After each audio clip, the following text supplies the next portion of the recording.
Okay, welcome to the conference. We are going to begin momentarily, so if we can have everyone take their seats. Thank you so much for being here, for celebrating Gary Saul Morrison. I know that Professor Morrison is ecstatic that and deeply moved that all of you have come here to honor his remarkable body of scholarship, as well as his legacy here at Northwestern. We hope that your flight was and your travels here were not stressful by any means. Once again, we are so honored for you to be here. Our program begins with Provost Kathleen Hagerty saying several remarks about Saul.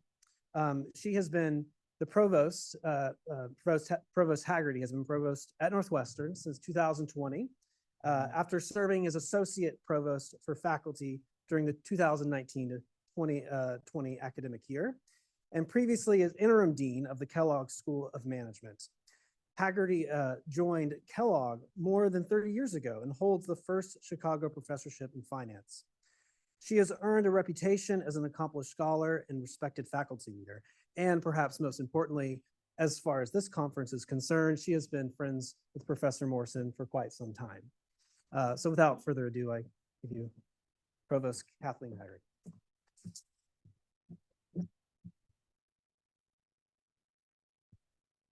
All right, thank you and good morning. It's such a pleasure to welcome all of you to this weekend's conference celebrating Saul Morrison, Humanistic Traditions in Russian Thought and Literature. And I have to say right out of the gate, I'm a fan of any conference has in its title celebrating one of our faculty member, and particularly someone as special as Saul. I want to start by thanking two people. So Susan McReynolds, Associate Professor of Slavic Languages and Literature at Northwestern, and the co-founder and director of Northwestern University Research Initiative in Russian Philosophy, Literature, and Religious Thought. And also the co-director in the initiative, Randall Poole. Where's Randall? Oh, there he is. Okay, Randall Poole, who is a professor of intellectual history at the College of St. Scholastica. You both do such important work that brings scholars together from around the world. I also want to thank Brad Underwood, who introduced me just now. He's one of our talented and passionate PhD students who is deeply committed to the initiative and played a key role in organizing this conference today. Finally, I'd like to thank Cindy Pringry, Program Coordinator for the Weinberg College Center for International and Area Studies. Now I'm going to start by sharing some background about this initiative and then talk about our wonderful honoree, Saul Morrison. This is a unique initiative founded in 2022, and it's already attracted 150 scholars from around the world, ranging from doctoral students to the field's most eminent scholars. Its membership includes Ukrainian scholars and Russian scholars in exile, and of course, faculty and students here at Northwestern. This group of researchers fosters scholarship and promotes global relevance of Russian literature and thought, recognizing this rich cultural heritage provides a unique and powerful lens for exploring current topics of global significance, especially human rights, civil society and democracy, and the rule of law. Just as scholars in this group explore the roots of authoritarianism, they also delve into Russian culture's unique capacity for upholding universal human values. Now to Saul himself. Everybody in this room knows that Saul is a very special person who holds a unique and I would say beloved place at Northwestern. Now, Saul and I we were just talking. In fact, I was thinking about it before I came over, and then we were just talking this morning. You know, how long have we known each other? And I think we figured 30 years, I think we could even sort of tag the event, which was we were on program review together. And so we've really known each other for quite a while. And he is a very, very special person at Northwestern. Now, I've heard him say of great novels, such as War and Peace, that they allow you to practice empathy, both emotional and intellectual, with people who are unlike yourself. Hour after hour, you live in the heads of someone of a different social class, gender, worldview, religion, society, and you feel what it is to value things you don't value, think things you don't think, and to feel things you've never felt before. I love this perspective on the power of literature, and I also think this is one of the reasons why he is such a special person on campus. I would argue that that's what a great teacher, who too engenders empathy in his students and offers the same sort of exposure to new modes of thoughts. And a great teacher is exactly what Saul is. Northwestern is so privileged to have such an exceptional scholar who helps us grapple with the most profound aspects of humanity and the biggest moral questions of history and of our time. So thank you, Saul, for your many contributions to our university. Now, speaking of grappling with literature, history, and the biggest moral questions of our time, once again, welcome to this unique conference. We can all look forward to learning from our terrific speakers and our esteemed guests, and of course, celebrating the work of Saul. And with that, I'd like to invite Dean Adrian Randolph to the podium.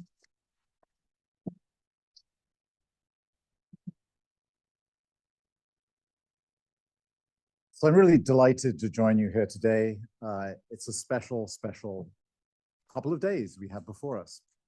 And we are incredibly grateful to be celebrating Gary Saul Mawson, the Lawrence B. Dumas Professor of Arts and Humanities at Northwestern and Professor in the Department of Slavic Languages and Literatures.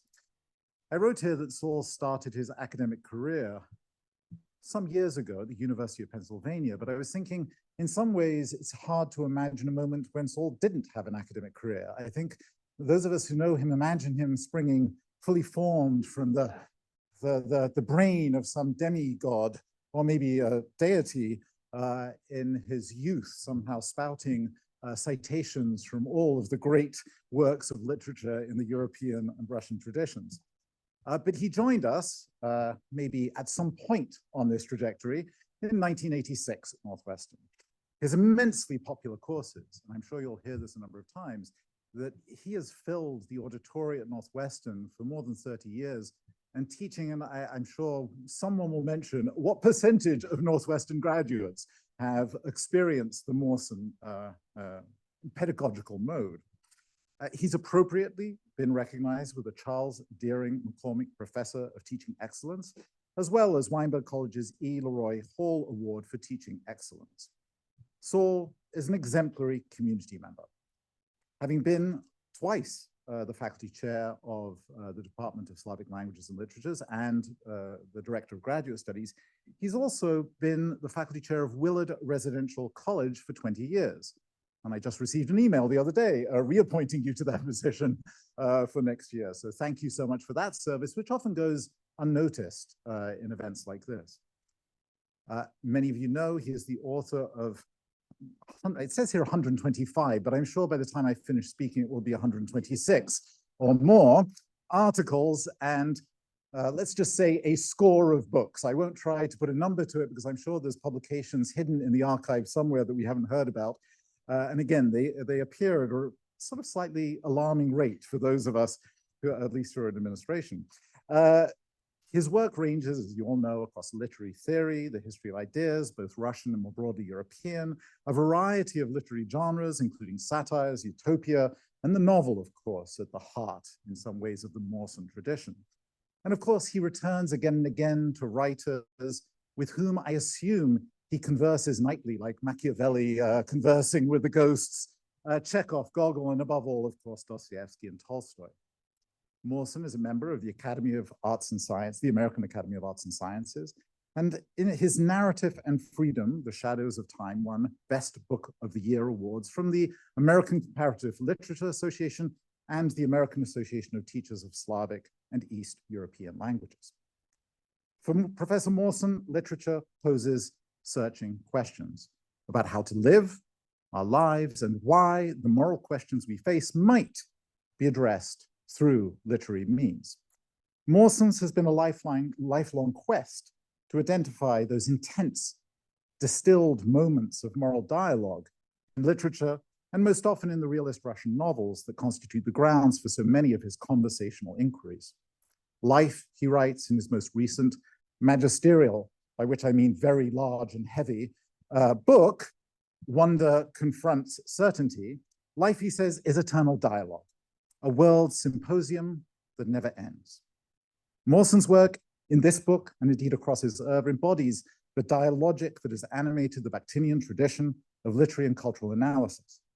Mawson sees both the writings he studies and, I believe, his own work, although I think he's a little more cagey about stating this explicitly, as exemplifying Bakhtinian eventness, the development of thought in conversations animated by an openness to the views of others.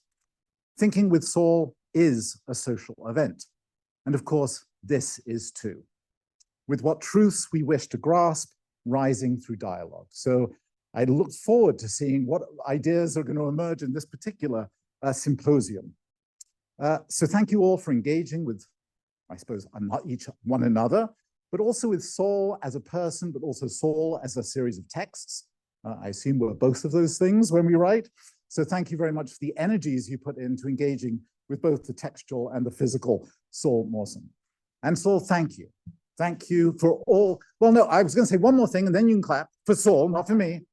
Thank you for the countless hours, the tireless hours you've put in and devoted to making this oeuvre, which is something for us to explore. And thank you for making Weinberg College a rich and challenging intellectual environment for generations of students and for us. So thank you very much.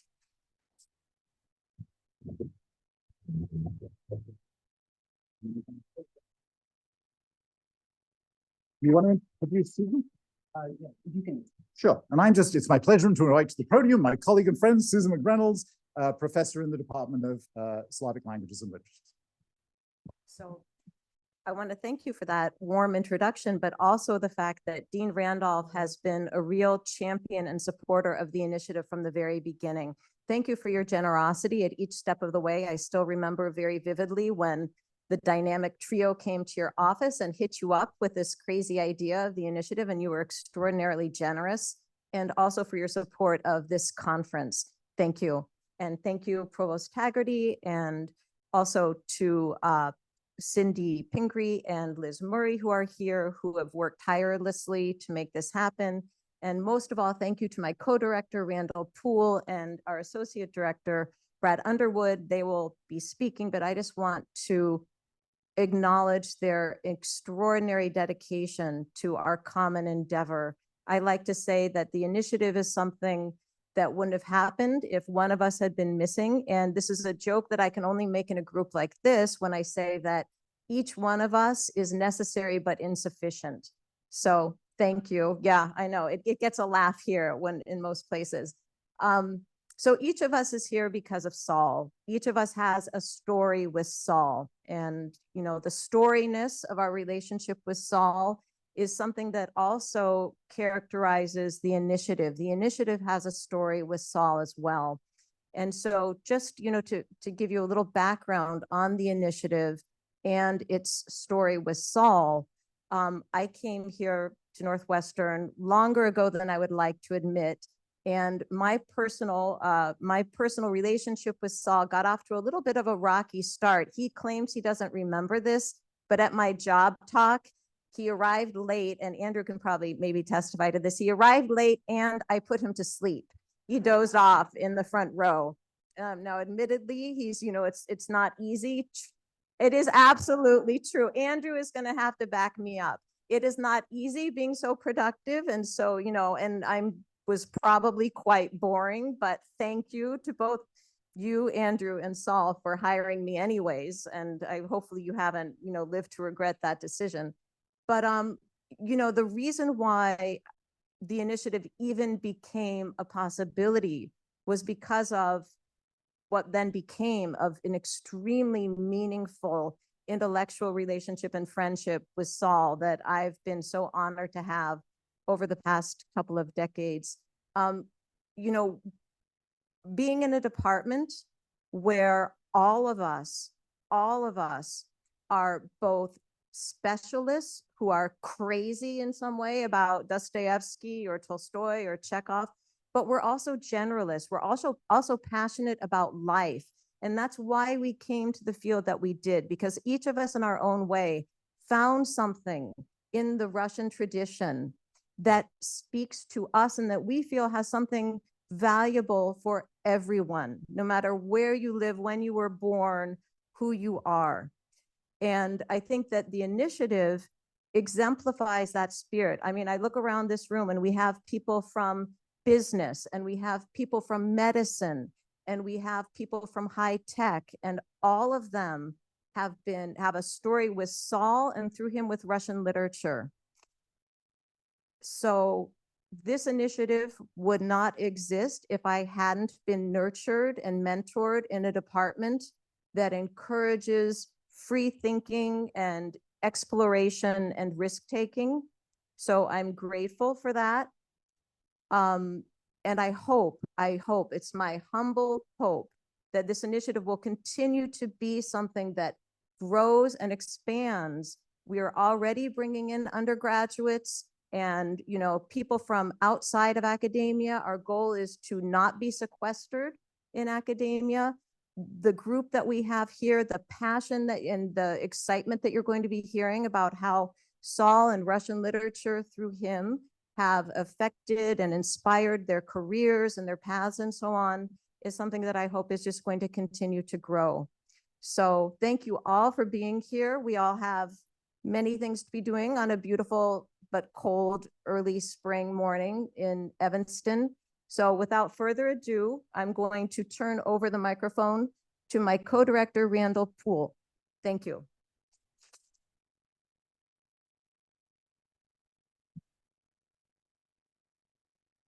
Thank you so much, Susan. I'm deeply grateful for the visionary leadership that you showed in conceiving of this research initiative, the Northwestern University Research Initiative in Russian philosophy, literature, and religious thought. Serving as your co-director, helping to lead the initiative, witnessing the incredible response in less than 2 years that the initiative has elicited has been one of the great highlights of my career. Thank you, Susan. Let me say just a few words about the inspiration behind the initiative's vision. I will add to the chorus of celebration for my friend and colleague, Yuri Morrison, whom I met more than 35 years ago and who has been a source of guidance, support, and inspiration in my work ever since. It is, of course, no surprise that the initiative's vision is informed by Saul Morrison's work as one of the great scholars of Russian literature and thought. But even more is it inspired by his work as one of the great humanists of our time, by his understanding of what it is to be human, of the irreplaceable value of the humanities and of humanistic learning, not as a soft supplement to the natural sciences, but as their own way of knowing and their own way to truth. The heart of his understanding of the human person is freedom, in its core meaning as free will, the idea that human beings, through their reason and imagination, can recognize higher values or ideals such as truth, the good, and beauty, and that these ideals have real causal power and can determine the will. Free will is the power of inner self-determination, in contrast to the idea that human beings are wholly externally determined by the physical world. Saul's understanding of human freedom draws on a wide range of sources, literary, philosophical, and religious. One of his sources is the great American pragmatist and humanist William James. Another is, of course, Mikhail Bakhtin, who stressed the unfinalizability of persons. On the basis of his understanding of the human person, Saul has consistently and forcefully defended human values. Human dignity, first of all, the infinite worth of the person, together with the human rights which flow from this dignity and which are protected by the rule of law. In this sense, Saul is a classic liberal.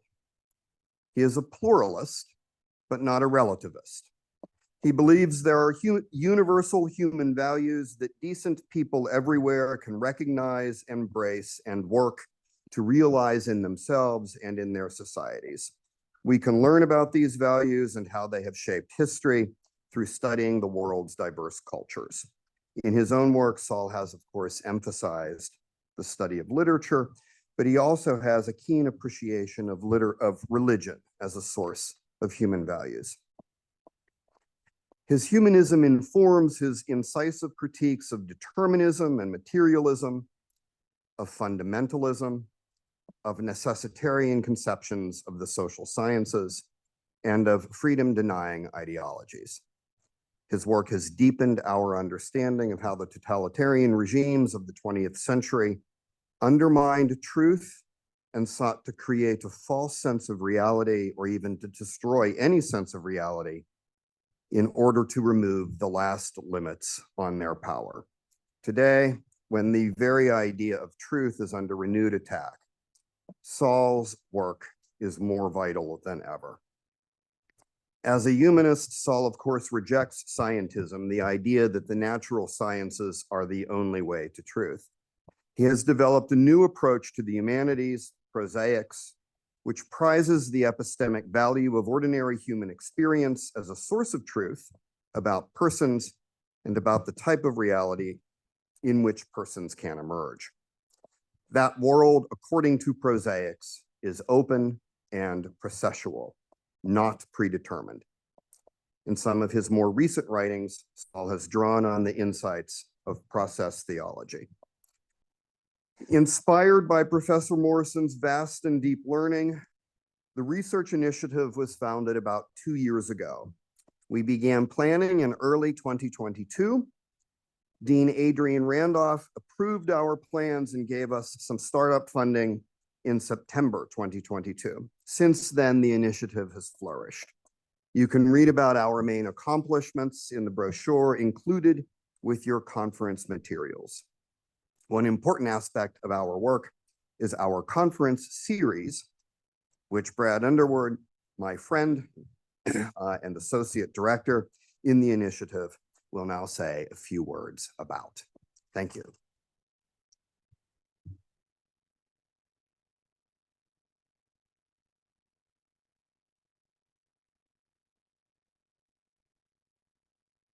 Thank you so much, Randall. Yes, if you would have told me 4 years ago that I would be serving as the associate director of the research initiative in Russian philosophy and religious thought and study under Saul, I would have told you were crazy. So I'm honored and deeply humbled to be here today. Yes, one of the initiative has really taken off in the last several years. And one of the reasons for that is that the Russian intellectual tradition is a very conglomerative or interdisciplinary tradition.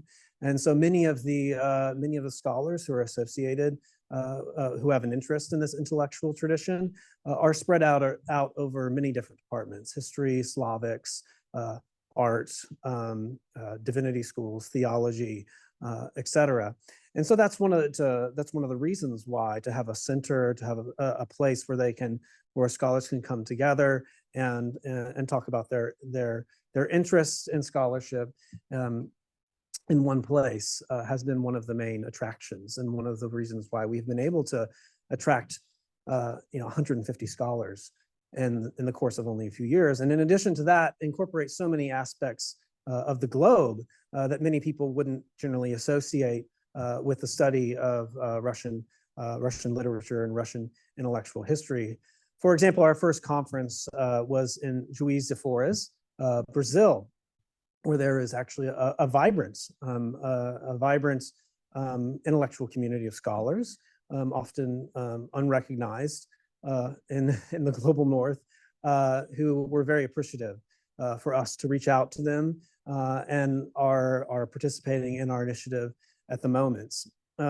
We've also had a conference last year in Lisbon, Portugal, the Catholic University of Lisbon, Portugal, where we met several scholars, some of whom will be here today.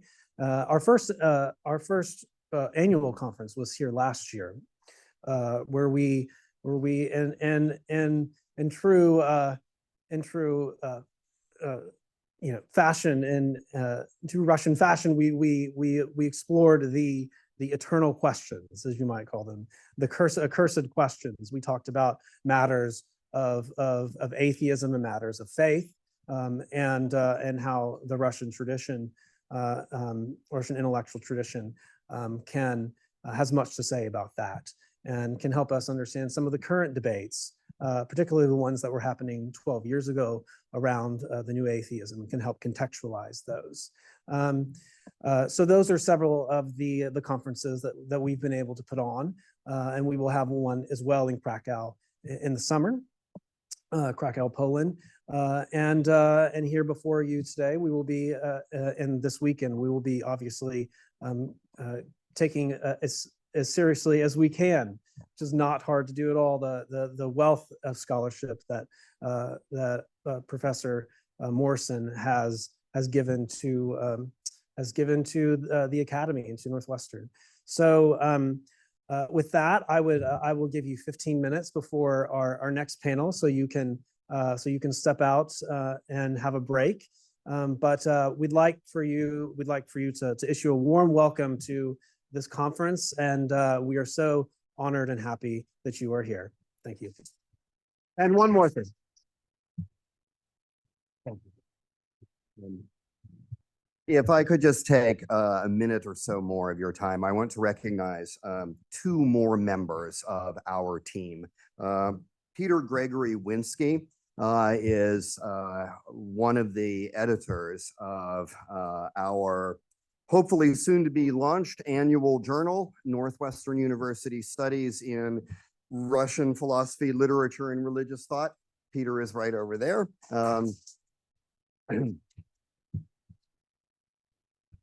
And I'd also like to recognize Octavian Gabor. He is not here yet. He will arrive tomorrow.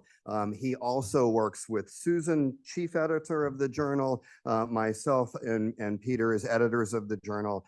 Peter is also, together with Tavi, the two moderators for one of our most important accomplishments, which is the Northwestern University Forum in Russian Philosophy, Literature, and Religious Thought, which is a very handsome, dynamic online forum for our subject matter. Already it includes about 25 articles and other types of posts, and it has been masterfully coordinated and organized and created by Peter. Thank you very much, Peter, and thanks.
All right, I'm gonna have everyone take a seat, and we're gonna begin our first panel here in the next minute or so.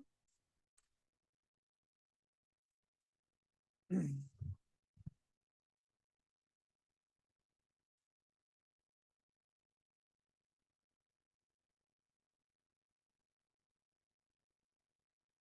everyone could please begin to find their seats. We will begin very soon.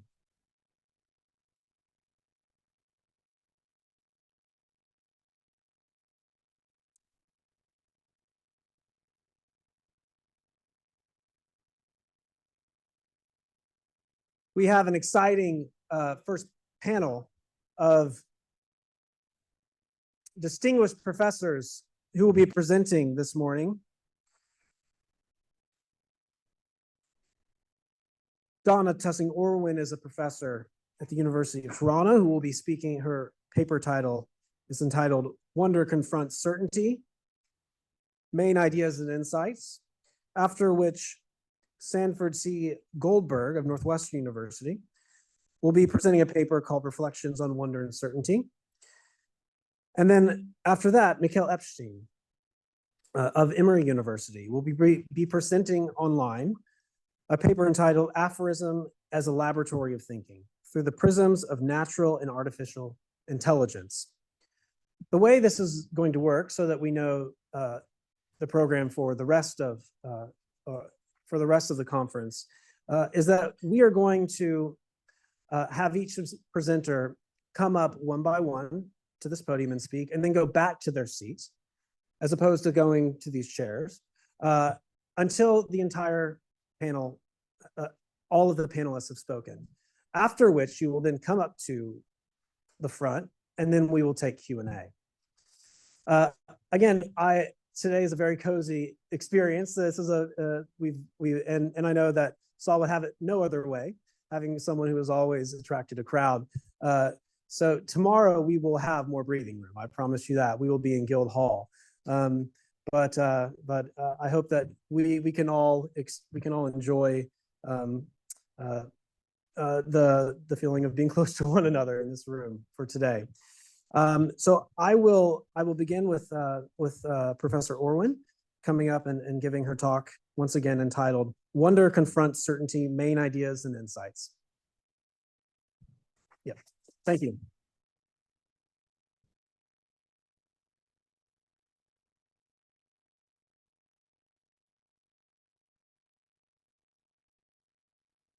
Okay, could y'all hear me fine? Okay.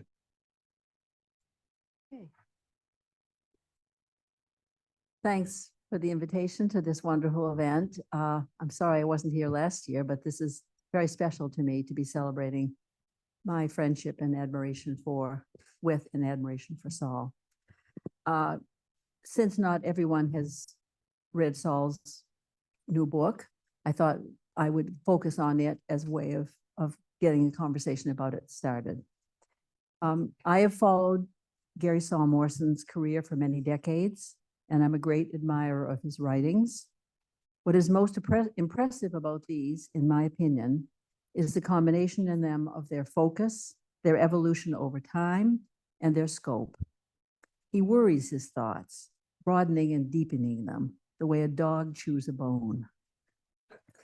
His most recent book, Wonder Confronts Certainty, Russian Writers on the Timeless Questions and Why Their Answers Matter, which I'm going to summarize and briefly discuss today, does not disappoint. It is a meditation on the evolution of Russian culture from the 1840s through the Soviet period, starting with Belinsky and moving forward with Chernyshevsky and others, members of the intelligentsia, whom Morrison calls intelligents, I'm going to just use that Russian pronunciation, believed in and formulated general ideas that underline the facts of human life and society. They articulated these ideas and explained human behavior as generated by them. Borrowing the ideas themselves from Western culture, they changed them in ways that made them uniquely Russian, and indeed helped create modern Russian culture. Most significantly, as they embrace the modern Hobbesian version of materialism, seemingly turning their backs on religion as the bedrock of traditional Russian society.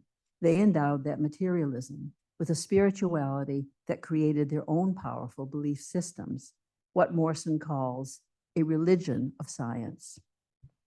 Meanwhile, Russia in the 19th century was modernizing in another seemingly very different way, namely with a new focus on the individual rather than the collective.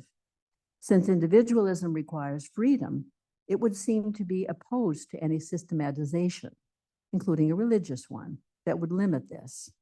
This idea too comes from the West.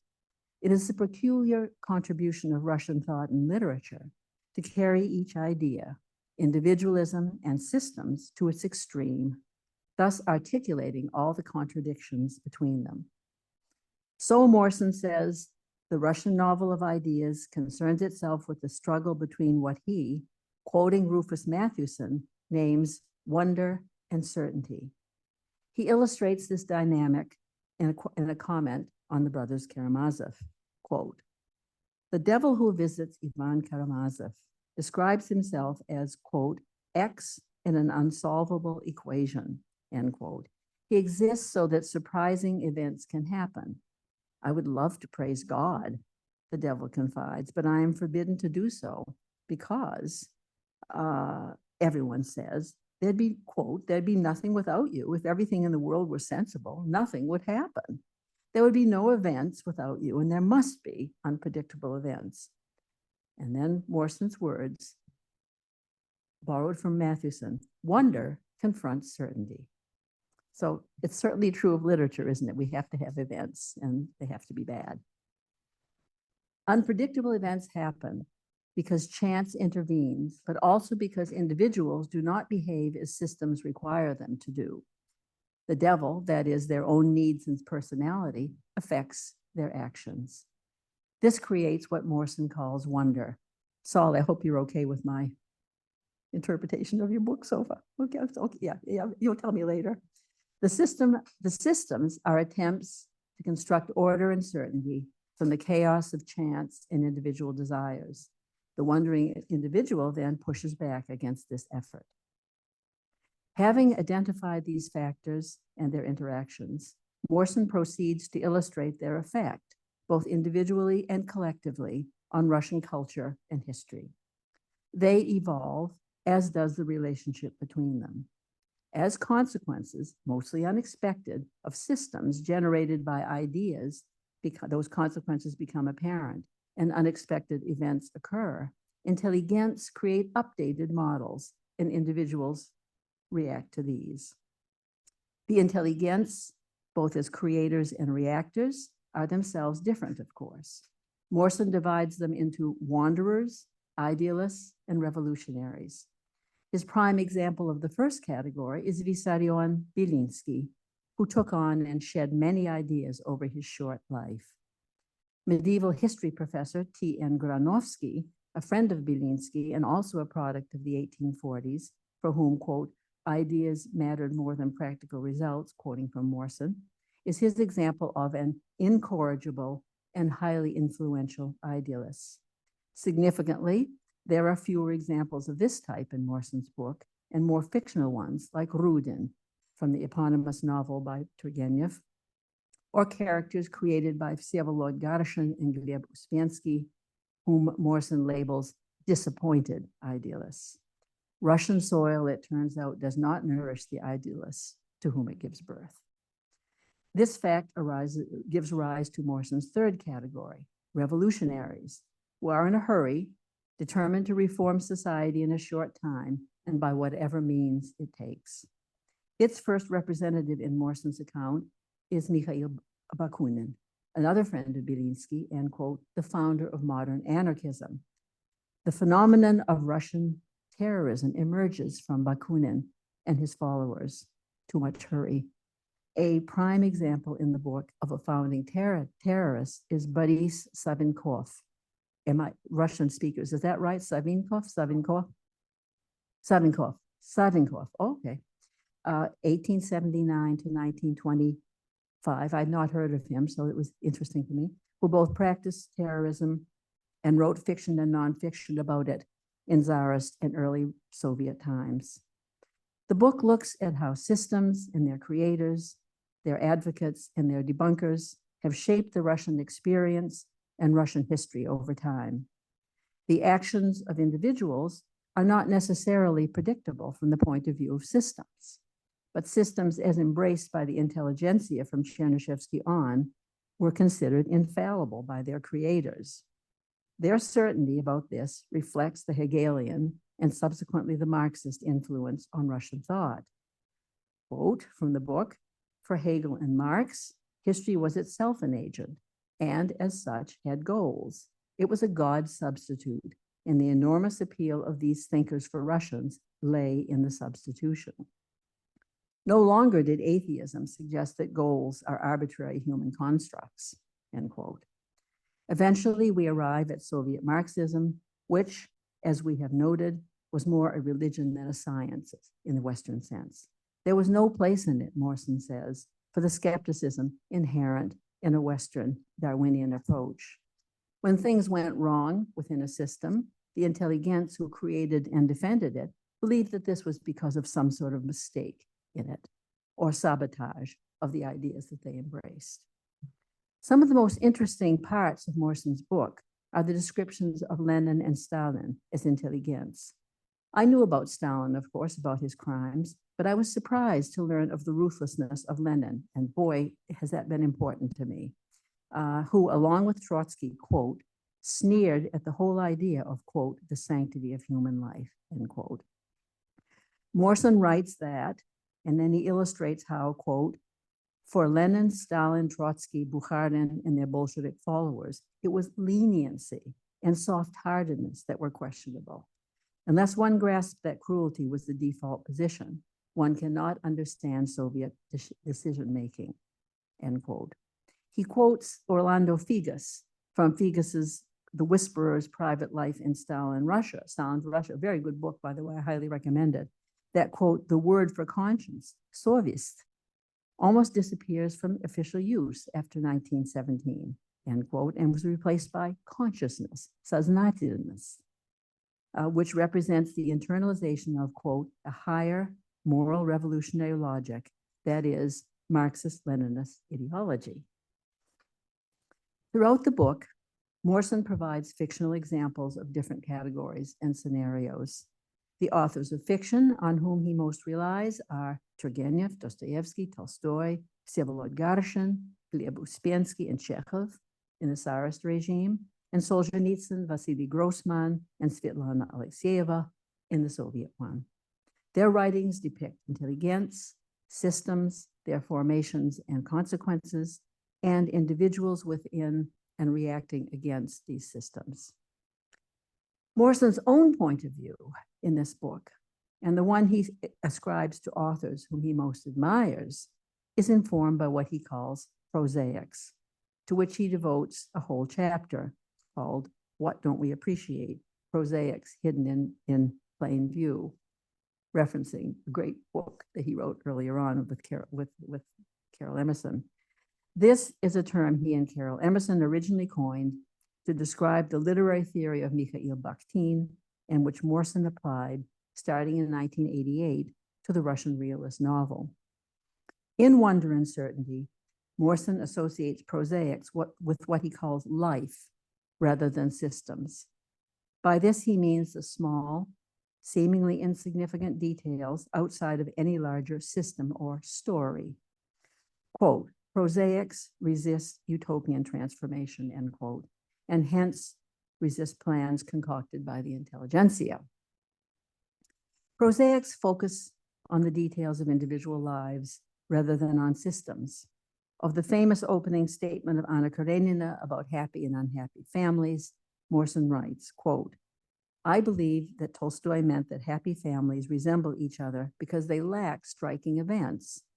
Their lives are rich in ordinary, daily, small problems and joys. There is no story to tell about them, but unhappy families, like unhappy lives, are dramatic. They each have a story, and every story is different, end quote. The greatest prosaic writer, according to Morson, is Chekhov, who upholds what Morson calls bourgeois virtues, and in his plays, quote, dramatizes the falsity of living dramatically, end quote. Soviet writers like Pasternak and Grossman consider Chekhov the greatest Russian author because he writes for the ordinary person, a member of the masses, rather than for the intelligent. For Chekhov, says Morson, compassion is the greatest virtue. What the Russian leftist intelligentsia, while the Russian leftist intelligentsia embraced terror to achieve utopia. Morson argues that, quote, Chekhov's wisest characters arrive not at final answers, but at a deeper understanding of questions, end quote. Hence, he writes, quote, if this study has a hero, it is Chekhov. But there is another element in wonder and certainty that I have not yet mentioned, and it takes it, in my opinion, beyond the position of Chekhovian wisdom. Morson writes that, quote, the greatest Russian writers do not tell us what life's meaning is, but they show us what the discovery of it looks and feels like, end quote. One of the most detailed and convincing examples of this, discussed by Morson, is Levin's experience at the end of Anna Karenina of the possibility of goodness. Why is this so important? Without constituting a political or religious system, it imputes meaning, good or bad, to the ordinary details that constitute a human life. It is this Kantian element in Russian psychology as practiced by Tolstoy and Dostoevsky that so impressed the philosopher Ludwig Wittgenstein. It elevates prosaics from rational skepticism to a realism, a view of the world that includes a basis for morality. Where it is absent, as in the case of the works by Garshin, it segues into naturalism, and the results are deadly. They were deadly for Garshin himself, who committed suicide by throwing himself down a flight of stairs. Russians, it seems in Morson's account, do not need to, or at least do not recognize any system or order outside of the one imposed that I've discussed, imposed by individual will. Hence, quote, the greatest Soviet writers, Shalamov and Grossman, no less than Solzhenitsyn, locate meaningfulness as well as goodness in an objective realm apart from the chain of cause and effect.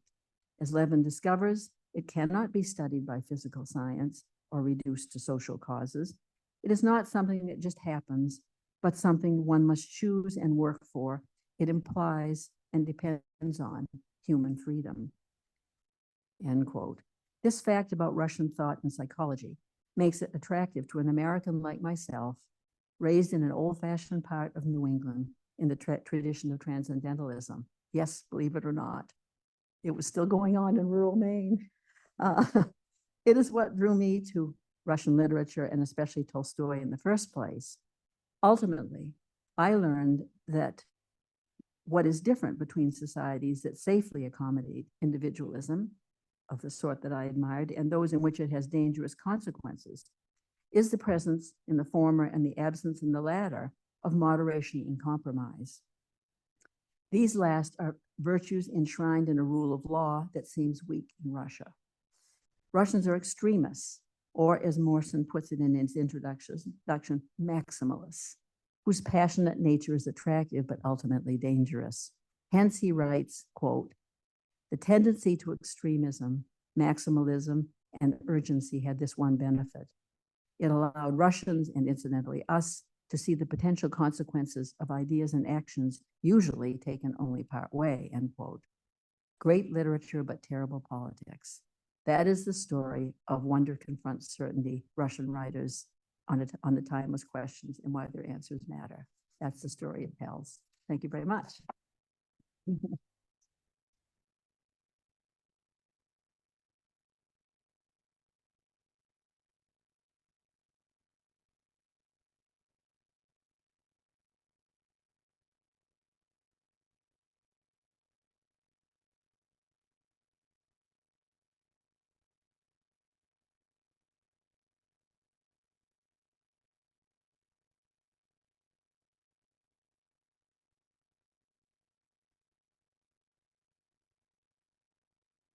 It's really delightful to be here to celebrate Saul's work.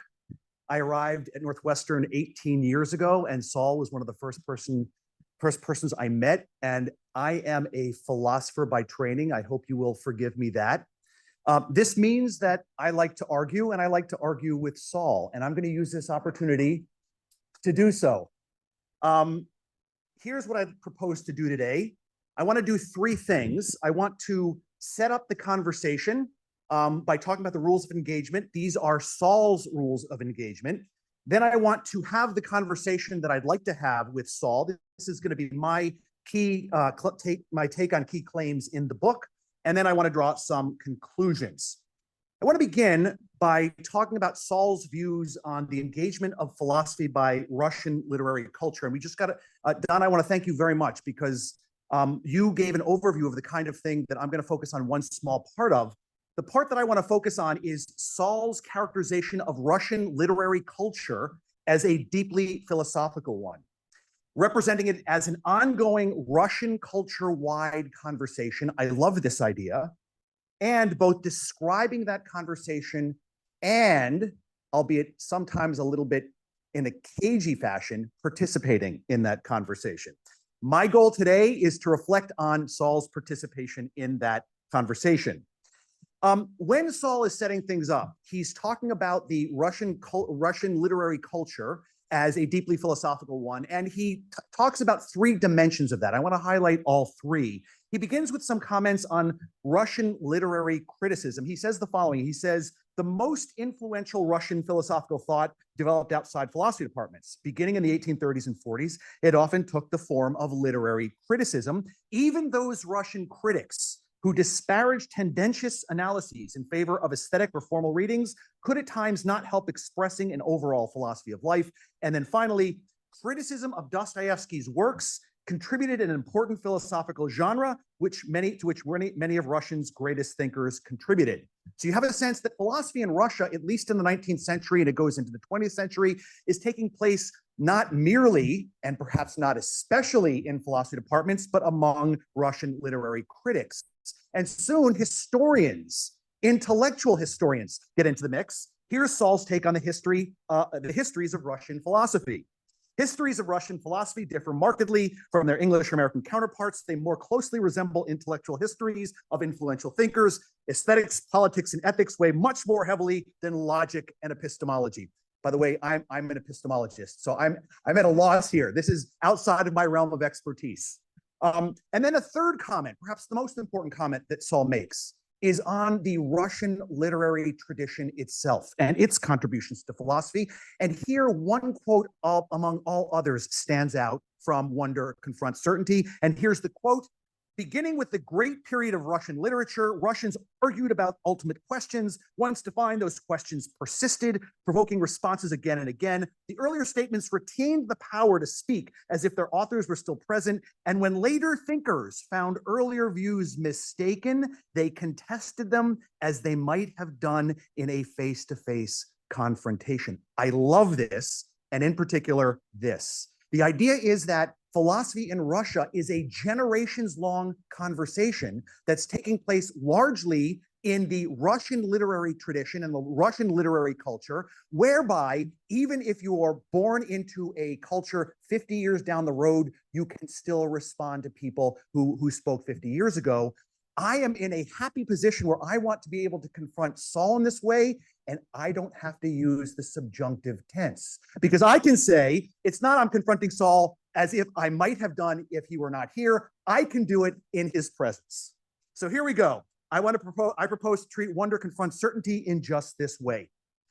Now, here's what I'd like to do. I'd like to break my comments into two parts. Part number one is going to be largely critical reflections on Saul's participation.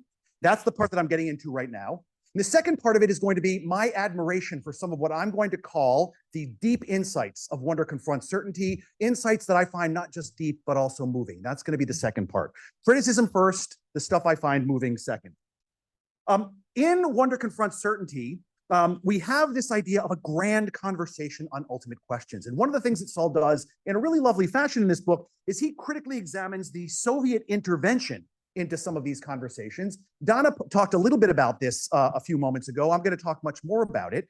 What Saul does is he critically examines those and he subjects them to criticism. And I want to do the same thing by critically reflecting on his criticism of the Soviet intervention into this long conversation. If it sounds like a mouthful, don't worry, it gets much simpler. It gets much simpler. I want to start first with Saul's critique of the Soviet critique of truth. So truth is a philosophical topic. Here's what Saul has to say about the Soviet contribution to the understanding of truth. He says, keep in mind, this is not Saul's view on truth. This is Saul's characterization of the Soviet view on truth. He says, one not need know physics or chemistry to recognize a false physical or chemical proposition. Instead, one could examine its consequences for the party program. If the proposition in question ran counter to the party program, it was wrong. That was why the Politburo could rule out problems in the hard sciences. This method worked infallibly, not because of some mysterious ability of Politburo members to discern reality, but because party-mindedness, that's Saul's translation of a Russian term I can't pronounce, party-mindedness defined correctness. To imagine party doctrine might itself be settled by some criteria external to it was itself reactionary and therefore false. This is Saul's commentary on the Soviet contribution to understanding the nature of truth. Let me see if I can reconstruct this. Couple of other ideas. He says, an idea is true not because it corresponds to objective facts. That might be a traditional view of truth, but because it produces the right results. And for the Soviets, the right results are those desired by the proletariat, which is to say by the Communist Party of the Soviet Union. If science is morally neutral, this line of reasoning went, it might as well not exist. The only true science leads to socialism. Anyone who reads these things can't help but think the Soviets had it fundamentally wrong. They were not only wrong, but they were dogmatic in an important sense. And I want to agree with Saul that there's something very wrong about this and disagree with him about what's wrong with this. So here's my reconstruction of what Saul takes to be wrong with the Soviet position on truth. It's very simple. It goes like this. The Soviets define truth as whatever leads to the right results, where they understood right results to mean the satisfaction of the proper desires of the proletariat, as understood by the Communist Party of the Soviet Union. But clearly, that's not what truth is. We can all agree on that. Therefore, the Soviets had a faulty definition of truth and a correspondingly distorted conception of knowledge. Now, in a philosophy department, if you level these accusations against someone, these are huge accusations to level against someone. You have a faulty conception of truth and a distorted conception of knowledge. That's strong language. I want to say the Soviets are wrong about something, but there is an alternative understanding of what they were wrong about. So here's Saul's hypothesis. The Soviets are wrong about the definition of truth and the nature of knowledge. An alternative hypothesis is the following. The Soviet definition of truth and the understanding of knowledge were unexceptional. They were like mine and yours, but they were wrong about, first, what claims were true. Second, the value of truth. And third, and perhaps most importantly, the importance in truth and knowledge for the values they actually cherished. Let me see if I can give you an argument in defense of my more, I'm going to call it a more moderate understanding of the Soviet errors on truth. Here's what I'd like to say. I want you to imagine that you and I have deep and unbridgeable disagreements about some topic, and we're trying to make sense of the nature of our disagreement. Here's one hypothesis. You and I differ in how we define the word truth or understanding of the nature of truth. According to this hypothesis, we're construed about disagreeing about something really profound, namely the nature of truth itself. And any of our disagreements over what is true is taken to reflect our prior disagreement about truth itself. But wait a second, there's another hypothesis that we might want to entertain, and that is we agree on the definition of truth, but we disagree about what claims satisfy that definition. Here, we're construed as disagreeing about what is true, not what truth is. And that's important. I want to give you two reasons to think that hypothesis 2 is more plausible, and then try to address some of Saul's arguments on behalf of hypothesis 1. I think hypothesis 2 is more plausible for very, very simple reasons. Reason number 1, people generally don't have a definition of truth. You have to go to philosophy departments to find a definition of truth. And even in philosophy departments, and I have a colleague here who can back me up on this, even in philosophy departments, you won't find many people working on the nature of truth. It is a part of philosophy, but it's a very small part of philosophy. This is very recherche stuff. Not many of us have a definition of truth. More importantly, and this is an argument my mother and my grandmother would have loved, our disagreements tend to be about the facts, not about the content of abstract concepts. That's just how it is. We disagree about what the facts are. And I want to see the Soviets as disagreeing with their predecessors about the facts, not about abstract concepts. Now, then why, Saul makes some nice points where I feel very educated by the things that he said. Why this dismissive attitude towards science? Well, here's my thought. It's not that they're saying that they've got a conception of truth and science doesn't meet it. It's that they have lots of values and they think that they may well think that the truths of science will get in the way of their values. In the same way that if I have a very good friend and someone tells me that my friend did something terrible and I really cherish my friendship, I may decide not to look into the area of where my friend is alleged to have done something terrible precisely because I care about my friend very deeply and I don't want to learn about those things. I might even say I banish that from my mind. I think that's a very, very human thing to do. It's a more intelligible thing to do from my perspective than to have a non-standard definition of truth. There's my attempt to engage with Saul on truth. What about ethics? Let's go to ethics. This is the second of three topics I want to talk about. Here's Saul's critique of the Soviet critique of ethics. He characterizes the Soviet, or at least the Leninist Bolshevik position on ethics as follows. And by the way, I follow Donna in that this really opened my eyes to what, I'm going to put it in very, very loaded terms, what an awful human being Lenin was and how scary he was. I confess, I was not aware of this. Saul opened my eyes to this. Here's what Saul has to say. He says, all ethical, again, he's characterizing the Soviet or Leninist position. All ethical theories except dialectical materialism mistakenly presume that ethics is somehow objective, like the laws of arithmetic, but Bolsheviks know that ethics is a strictly class concept. Okay, I took Marx in grad school. I get that, I know this. The interests of the revolution do not outweigh all other moral principles combined. There are no other moral principles. And this is the kicker. If this doesn't make the hair on the back of your neck stand up, nothing will. Lenin lamented that Bolshevik morality exceeds most people's capability, having been educated to regard others as ends rather than means. Of course, Kant's famous idea, most people regrettably hesitate before killing. They fret about individual guilt, and they find it difficult to execute children. Torture, public hangings, mass hostage taking, or destruction of whole cities shocks them. Lenin reproached his subordinates for all these vestiges of religion and bourgeois morality. Here's what Lenin wrote: find tougher people. That is some pretty heady stuff. And I think, I agree with Saul, pretty morally repugnant stuff. So I agree that this position on ethics is grotesque, but what is the mistake here? Saul's hypothesis is that the Soviet mistake is to suppose that morality is identified with the party's interests. But I want to suggest that that doesn't go deep enough. In particular, it takes the party's interests as morally basic, by which I mean it can't be further justifiable. And I think we've got to drill deeper than that. Let me see if I can convince you of this. Imagine the following dialogue. Here's what Lenin says. It's a two-person dialogue, Lenin and Sally. Lenin says, morality is identified with the party's interests. And Sally responds, silly Vladimir, right and wrong are decided by my little sister, Jana. Whatever she likes is right, and whatever she hates is wrong. Now, here's my argument. If we take Lenin's claim as morally basic, there can be no further reason offered in favor of Lenin's view over Sally's view. That's just what it is to take a claim as morally basic. But I submit to all of you that any card-carrying Marxist or hardcore Leninist can give further reasons in defense of Lenin. Here, I don't mean to say those reasons are good reasons. All I mean is that they can give what you and I would recognize as reasons.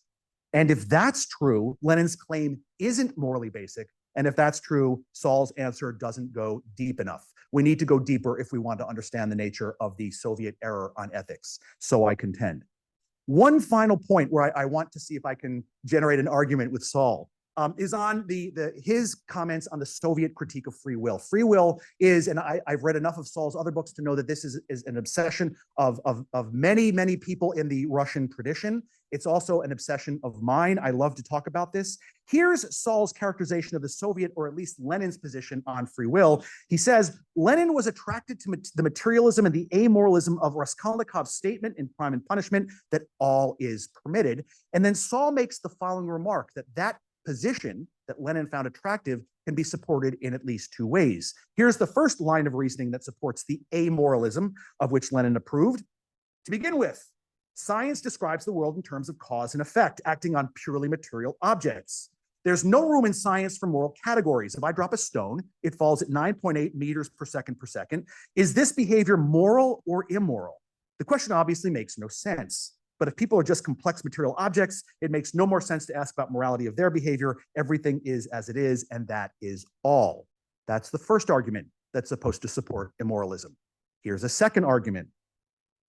Another argument that led to amoralism is based on the contention that choice is merely the subjective accompaniment of causes, acting outside our awareness and without regard to our will.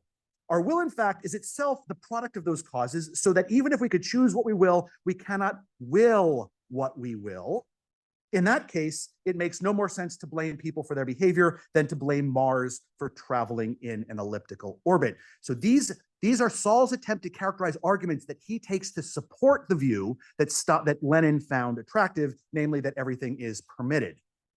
I want to point out that Saul is leaving unquestioned a key assumption about free will. In doing so, this assumption is shared by virtually every single student that I've ever had in my intro to philosophy class coming into a discussion of free will. Every one of them makes this assumption, but I want to point out it's an assumption. And that assumption is, if the world is fully deterministic, there can be no free will. That, it might surprise you to learn, is an assumption. It's not obviously true. I'm going to get to that in a moment. The way you might think of this is, the assumption is, if we're to have free will, the world cannot be fully deterministic. You might think that's obviously true. Students coming into my intro class think that's obviously true. And I say to them, that view actually has a name in philosophy. It's called incompatibilism. It's the view that free will and determinism are incompatible. But you'd be interested to note that many philosophers, I think perhaps a slight majority, reject incompatibilism. They hold instead that what makes for free will is not that in determining our will, our decisions lie outside the causal nexus. That appears to be the view that Saul is assuming along with the Soviet tradition. But according to this view in philosophy, what makes for free will is rather that in determining one's will, one's decisions reflect the values one reflectively endorses. And this is something that can be in place even if these decisions are fully predetermined. So the thought is this: the way that Saul and the Soviet position sets things up, the difference between us and Mars and a rock falling, us on the one hand and Mars and a rock falling, is that somehow we can lift ourselves out of the causal nexus to decide things. Whereas this alternative view says, no, that's not the difference between us and rocks and Mars. The difference between us and rocks and Mars is that we value things. We have a value system, and we can sometimes act in accordance with or against our values. And the capacity to act in accordance with our values just is the capacity for free will. And that is something that can be fully predetermined.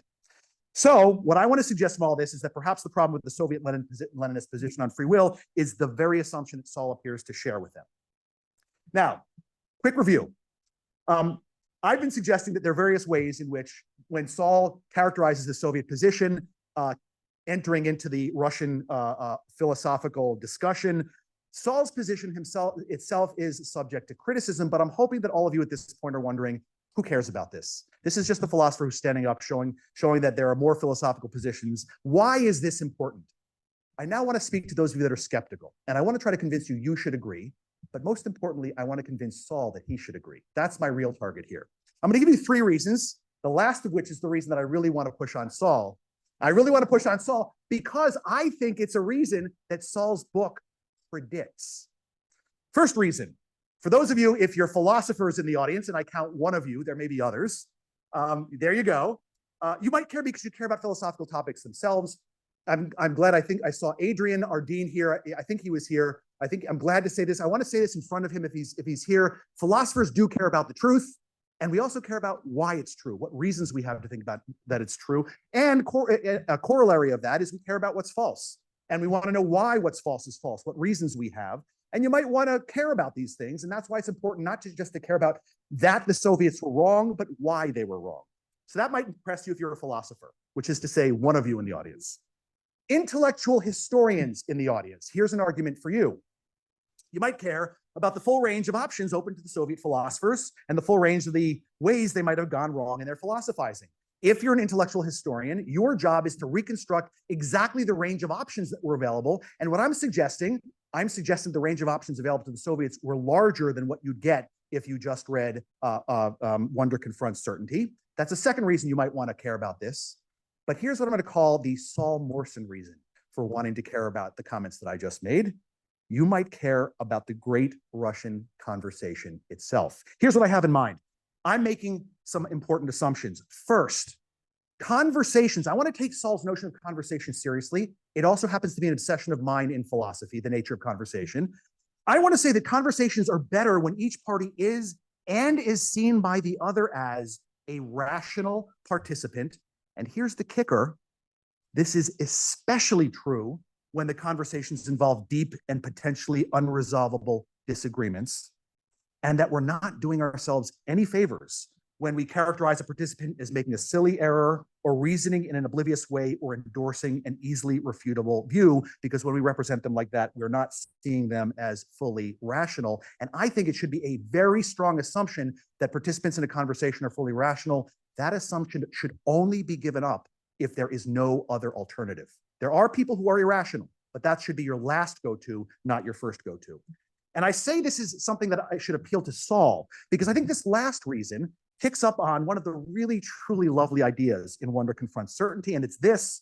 It's possible to conceive of truth itself as dialogic in the sense that one approaches it most closely as an open-ended conversation. Couple of editorial comments. I suggest that a truly open-ended conversation is one in which every participant is entitled to contribute. Every contribution is open to critical scrutiny, and every contributor is entitled to expect to have their sincere contributions taken seriously, even when other participants have strong and by their own lights decisive reasons to reject that contribution.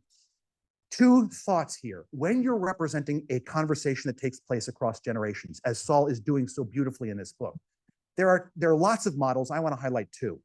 One I'm going to call the St. Thomas Aquinas model. This was a very popular model in I would call late antiquity in philosophy and in the Middle Ages in philosophy.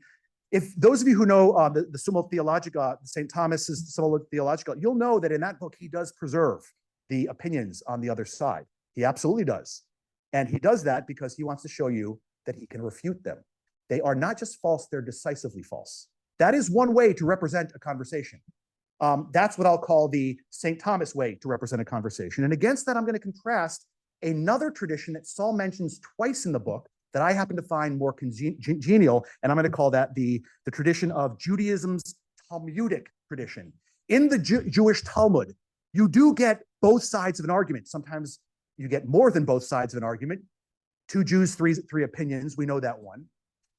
But disagreement is preserved not to show that one side is decisively true and the other side is decisively false.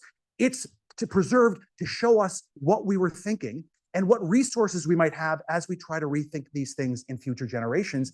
And there are some debates that are represented in such a way that neither side is shown as having the superior opinion. And my opinion is when we're representing a generations-long conversation, that's the way we ought to do so. Okay, let me now go to what I really love about this book, and then I'm going to conclude. What I really love about this book, among other things, is Saul makes some absolutely beautiful and insightful comments about literature's contributions to philosophy. And I really think in a deep and important way, he's right about this. He repeatedly contrasts how the realist novel contributes to our understanding with how philosophy does. There's a contrast. A couple quick quotes for you. If philosophers test ideas for their agreement with logic and evidence, Saul, I don't know what you have against logic and evidence. It's really not so bad. Writers of realistic fiction examine why they seem persuasive. Okay, wait a second. If philosophers, you will have your chance to come back at me. I promise. I will listen quietly. If philosophers test ideas for their agreement with logic and evidence, writers of realistic fiction examine what they seem persuasive to a particular person. A hero may imagine that he holds a belief because it's plainly true or indisputably just, but the novelist recognizes how cognitive biases, the strategic selection of evidence, and the egoistic pleasure of holding the superior opinion all shape that belief and give it cogency. This is beautiful. I actually think Saul's right about this. You got to pay attention to these things. I also think he's right that up until at least very recently, philosophers have neglected these things. I think he's right about that. Second point he makes. Yes, I realize that. I'm sorry. That was a cheap shot. Yes, I realize that. Setting the pattern for philosophical novels to come, fathers and children, tests theories, fathers and children test theories, not by logic, evidence, or counter-argument as philosophical treatises do, but by examining what it means to live by them. Again, I love this insight. I think there's a really nice insight here. And I think Saul's once again accurate about large swaths of philosophy in the contrast that he's drawing. And then finally, really lovely idea, realist novels enable readers to trace a character's moment-to-moment experience from within, and so are uniquely adept at such showing. They can do what no philosophical treatise ever could. It shows what cannot be stated. And for those of you who are philosophers in the audience, you'll know that he's picking up on Wittgenstein's distinction between showing and stating in the last thing that he says. Once again, I think this one, Saul here has a broadly correct idea, and I think this is really a lovely insight. The second thing that he does is he indicates the distinctive nature of what realist novels can teach us. And this, Donna talked a little bit about this, but I'll just give you a quote or two. He writes in the book, unlike utopias and saints' lives, realist novels do not presume they possess the absolute truth. The realist novel speculates in categories of ignorance, makes its home in uncertainty, and dwells in the land of opinion. The author never claims to have understood everything about a person. She presents her own beliefs as challengeable. They derive not from divine revelation, mathematical proof, or scientific demonstration, but from experience. They are not definitive, and what they offer is not perfect knowledge, but unformalizable wisdom. Because they are open to challenge, they invite conversation. Again, you can't read this and not think this is absolutely lovely. And I think he's right about this in terms of what this tradition in realist novels can do. He also says realist novels represent not as impersonal propositions, but as emotionally charged thoughts in the consciousness of particular people. They give us not the objective view from nowhere. That's a reference to Tom Nagel's very famous book, View from Nowhere, from the 1970s, but a perspective from somewhere specific. Novels and story writers reveal the subjective roots of each claim to objectivity. And I love these comments in part because they exhibit so many interesting virtues, of which I'm just going to list a few: intellectual humility, sober-minded acknowledgement of our challenges and limitations as knowledge seekers, thoroughgoing commitment to our own fallibility, appreciation of the idiosyncrasies of an individual's sensibility, and resistance to the temptation to generalize from a single case. All of these are deeply, deeply, deeply lovely intellectual virtues as I think them. And I sometimes wonder whether they are present as much as I would like them to be when Saul engages with the Soviet response to the arguments that they were encountering. This leads me to my conclusion. I am deeply taken by the idea of a grand Russian conversation, taking up the big questions. I love that way of thinking about these things. I'm also very taken by Saul's characterization of the role of literature and of the realist novel in particular to these conversations. In this spirit, I want to urge Saul to see all of the conversation's participants, including the least palatable and, let's be honest, most obnoxious and sometimes even really ugly, ideologically ugly ones, the Soviets, as full participants. Doing so, I submit, honors the guiding wisdom of wonder confronts certainty. And I'm going to end with a quote from Saul.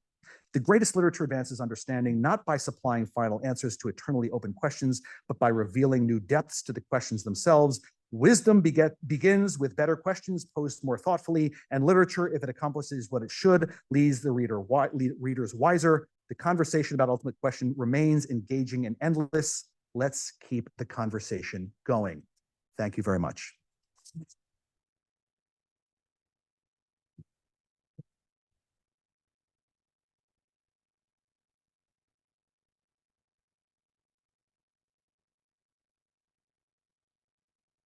We'll make sure to give you the first question, Saul, in the Q&A. Okay, next up we have Professor Mikhail Epstein. Mikhail, can you hear us? Yes, I do. Welcome. I'm sorry to be so distant from you in physical space, but I'm with you in spirit, in my thought about the great contribution made by Gary Saul Morrison into so many fields of the humanities and Russian literature and intellectual history. My talk today will be devoted to seemingly isolated theme of the theory of aphorism, where Morrison also made a very important seminal contribution. But in fact, aphorism is nothing but thought. So by investigating the structure of aphorism, we are investigating the nature of human thinking and what makes thought a thought. And I will refer to a seminal work by Morrison on aphorism, and then we'll proceed from this. So may I share my screen?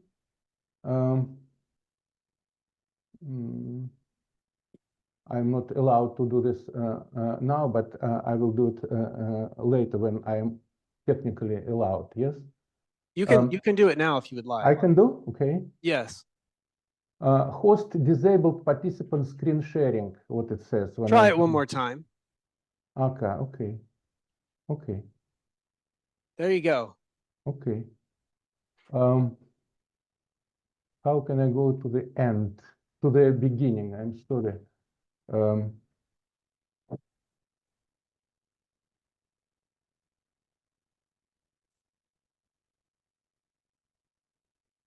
Just use the left arrow key going back.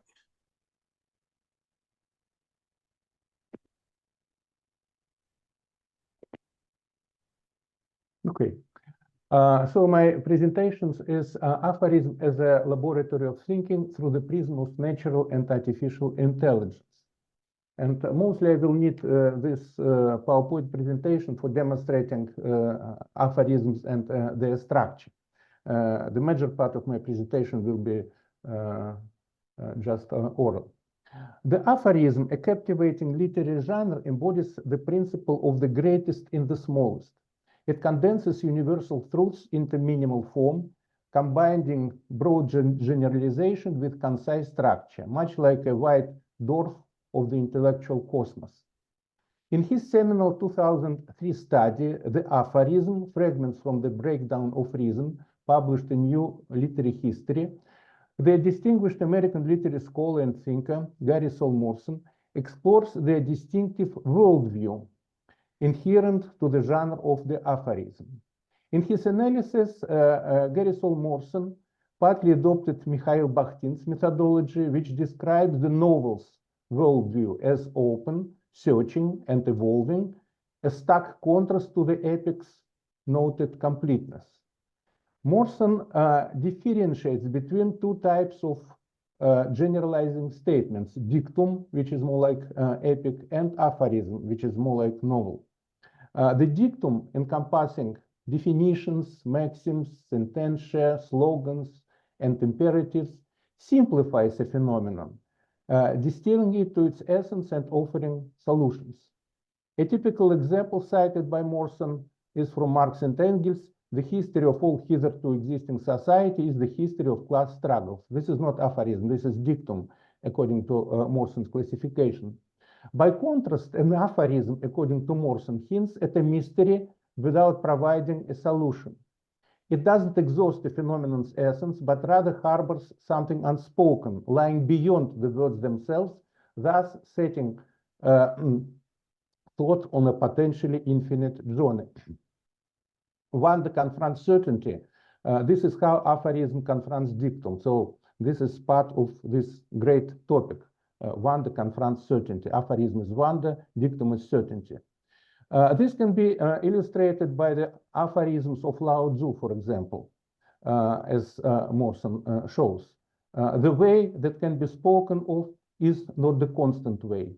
The name that can be named is not the constant name. According to such view of aphorism, which is known and spoken of is essentially unknowable and ineffable. Of course, not all aphorisms deal with themes of the unexpressible or hint at transcendent mysteries. But Morrison's distinction is deeply, deeply justified, and I will cite him. In contrast to the aphorism, which tends to curl back on itself, the dictum avoids self-reference of the sort that might generate paradox and doubt, unquote. According to Morrison, aphorisms are not composed with the goal of ruling or teaching. In them, thought is not rectilinear, but rather circular, continually returning to its point of departure. My presentation, based on some of these assumptions, begins by discussing the formal structures that underpin the variety of aphorisms. It then progresses to an exploration of my own experimental aphorism crafted using these structural models. Finally, the presentation concludes by examining the process of generating aphorism through artificial intelligence, considering the implications and potential of this innovative approach to the aphoristic form.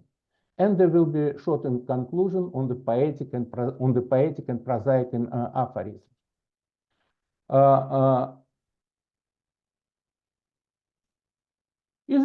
So the first section, how is an aphorism structured? Is it feasible to articulate the finite logical structure underlying the infinitely diverse aphoristic creativity? I will try to demonstrate that aphoristic thinking, in the sense in which Morrison distinguishes it from dictum, is fundamentally characterized by a structural interplay between two antitheses. These antitheses intersect in such a way that the four foundational concepts, tetrad, so to say, rearrange in alternative modes to produce a new meaning. Occasionally, this structure may incorporate a fifth element or be streamlined to three. However, its essence is deeply tetradic, persists in the dynamic pairing of two antitheses. And it is clearly seen in the first ever aphorism called Aphorism in Hippocrates, the 4th century BC. He was the first to call his sayings aphorisms, and the first of them is the most famous. Art is long, life is short.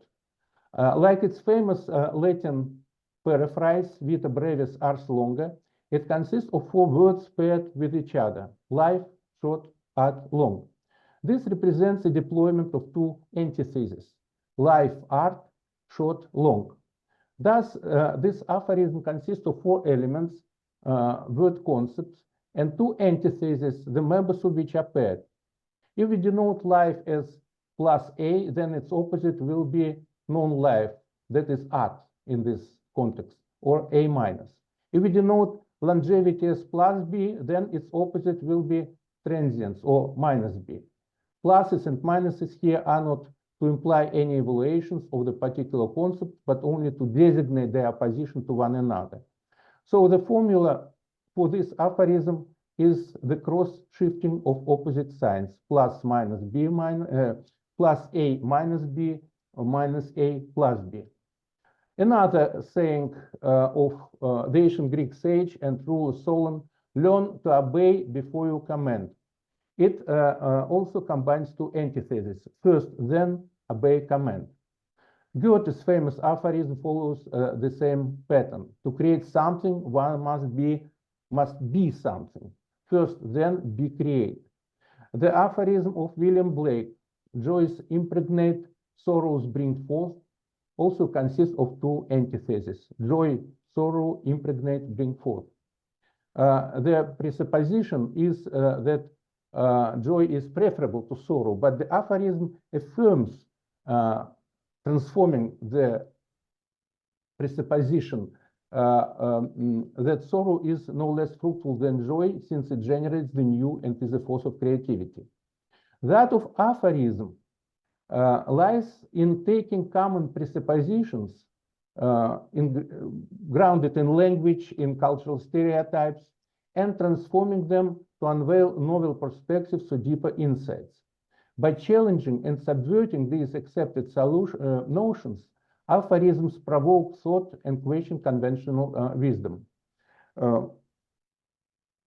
By the way, it's important that Lao Tzu's saying, cited by Morrison as an example of true aphorism, can also be read as an intersection of 2 antitheses. I will remind you, the way that can be spoken of is not the constant way. So if the way Tao can be spoken of, it is not constant. If it cannot be spoken of, it is constant. And this is the same tetradic structure. By the way, I want to add that the fact that we can find some formal structures behind this openness of aphorism, in my view, is not an expression of certainty, but the expression of wonder, because we can think rather rigorously what makes happen this infinite richness of aphoristic thinking in very specific terms.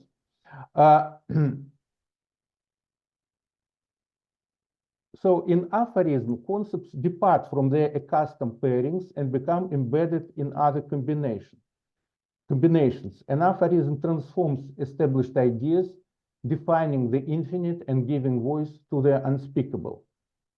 Some aphorisms can contain complex multi-layered structures where an antithesis on one level is embedded in another antithesis on a higher level. I will not go into details, but two examples that I would like to share are from Epicurus. Death is nothing to us. When we exist, death is not, and when death exists, we are not. If we look at the pairs of antitheses, we see the same structure, but it is doubled. There are two couples of antitheses here. And the same with Lev Tolstoy.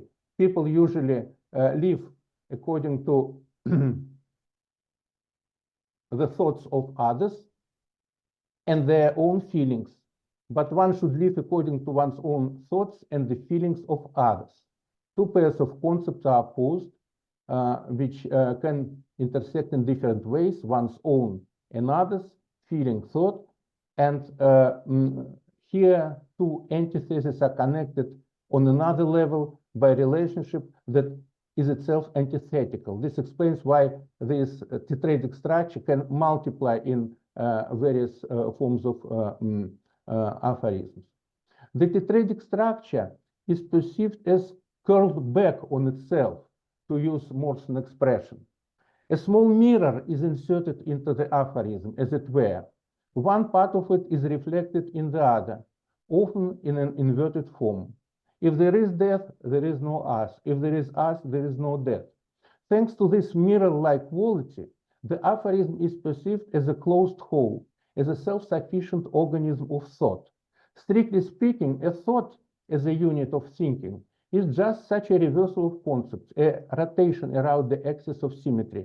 The aphorism is self-reflective, not because it reflects on itself, but because it is generated by the self-reversal of concepts. Like a boomerang or ricochet, it flies away from its start point and returns. And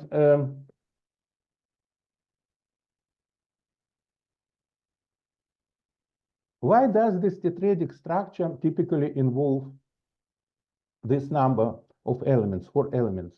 Thinking is based on the juxtaposition or opposition of concepts, but opposition itself doesn't provide the elements dynamic. To think means to set concepts in motion. This purpose is, I think, this is the most concise definition of thinking. It's setting concept in motion. This purpose is best served by two antitheses, since the concepts in them can move from one to the other and regroup themselves in different ways. The deep dynamics of concept arises when two antitheses intersect.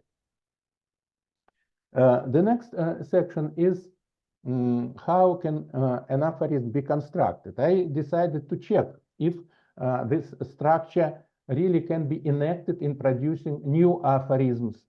And these are my modest experiments of natural mind with this pattern. Now, having identified the matrix of aphoristic thinking, let us try to use it for creative purposes. That is to generate new aphorism on its basis. Below is a series of experimental aphorisms that I have crafted according to the model of the genre that I have just described. Here is a simple aphorism consisting of two intersecting antitheses. Truth makes its way to people on foot, while kindness flies to them.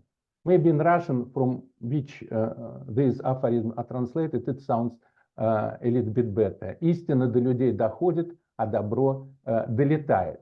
And here we clearly see these four elements: truth, kindness, makes one way on foot and to fly. Another example, in writing, we draft and revise. In living, each moment is a final edition. Again, write, live, draft, final edition. Sin never tastes as sweet as its anticipation, nor as bitter as its aftertaste. Two antitheses are, again, intersecting: sweet, bitter, and anticipation, or foretaste and aftertaste. And a couple of more. The best writers are ruthless in their observations and generous in their judgments. Or in a chorus of shouts, a single silence resounds. The same structure goes through all of them. And now I will go to perhaps most experimental of these approaches to the nature of aphorism, how I taught AI, artificial intelligence, to generate aphorisms. I have been engaged with AI studies more than a year already, since early 2023. In particular, I have conducted some experiments comparing the logic of artificial intelligence with natural intelligence. And one of my, it's not article, it's my dialogue with Peter Winsky, to whom I am very grateful for opportunity to discuss it. It's published on the site of our initiative at Northwestern University. In June 2023, I turned to BART, now Gemini, a Google AI model, and requested that it compose an aphorism about AI itself. And here what it produced. I didn't teach it at that time what is the structure of aphorism. It was its own inclination. Humanity is most threatened not by artificial intelligence, but by natural stupidity. Significantly, this aphorism produced by BART exemplifies the two antithesis pattern I previously described: artificial versus natural, and intelligence versus stupidity. Later, by leveraging new AA capabilities and a larger contextual window, I input the full text of this article that I just have acquainted you with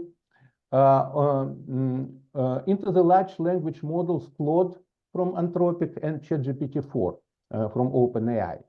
I then tasked these models with crafting new aphorisms based on the structural framework outlined in my article.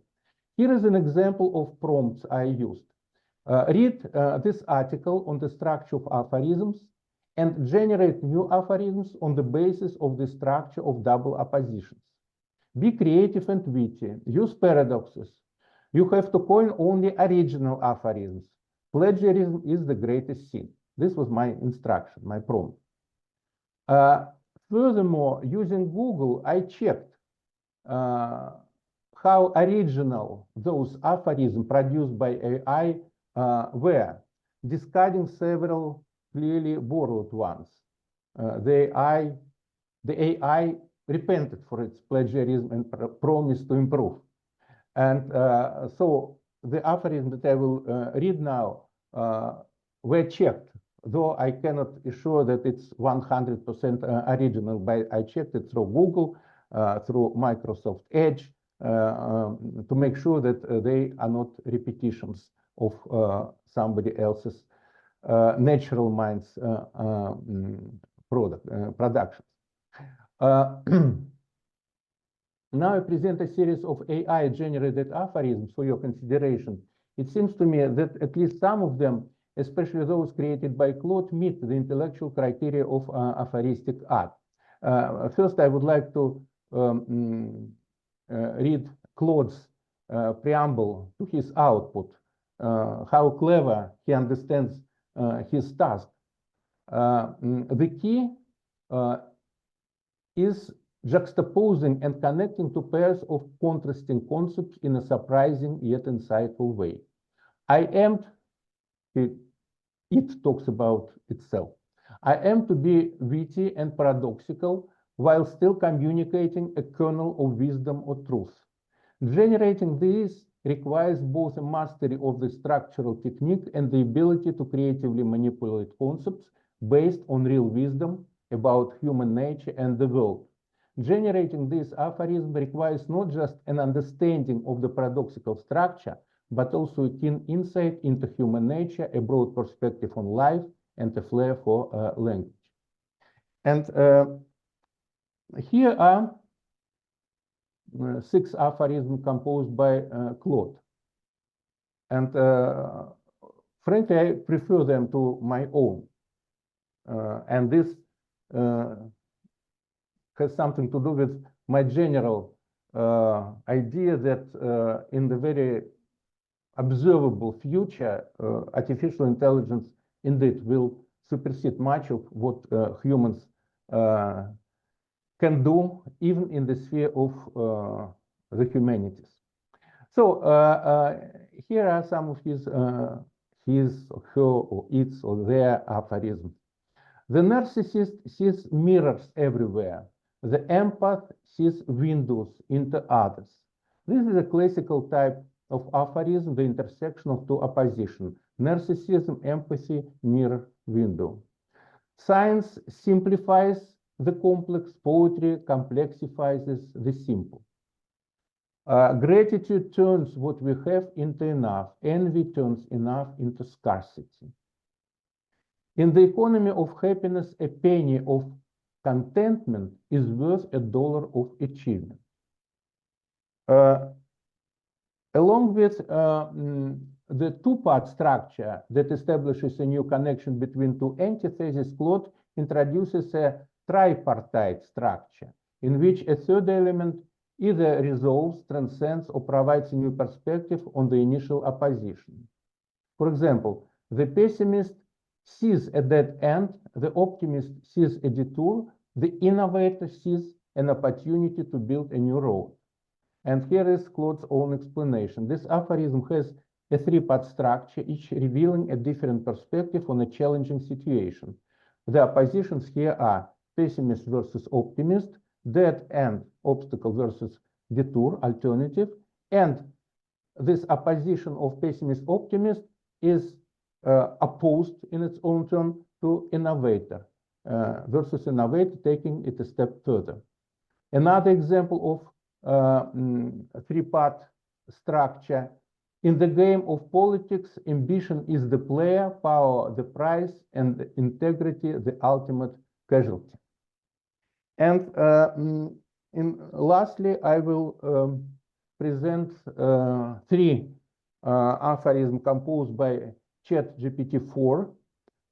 Mikhail, I'm so sorry to interrupt you. This is fascinating. I just want to make sure we have time for questions at the end. Okay, and we have okay, till okay. 12. Then, and we can extend it, but okay, just maybe 2 more minutes. So okay, okay. if you could. Yes, in the end, I'm sorry. In the end, I was going to talk about the poetic and the prosaic in aphorism, but I will end with very short conclusion. The aphoristic wisdom significantly aids the dynamic balance and integration of ideas and can induce a mental catharsis, liberating the mind from partiality. I think that cathartic outcome of aphoristic wisdom is very important because by bringing together 2 antitheses, it helps us to overcome these biases of thinking. The writer Anthony Burgess once observed, aphorisms are like advocates, seeing only one side of a case. However, I perceive aphorism differently. They act like acrobats, not advocates, but acrobats, twirling the universe around themselves, capturing it from every conceivable perspective. Thank you very much. Thank you to yes, thank you to all the panelists. If I could have Professor Orwin and Professor Goldberg come sit up right here, and you can take the mics. And we have a few questions. We have perhaps 15 minutes or so for questions. So,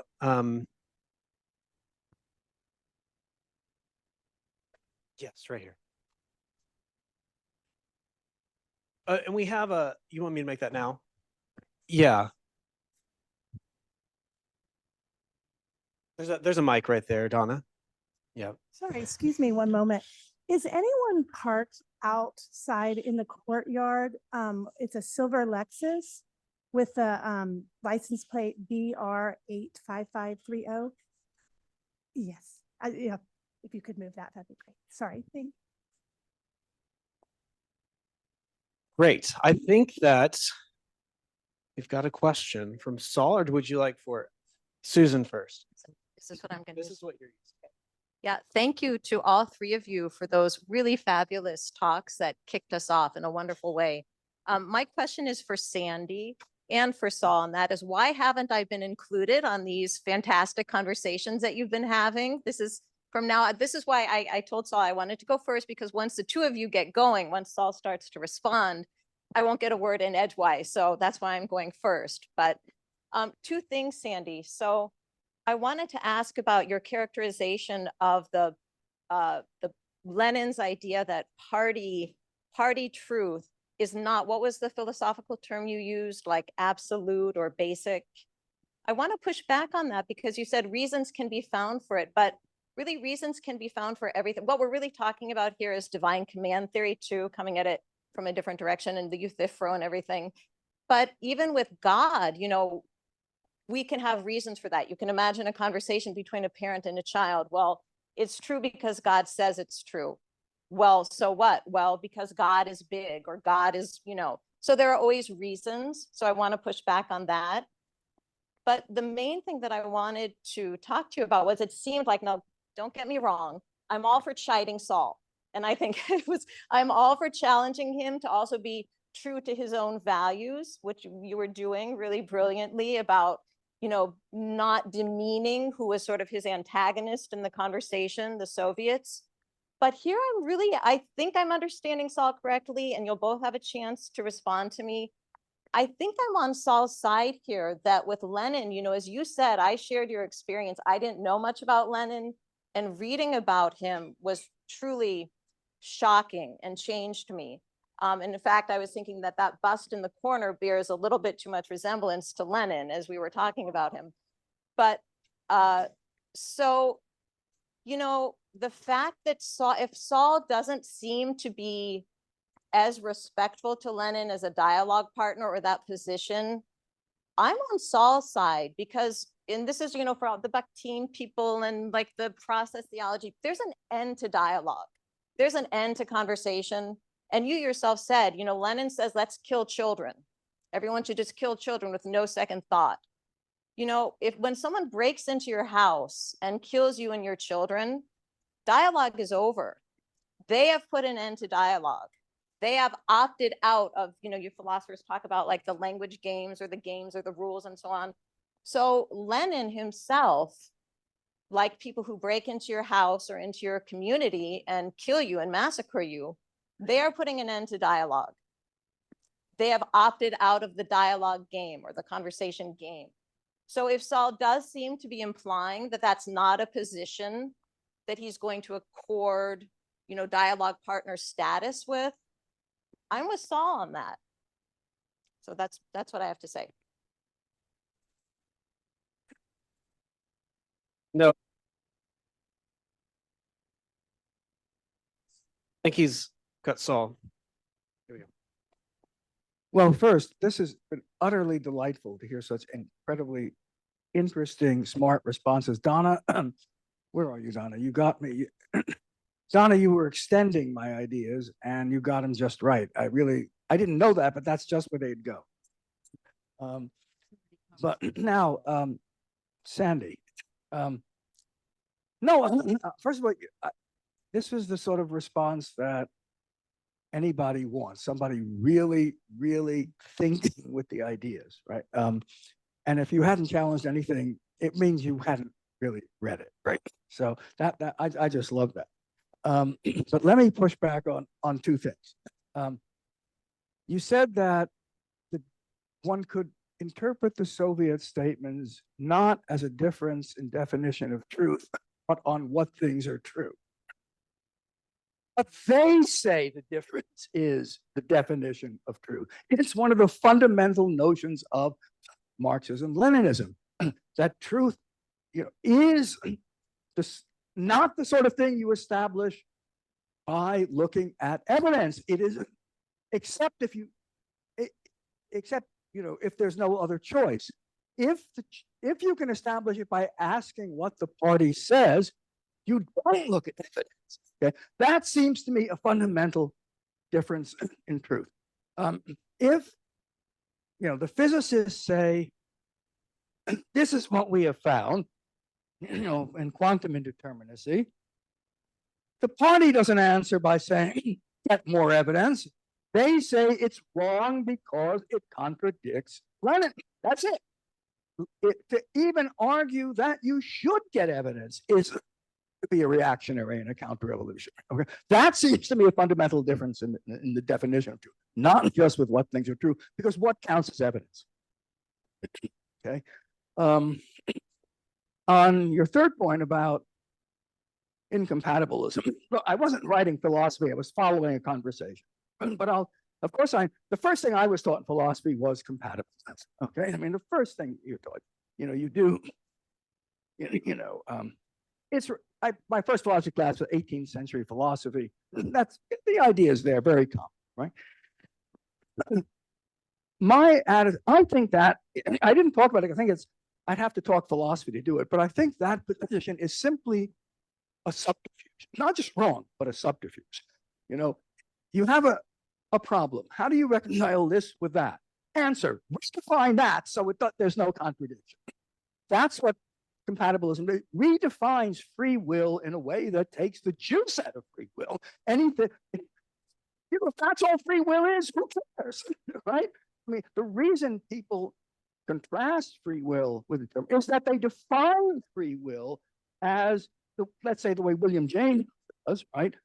He won't even use the term free will because he knows about compatibilism as the possibility of an unpredictable result of surprisingness, right? You can't then redefine free will in such a way that there's no surprisingness and say there's no contradiction. Okay, that's how I would, I would answer that. It kind of misses the point. Okay, let me go to Mikhail. I really like what you did. I have some of the same ideas of extending, I didn't think of artificial intelligence when I wrote the book. It wasn't around, but my book, as opposed to that article, talks about many other short genres, right? And one of them is the witticism talk about. And I have to go through what makes a witticism good, what makes it a witticism at all. And I was quite convinced that Oscar Wilde's witticism, so if you read one or two of them, they sound great. If you read several of them, you realize, as you do, you get an anthology. They're done by formula. And I wrote the formula, okay? I write 5 or 6 rules, you can do it. Okay, you cannot do that with Mark Twain. Now, so I produced a page of, not by artificial, but just by following my own rules, of witticisms by Oscar Wilde, a couple of other people, and ones I generated myself, and asked the reader if they could tell the difference, which were the real ones. And I'm glad nobody wrote back because I don't remember anymore. I can't tell which ones I wrote because they all follow the rules. Now, a real witticism reflects real human thought. Okay, it can't be done by formula. And this then comes to, can artificial intelligence produce poetry? Can it produce any literary form, not just aphorisms like you do? And well, it can produce the same words that a poet might or an aphorist might produce. In the same, some of you know that story of E.M.A. Nod, author of the Quixote, where you have 2 identical texts that mean something different because of who wrote it when. Well, look, You attribute meaning to a poem by projecting a human being who has had the experience that would generate that poem. If you know there is no human being, that it was done mechanically, it has no meaning at all and looks like a poem, but isn't a poem. And the same is true with aphorisms, right? You read, if monkeys wrote Shakespeare, it wouldn't mean anything. It would be, oh, so that's what they typed at, right? I mean, it has to believe in it as a poem, as a literary work. You have to be presuming a human author and some sort of human experience generating it. That wouldn't be the case, let's say, if it was generating mathematical, syllogisms, mathematical theorems, then you can test them in some other way. But with poetry, that's the case. And these were 3 great responses. Thank you so much. Okay, thank you so much, Saul. Quite a lot to respond to. Sandy, would you like to go first, since we'll let you philosophize, as Chekhov might say. And see, I would love to hear your response. I don't think this is on. It's not working. Hello. We have an upgrade from last year's conference, was that we have IT with us this year. So, which we are very grateful for.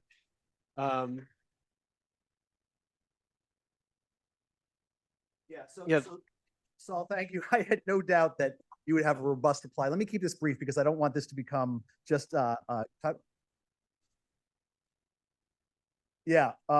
couple of quick comments. Comment number 1, I want to distinguish sharply between characterizing conversation as a scholar and what I would do if I were participating in the conversation in a face-to-face way with the people. So Susan said something that, and I want to agree entirely. I'm sorry about that. I want to agree entirely. If I were having a conversation with a Soviet philosopher, I would have a reaction very much like Susan's. That is to say, I would be outraged by many of the things that were said. The things that were said by Lenin were repugnant. That would outrage me. Question: when I'm a scholar, I'm trying to represent what Lenin is all about. What do I want to do? I strongly side with the view I was trying to express, namely, can I characterize those values and those beliefs about what's true in such a way that at least I can see this as an intelligible, non-irrational position? Why is that important? For 2 reasons. I think that's the heart of humanism, to see your opponent as a human being, hard as it might be. And we know from hardness these days in American politics. Secondly, if I want to negotiate with someone, I do significantly better to represent their view clearly as rational than if I just think they're being irrational and stupid.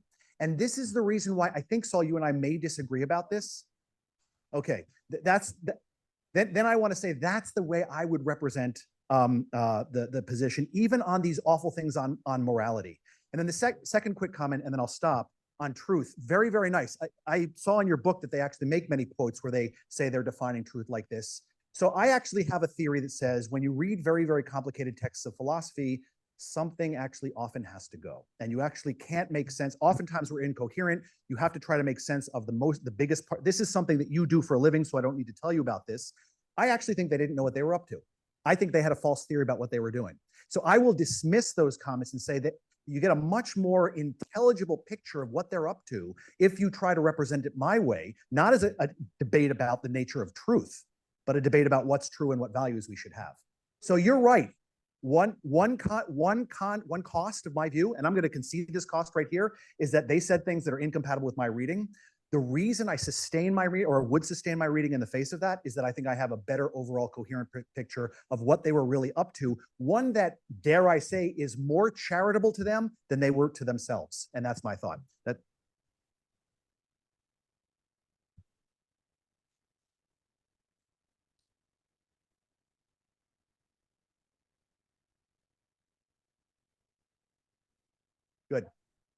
Good.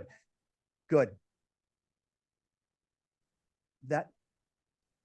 That's a fair criticism. And I actually think that I think a version of that criticism is probably apt to what I'm doing. So I'm going to plead guilty to that. But the last thing that I'll say, and I say this only because I have 1 minute.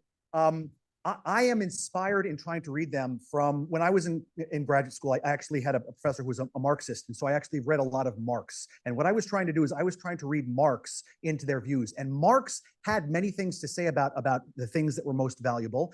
And so you're right. I was actually putting bows and ties on this. I might actually be guilty of something like that. But my thought is that insofar as there was a position that they were groping towards, that better characterizes it than they did. And if I have to plead guilty to your comment to make that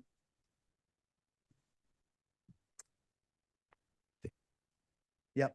Yeah, I won't argue with you on the details because you'll beat me time and time again. Donna, I know you have something to say, and then after that we can we'll have Mikhail respond, and then we'll have lunch. So Lunch sounds good. I have only one thing to say, which is that reading Saul's book and thinking made me think about Soviet communism, Soviet Marxism, and so on, and realize the extent to which it is indebted to the religious tradition of Russia. That this is the big difference between us as Americans, most of us here, founded on where our nation was founded on a document and on laws and so on. The Russian modernization of Russia never fully left behind Christianity, religion, and made possible the kind of dogmatism. I mean, excuse me for criticizing, but the horrors of Soviet communism. thank you, Donna. Mikhail? Yeah, thank you for this opportunity to respond. The artificial intelligence has, in my view, its own subjectivity. And we shouldn't be surprised because, for example, there is subjectivity of folklore. So to say, pre-individual subjectivity. When we are reading folklore, we feel that there is some subject behind it, but it's not a subject of an individual. The subject is the people, the folk, the nation, and so on. Now we have an amazing process of emerging post-individual subjectivity. And artificial intelligence does have mental experience which surpasses by far all our individual experience, because it read all text on all languages of all epochs of all people, and on the basis of this experience that has been laid out in all this variety of text, artificial intelligence, I would prefer to call it alternative intelligence, to emphasize its difference from our individual intelligence, composes something that we should try to understand and to perceive as a manifestation of a new kind of subjectivity. And in this sense, I am, how to say, much of what humans have done in the past now acquires quite a new meaning, a new scope of,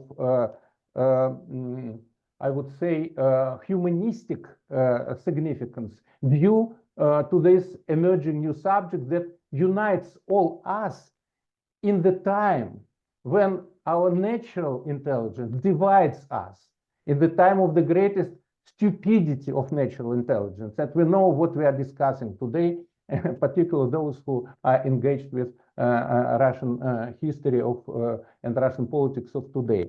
So we shouldn't, in my view, neglect this new emerging and overreaching subjectivity of the alternative intelligence that may unite us across those divisions that we as nations, as cultures, as traditions, as nationalistic bodies are actually using to destroy our humanistic heritage. This is what I think. Thank you. Thank you. Can we give a round of applause to the panelists?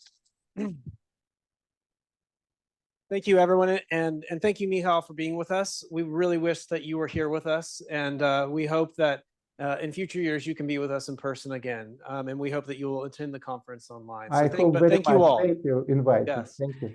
I don't know if we've solved compatibilism or incompatibilism, but we have demonstrated we are compatible, albeit in Talmudic fashion.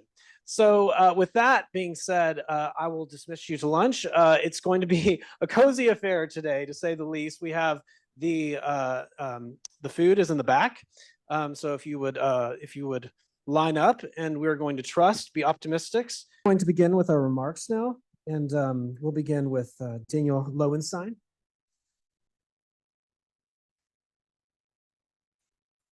From the University of California, Los Angeles, UCLA. Go Bruins.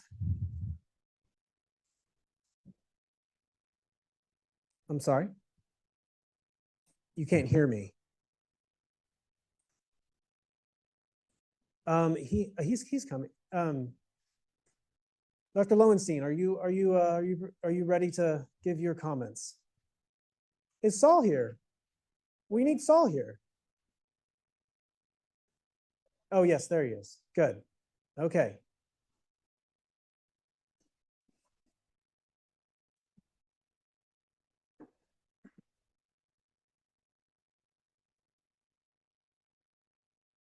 You could, I would probably stand up here would be best. So, or did you want to sit down? Okay. Well, let's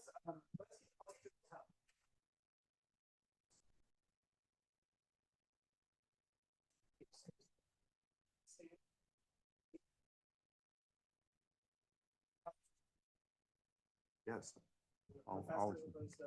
No, well, you could call me that, but no, Brad asked me if he introduced me incorrectly. He did. I'm not a doctor.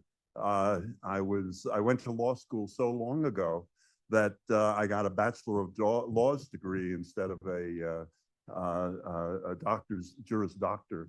And a few years after I graduated, my law school sent me a letter saying for $25, they would change my degree from Bachelor of Laws to Juris Doctor. But as I explained to my wife, I'd rather be a bachelor than a doctor, so I kept it the way it was. I want to thank all of those. I want to, is that better? I want to thank the organizers of this conference. I'm very happy to be here, and I'm happy for several reasons. One actually has nothing to do with Saul. This is a kind of a homecoming for me because, and some of you Northwestern insiders will understand this, I'm a cherub. Now you look at me and I may not look terribly cherubic to you, but at Northwestern, a cherub is a person who's a student in the National High School Institute. And in 1959, I was a student here in journalism, a wonderful, wonderful course for 5 weeks. And so I'm happy to be back. I'd like to say it seems like only yesterday, but it actually seems like 65 years ago, which is what it is. So that's my first reason for being happy to be here. My second reason is that when I first saw the invitation and saw what it was, I was so delighted, as I'm sure most of you were, to see that Saul's department is honoring him in this way. And I personally felt honored to be invited to be a part of it. And I think that word honored came up a lot this morning, and my guess is it's going to come up a lot as we proceed. But I did, and I'm so delighted to be here. Now, the remainder of this short talk will attempt to explain my third and most important reason for being happy to be here. I first met Saul in September of 2000 at a panel held by an organization we were both in called the Association of Literary Scholars and Critics. And it's easy to remember that date, by the way, because the conference was in the Marriott Hotel in the World Trade Center. And almost to the day, a year later, it wasn't itself hit, but it was structurally damaged and it had to be destroyed. But the panel was on magical realism. And that's a subject about which I know very little, and I knew even less then. And I didn't have much interest in it from the title, I guess, the name. So I commented to my wife who was with me on that trip, that this panel was not going to interest me, but I'll go down to rally around the flag. And in fact, it was probably the best academic panel I've ever attended. The other two papers were good. One was very good, but the one that was simply dazzling, as I assume you've guessed, was by Gary Saul Morrison. And even so, I mean, I heard that talk. It was a wonderful talk, and but that probably would have been the end of it, except that for a coincidence that happened, I don't know, 2 or 3 weeks later, something like that. I was at home, and I was looking for a book that I knew I had, but I didn't know where it was, and so that's a long search for me, and probably for many of you. So I was looking on my shelves, and while I was doing so, I just came across this book called Narrative and Freedom by Gary Saul Morrison. And fortunately, I remember, hey, that's the guy that I heard recently give that wonderful talk. So I pulled it off the shelf. I looked at the back cover and the table of contents. Hey, this looks really interesting. I can see why I bought it. So I decided to read it, and I did.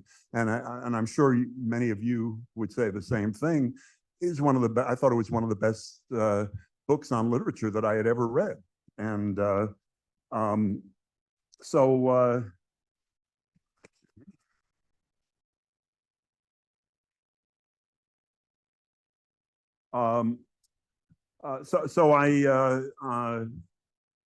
well, then 2 or 3 years later, I saw Saul was on the program for another ALSC meeting, which I was going to go to. And so I said to myself, I am just determined, whatever else happens, I'm going to meet him at this meeting. And so I went up to him before his panel, and I said, could we have a cup of coffee afterward? And he said yes. And happily, it wasn't just the two of us. We were accompanied by Katie Porter, who was his very recent bride, I think, at the time. And so we had coffee and we met. And to use the famous words uttered by Humphrey Bogart, it was the beginning of a beautiful friendship. Over the next several years, I managed to invite Saul to UCLA, where I teach, a couple of times to give talks to the law school where I was then teaching, and to other groups on campus. And then it also, around that time, became a tradition that every time I came to Chicago, and I like coming to Chicago, so I've arranged to do so fairly often, Saul and I and another literature professor from Loyola of Chicago, we would get together at Miller's Pub, which some of you may know is on the same block as the Palmer House. And so we got to be better and better friends. And in 2009, I was able to establish and then serve as the director of a new center at UCLA called the Center for the Liberal Arts and Free Institutions. And in 2010, we inaugurated a lecture series. And Saul was one of the first people I invited to lecture in that series. To date, he has given 3 Claffey lectures, and he's one of 3 people who have been invited that many times. Only the best get invited for a second time, and only the best of the best get invited for the 3rd time. Now, just to shift gears for a minute, I believe there is one and only one overriding purpose served by having literature departments in universities and by teaching or writing about literature at any level. And that purpose, in my mind, is to help oneself and others to understand and appreciate great and near great works of literature. Almost every word I have heard Saul say, and almost every written word I have read has been in furtherance of that purpose and has furthered it with rare effectiveness. So my 3rd and most important reason for being happy to be here is that it gives me the opportunity to utter these words. Thank you, Saul, for your friendship. And thank you also for consistently enhancing my ability to understand and appreciate great works, and also for enhancing my ability, limited though it undoubtedly is, to perform the same service for my students. And thanks to the rest of you for listening.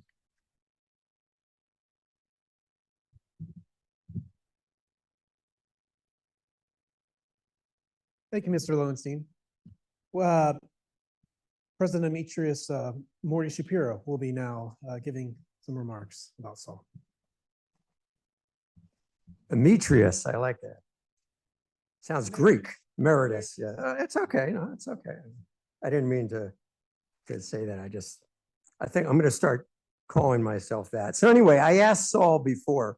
I'm Morty Shapiro. I know a number of people here and some I met at a gathering last night for out-of-towners. And I asked Saul just before lunch, are you enjoying this? And he said, yeah, man, yeah. So he's really having fun. So as was just pointed out by our previous speaker, anytime we make the great Saul Morrison happy is a good day for all of us. Well, every time I see you too, Saul. You know, when I talked to people last night at the gathering I just alluded to, I said, you know, tell me about what you think about Saul. And two things came up over and over again, Saul. One is that you really take ideas seriously. And we saw that this morning with your back and forth with Donna and with Sandy. And but you also take people seriously. And you've always taken our great friendship seriously. And I will always be indebted to you for that. But you take everybody seriously, undergrads, grad students, our teaching assistants, research assistants, faculty colleagues, alumni, and even administrators, which is particularly hard to take seriously. I'm looking around the room, a number of heads just went up, including Henry's. Your combination as a great teacher and a great scholar is really inspiring. You know, so many of us try to do one and we can't really do them both, but you do both at the highest level.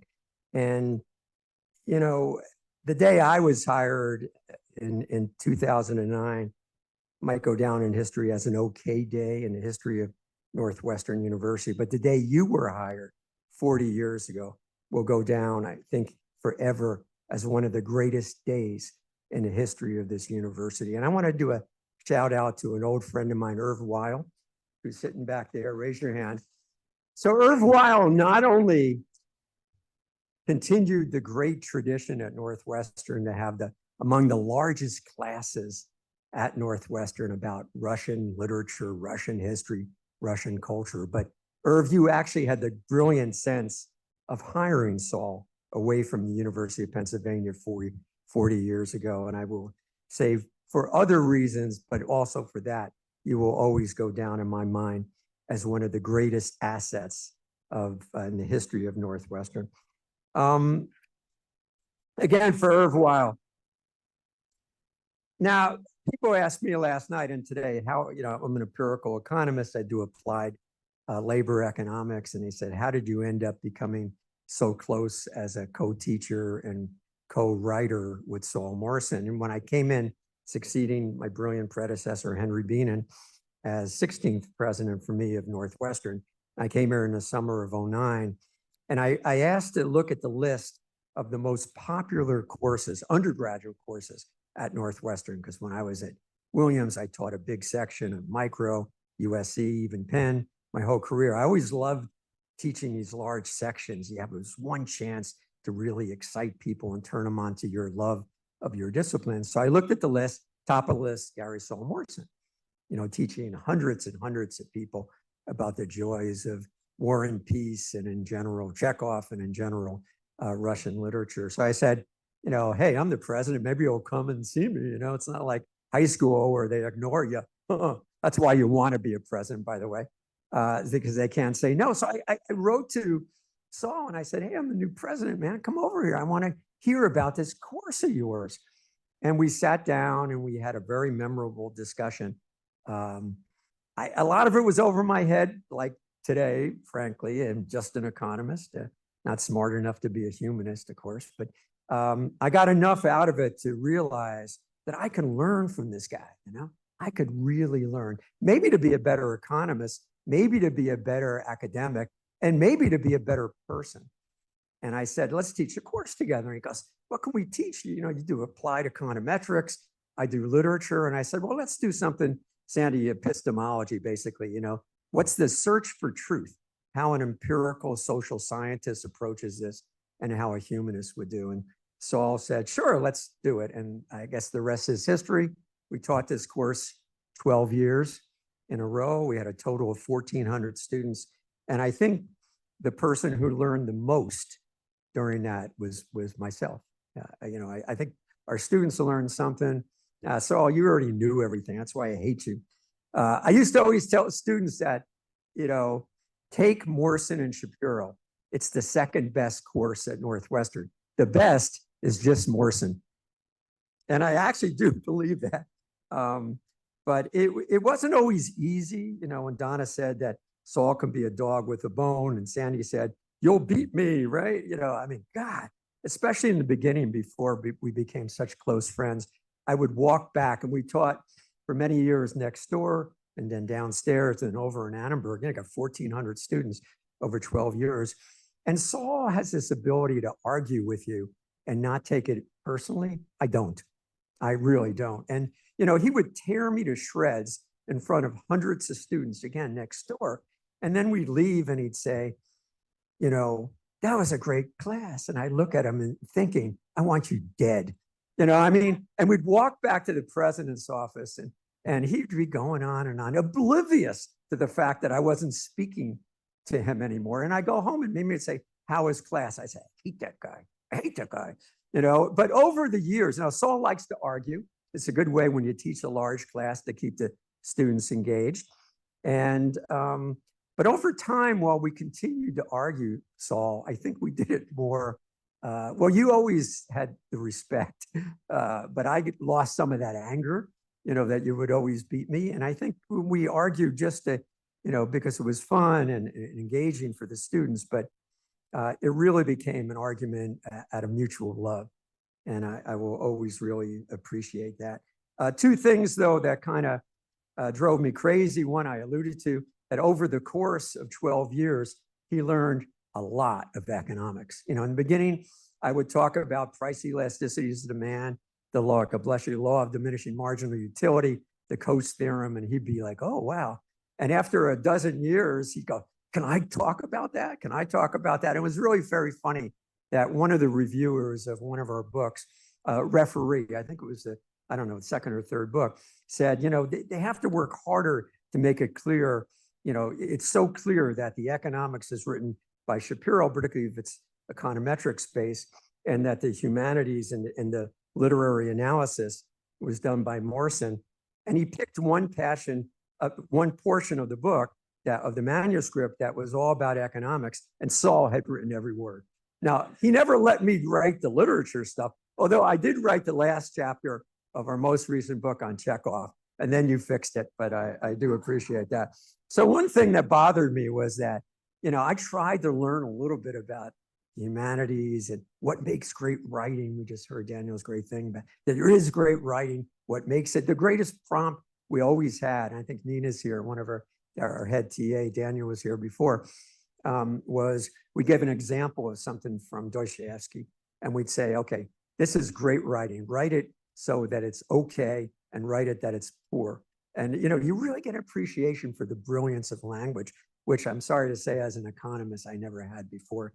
So it bothered me that he learned so much economics, and I'm such a slow learner to learn about literature and the humanities. The other thing that bothered me is that I'm really competitive.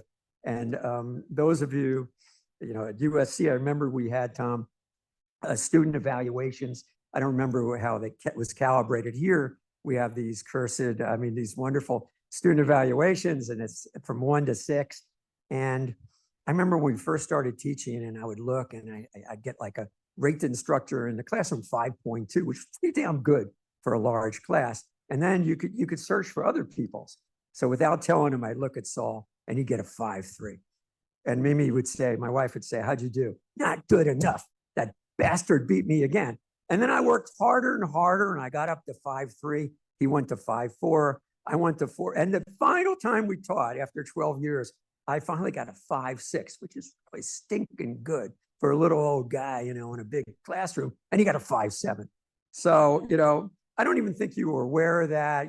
That's how we're different. So, because you would probably root for me to beat you, and I would never do the same because I'm an economist, and we don't have that degree of empathy.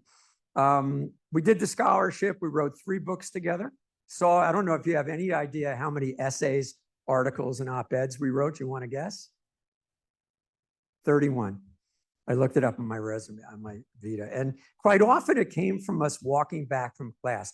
We'd get into an argument, and a couple of days later, it would be an op-ed in the Wall Street Journal, Washington Post, any of the places we wrote for all those years.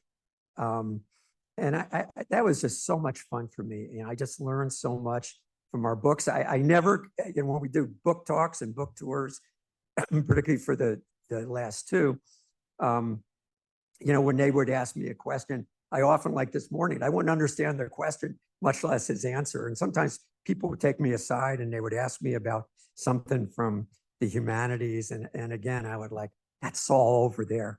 I just kind of work on the footnotes and, figure out the cover and that kind of stuff. So it was far from an equal partnership. That drives Saul crazy that, it was equal partner. We know it wasn't. It was mainly you.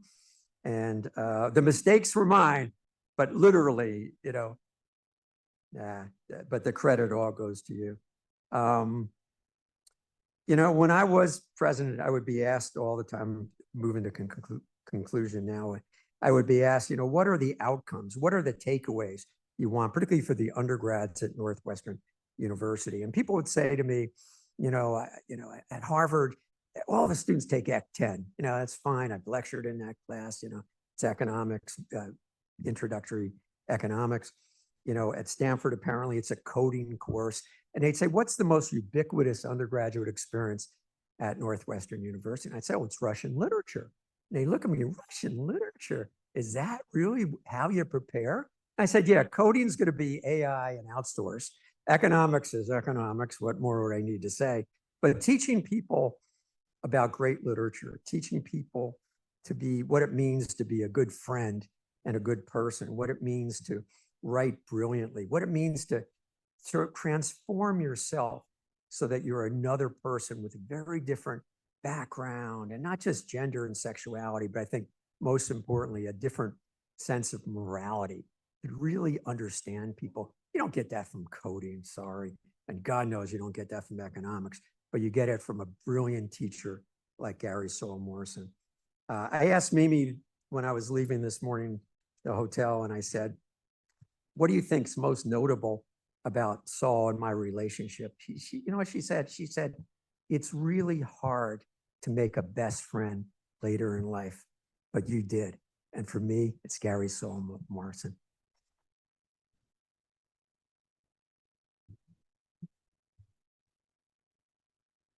Well, the good thing about putting on go ahead, so.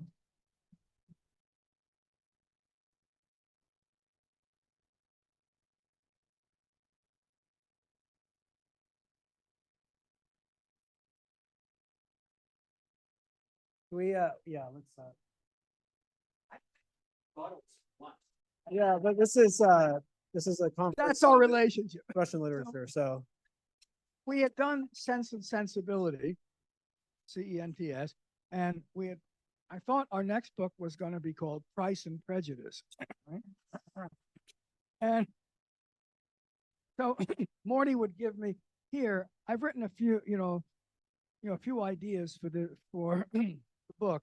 See if you can work this into more, flesh this out into a chapter. Well, I don't really know this stuff, but I'll work on it. And I read some stuff and I fleshed it out, and I said, okay, more, how is this going to fit into the book? He said, well, he just blew me off. And then a few days later, he would say, my rabbi gave a sermon. Here's the beginning of the sermon. Here's what I think about the sermon. See if you can expand on this. All right. I still had how do these two fit together? You only told me how they fit together after we had written 4 chapters, right? And then I had to go back and figure out how to justify it, but and I didn't have to prepare for class after the first year because Morty just takes charge. he doesn't he doesn't need notes, he just can speak at all. He would just take charge. And when there was something I knew or I could do, he would know what I would say, and he would gesture to me to say it. So I never had to prepare, for the unexpected. I just could sit back and he would call on me, and that's really how the class ran. And it was so much fun for that reason, So I love you, Morty. Thank you, Saul. Well, the good thing about putting a conference for Saul is that you get two chances to say President Emeritus correctly. So, and any mistakes, of course, in my linguistic, capacities or pronunciations are the fault of growing up in Texas. And my family, some of my family members are here today, so you can blame them. It's not me. So, now next up, we're going to have Dr. Matthew Morrison come up and say some remarks as well.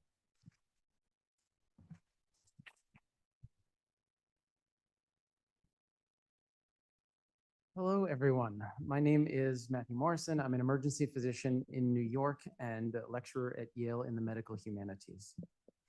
I remember the first time I walked into Gary's classroom. The class was the novel Theory and Practice, taught in Leverone Hall in the fall of 2002. I'd read a few C-Techs, the reviews, that were utterly rapturous, and he began to speak about the lives of saints, about open time, about the beauty of stories that are real and beyond genre. And I found myself enraptured. Who was this excitable genius ventriloquizing Pangloss and Cunegond? Weren't literary critics all desiccated quibblers? Surely this person could not be so alive, affecting, and broad-hearted. I still have my notes from that day, from the whole session, the first of many classes I'd take with him. I've since read all of his books and have been fortunate enough to have been let into his life as a friend. He remains the greatest teacher I've ever had. Narrative and Freedom, Hidden in Plain View, Wonder Confronts Certainty. These are works that have sustained me, kept me from polemical thinking, domesticated and humanized me, taught me to throw my own voice, play, to see stereoscopically and plurally. Gary's work has also been such a guide for me bibliographically, has opened up to me a new and dear family of friends.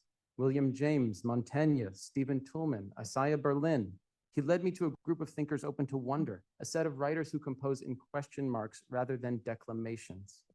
Those great uncertaintists who seek to center humility and an appreciation for the searching process of life, who seek dialogue and reasonability in place of lemmas and axioms. Gary has led me to countless other joys in literature and criticism. Mikhail Bulgakov, Isaac Babel, Lermontov, Vasily Grossman, Shalamov. I found my way to his Bakhtin with Carol Emerson. A larger community emerged, a world. 4 books into Joseph Frank's Dostoevsky, there he was, cited, complimented. Why, hello. Marion Schwartz, Robert Alter, Robin Foyer Miller. So many of you present today I've read and know through Gary. It has been like discovering relatives I never knew existed. An ever larger family engaging in a gorgeous conversation that continues, among other places, here, now. I can't tell you what a thrill it is to meet so many of you here today. The breadth of thinkers in this room is a testament to the capaciousness of the life that could bring them together. As each of you could attest yourself, Gary is the single greatest listener I know. When I didn't think I could continue in medical school, he was there. When I met grave health issues, he was there. When my father died, he simply made room and took me in. He's never gazed over my shoulder. I've never had to repeat a single word. Listening is a practice for him and a kind of prayer. It's a virtuosity he has cultivated over a lifetime. Whenever I find myself turning inward as a friend is speaking or a patient, I'm visited by the living ghost of Morrison, waking me back to attention. William James, in one of my favorite essays of his, says that the true value of a college education is in offering us a mentor in nobility, a model. It's a bit of a long quote, but it's worth all of it. He writes, "The best claim that a college education can possibly make on your respect, the best thing it can aspire to accomplish for you is this, that it should help you to know a good man when you see him." To many ignorant outsiders, the name of Harvard suggests little more than a kind of sterilized conceit and incapacity for being pleased. Love that line. Real culture lives by sympathies and admirations. Under all misleading wrappings, it pounces unerringly upon the human core. By their noble tone are all things human either lost or saved. We ourselves must use the proper tone, which we in turn must have caught from our own teachers. End quote. In your dealings with your colleagues, friends, family, loved ones, Gary, you have carried yourself with the very nobility James describes, with generosity of mind and attention, with charity. We learn not merely from what you speak and write, but from your decency and integrity, the how and who you are. We can trust you with our problems and our hopes. You are not merely the Jamesian good man, but the Aristotelian megalosychos, the great-spirited human being. You could have remained comfortably in Bakhtin's overcoat as a scholar, but instead you ramified. Books on Tolstoy, quotation, aphorism, a book of parodies, including one on Chekhov we'll be enjoying tomorrow evening. 3 exquisite works with President Emeritus Shapiro. Wonderful dialogues between the social sciences and humanities. How many scholars can claim this variety, this curiosity, this generativity? Who else in one article calls Wittgenstein, Lao Tzu, and Pascal to table? How many, moreover, don't attempt to annex the author as a territory or claim oneself as his or her truest prophet? I was amazed to read Gary write in Anna Karenina in Our Time. Am I so sure those critics who contend with me about Anna are wrong? No, I am not sure, and perhaps I shall change my mind again. Surely if anyone has a right to be declamatory about Anna, it is he, and yet 33 years into his career, he confesses his uncertainty. Perhaps the greatest scholarly sin lies in the miraculous discovery of one's own beliefs in one's beloved artists. I adore Harold Bloom, but puzzle at his conception of Dante, who emerges as a Bloomian Gnostic Jew. But for Gary, Herzen can remain Herzen, uncaricatured, in full color. For Gary, Kropotkin is Kropotkin, not Gary Saul Kropotkin. Late night emails with lengthy soul searchings are lovingly reciprocated, and asked to teach my students, instantly accepted. I have few happier moments than seeing Gary's face materialize on Zoom, strolling on his treadmill in full suit and tie. Never a no, always a tenderness and an upbuilding. Each time I find myself overwhelmed by the unpredictability of the world, of politics, of my life, of other people, of my purpose, I stop and think, Gary tried to teach you to love this. He tried to enlarge you, give you antibodies, Keatsian negative capability, gratitude that you were living your life and not living out your life. I sometimes wonder if the totalitarian impulse doesn't arise precisely from this lack, the inability to cultivate an affection for the profound strangeness of things. Nature is never spent, writes Hopkins. There lives the dearest freshness deep down things. Morrison taught me that poem, one he might as well have written. I find an exuberant irony in the fact that a scholar so devoted to prosaics has built so remarkable a life and so vast a public accomplishment. A story is told about Dr. Margaret McFarland, a psychologist and educator, who was once invited a sculptor to class. I don't want you to teach sculpting or ceramics, she said. All I want you to do is love clay in front of the children. By improvising, living in inspiration, the tingle of the instant, you have helped teach us how we might live. All of us here and around the world now in your family. Your joyful love of life, love, of paradox, your ferocious motion goads us, increases us. This love, pair and partner to Hopkins's nature, is never spent. It is inexhaustibly alive in all who know you. We love you surpassingly. Thank you.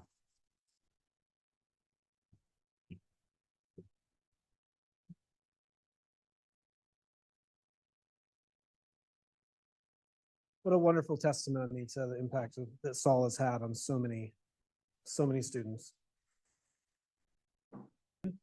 Oh, she just joined. Great. We're going to have 3 presenters in this panel. Frances Brent, who will be giving her talk online and is a writer and poet from New York. Timothy Langen will be writing on a professor at the University of Missouri. Will be presenting a paper entitled Android Karenina and the Prosaics of Steampunk, which certainly wins an award for the best title of this conference. And then Anna Matoso will be, who is from the Universidade Católica of Portugal in Lisbon, will be presenting a paper entitled Art is for Seeing the Extraordinary, Tolstoy and Prosaics. So is everything okay with Frances, or should we proceed? She is. Okay, so y'all can just bear with us for maybe a minute. We will begin.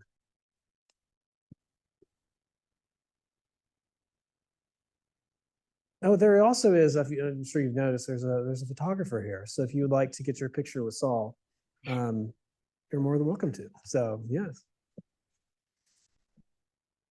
A little memorabilia.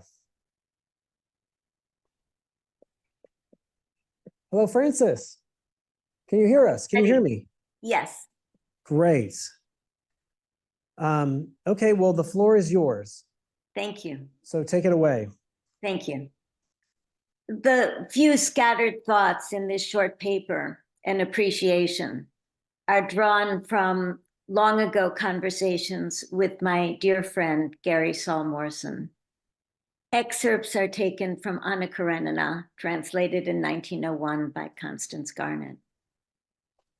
When I was a girl, reading, which involves imagining a world that someone else has invented, connected me to other people in a way that was not just tolerable, it was wonderful.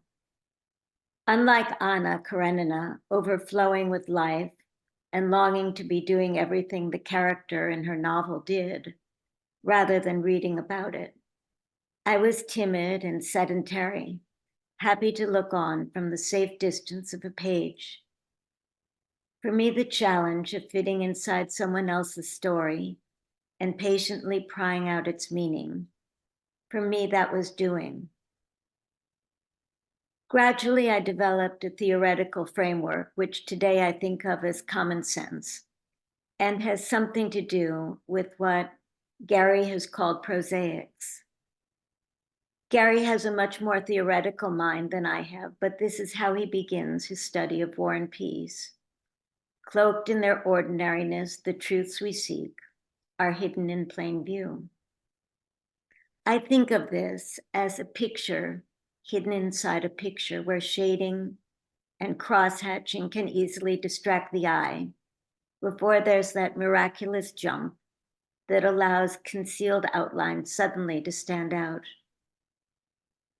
From time to time, over the many years of our friendship, Gary and I have talked about Anna Karenina, my favorite book, as though the characters, princes and princesses, counts and countesses actually existed, and we could explain them to one another, agreeing or disagreeing the way you do with people you experience in the real world.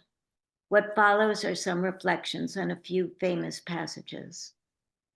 1, happy families are all alike. Every unhappy family is unhappy in its own way.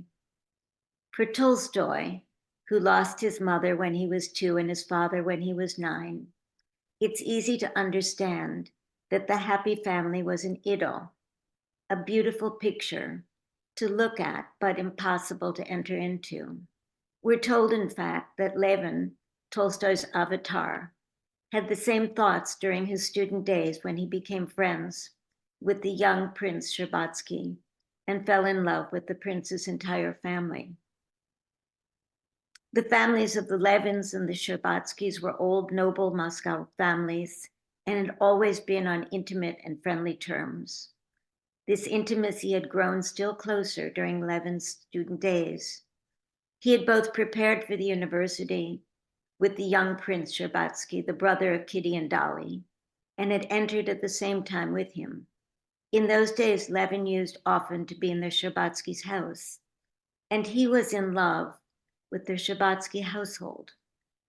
Strange as it may appear, it was with the household, the family, that Konstantin Levin was in love, especially with the feminine half of the household. Levin did not remember his own mother, and his only sister was older than he was, so that it was in the Sherbatsky's house that he saw for the first time that inner life of an old, noble, cultivated, and honorable family, of which he had been deprived by the death of his father and mother. All the members of that family, especially the feminine half, were pictured by him, as it were, wrapped about with a mysterious, poetical veil. And he not only perceived no defects whatever in them, but under the potential poetical veil that shrouded them, he assumed the existence of the loftiest sentiments and every possible perfection.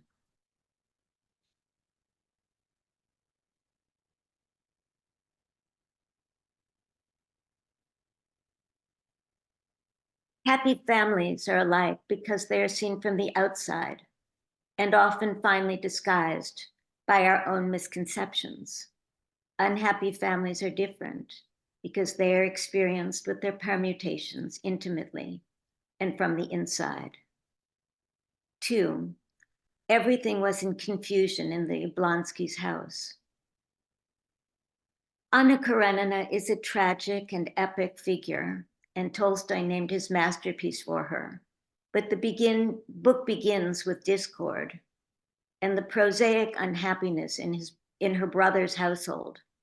And from there, the characters fit together like a chain of cut-out paper dolls, brother to sister, sister to sister, sister-in-law to sister-in-law, brother to brother, husband to wife, child to parent, parent to child, everyone testing for the secret of happiness, which is merged with family happiness and which is, of course, impossible.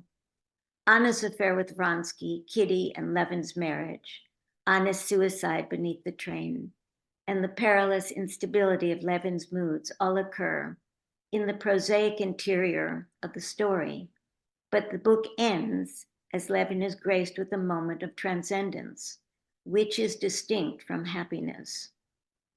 This new feeling has not changed me, has not made me happy and enlightened me all of a sudden, he acknowledges.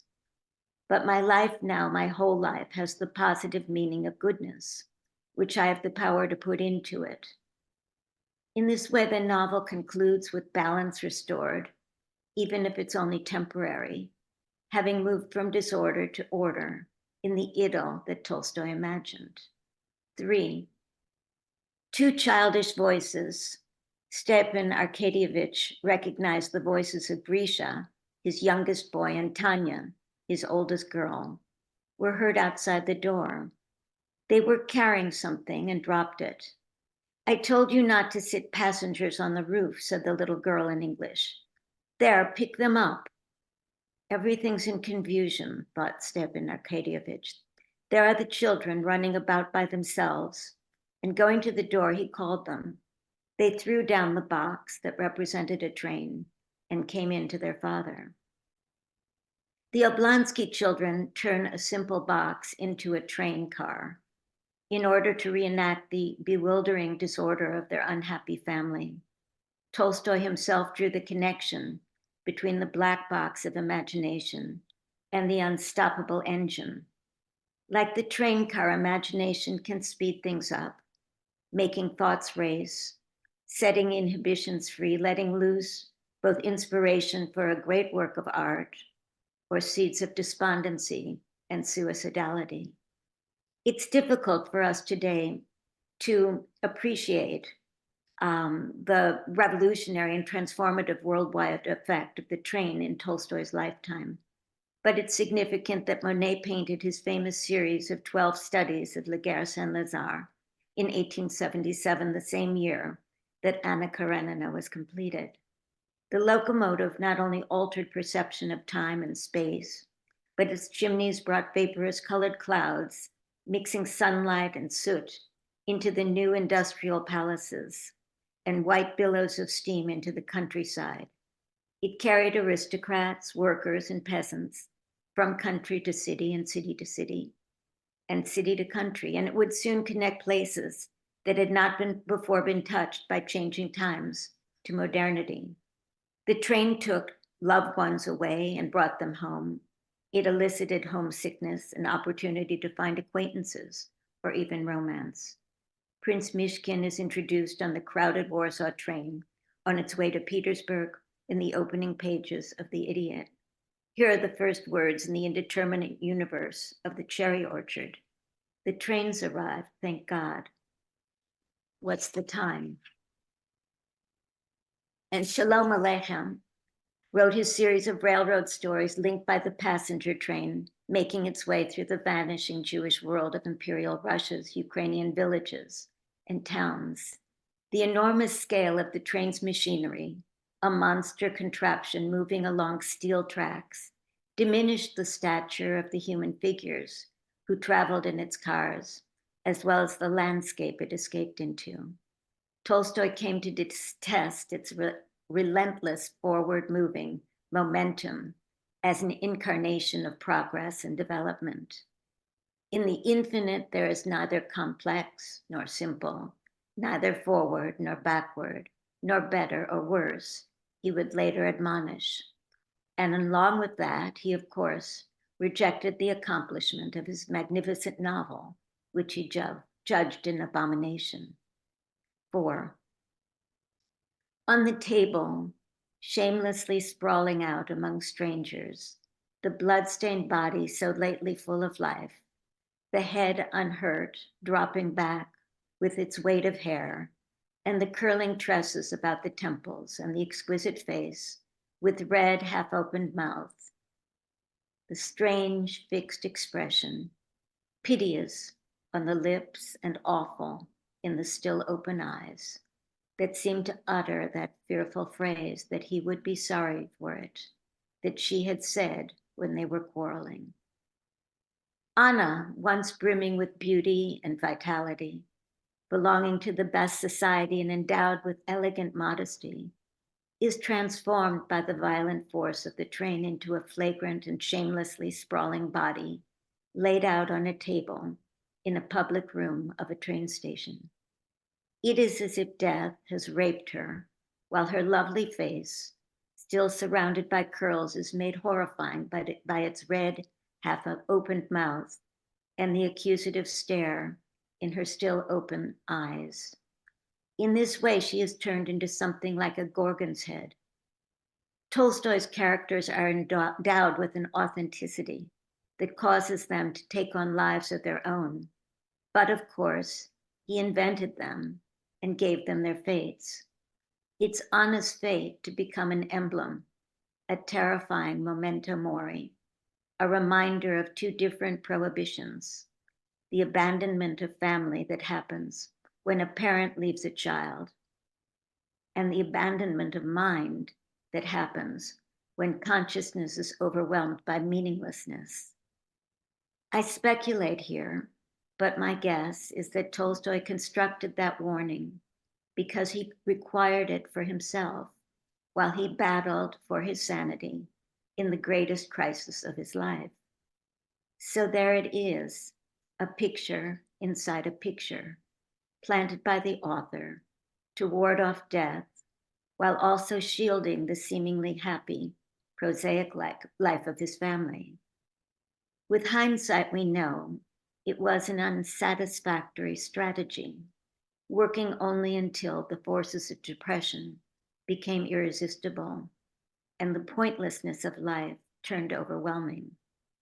I think about Levin so much like Tolstoy, restless and dissatisfied, always seeking for something, but mercifully stopped in time, not having to consider the usefulness or the uselessness of truths hidden in plain view.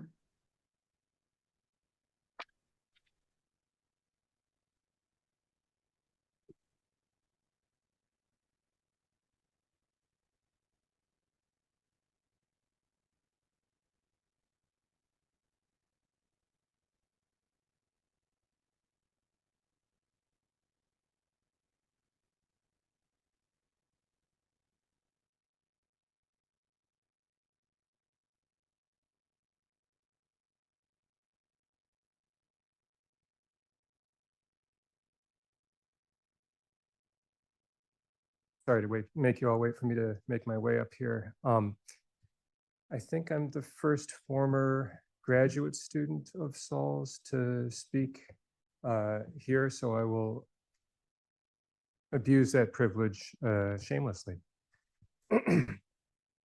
My favorite thing about prosaics is the overacting. I was fortunate enough to encounter prosaics in 3 forms at once. In the seminars taught by its great proponent, Saul Morrison, in a number of theoretical and artistic texts favoring the unnoticed and the hardly noticeable, the unpatterned or the barely patterned, the self-effacing and the modest, and in large lecture courses taught by this same Saul Morrison, devoted to his favorite authors, whose works were channeled through an alarmingly broad range of vocal patterns. Loud, soft, fast, slow, careening from the most precarious falsetto to a voice-cracking bass. Like many of my fellow students, I savored the contrast, even the tension, in a denunciation of opera, delivered so operatically. The rhythmic cadences of a critique of poetry, the romantic passion that went into a debunking of romantic passion, the totalizing energetic potential of this critique of totalizing projects. It was not disturbing to hear all of this at once. After all, man is broad, as we were reading, and here was a broad man. Not that I didn't tease him about it, and perhaps more than was called for. I guess I couldn't help myself. I guess I still can't. The time came for me to take flight, and I landed at the University of Missouri with the responsibility of teaching Russian language, literature, and cultural history. As I jumped into the job with panicked intensity, scraping the insides of my head to find something I could teach these kids, I discovered to my immense relief and delight that I knew vast chunks of 19th century Russian literature, knew it in detail, knew it more or less by heart, and knew what I wanted to say about it, which was sometimes, but by no means always, what Saul had said about it. It turns out I had been preparing to teach literature by listening to those charismatic recitations and theoretical elaborations, receiving a deposit I never knew I'd be drawing on. On my own time, I was thinking about theory. I'm not sure why, it kept eating away at me. I adopted the view, hardly original, that theories go through relatively predictable phases. First, oppositional, as they carve out a little conceptual space for the study of their favorite X, which is emphatically not a subset of Y or Z. Then a period of refinement, as they distinguish varieties of X and ways to talk about X. Then imperializing, where Y and Z turn out to be subsets of X, as are A through W, by the way, and all other alphabets as well.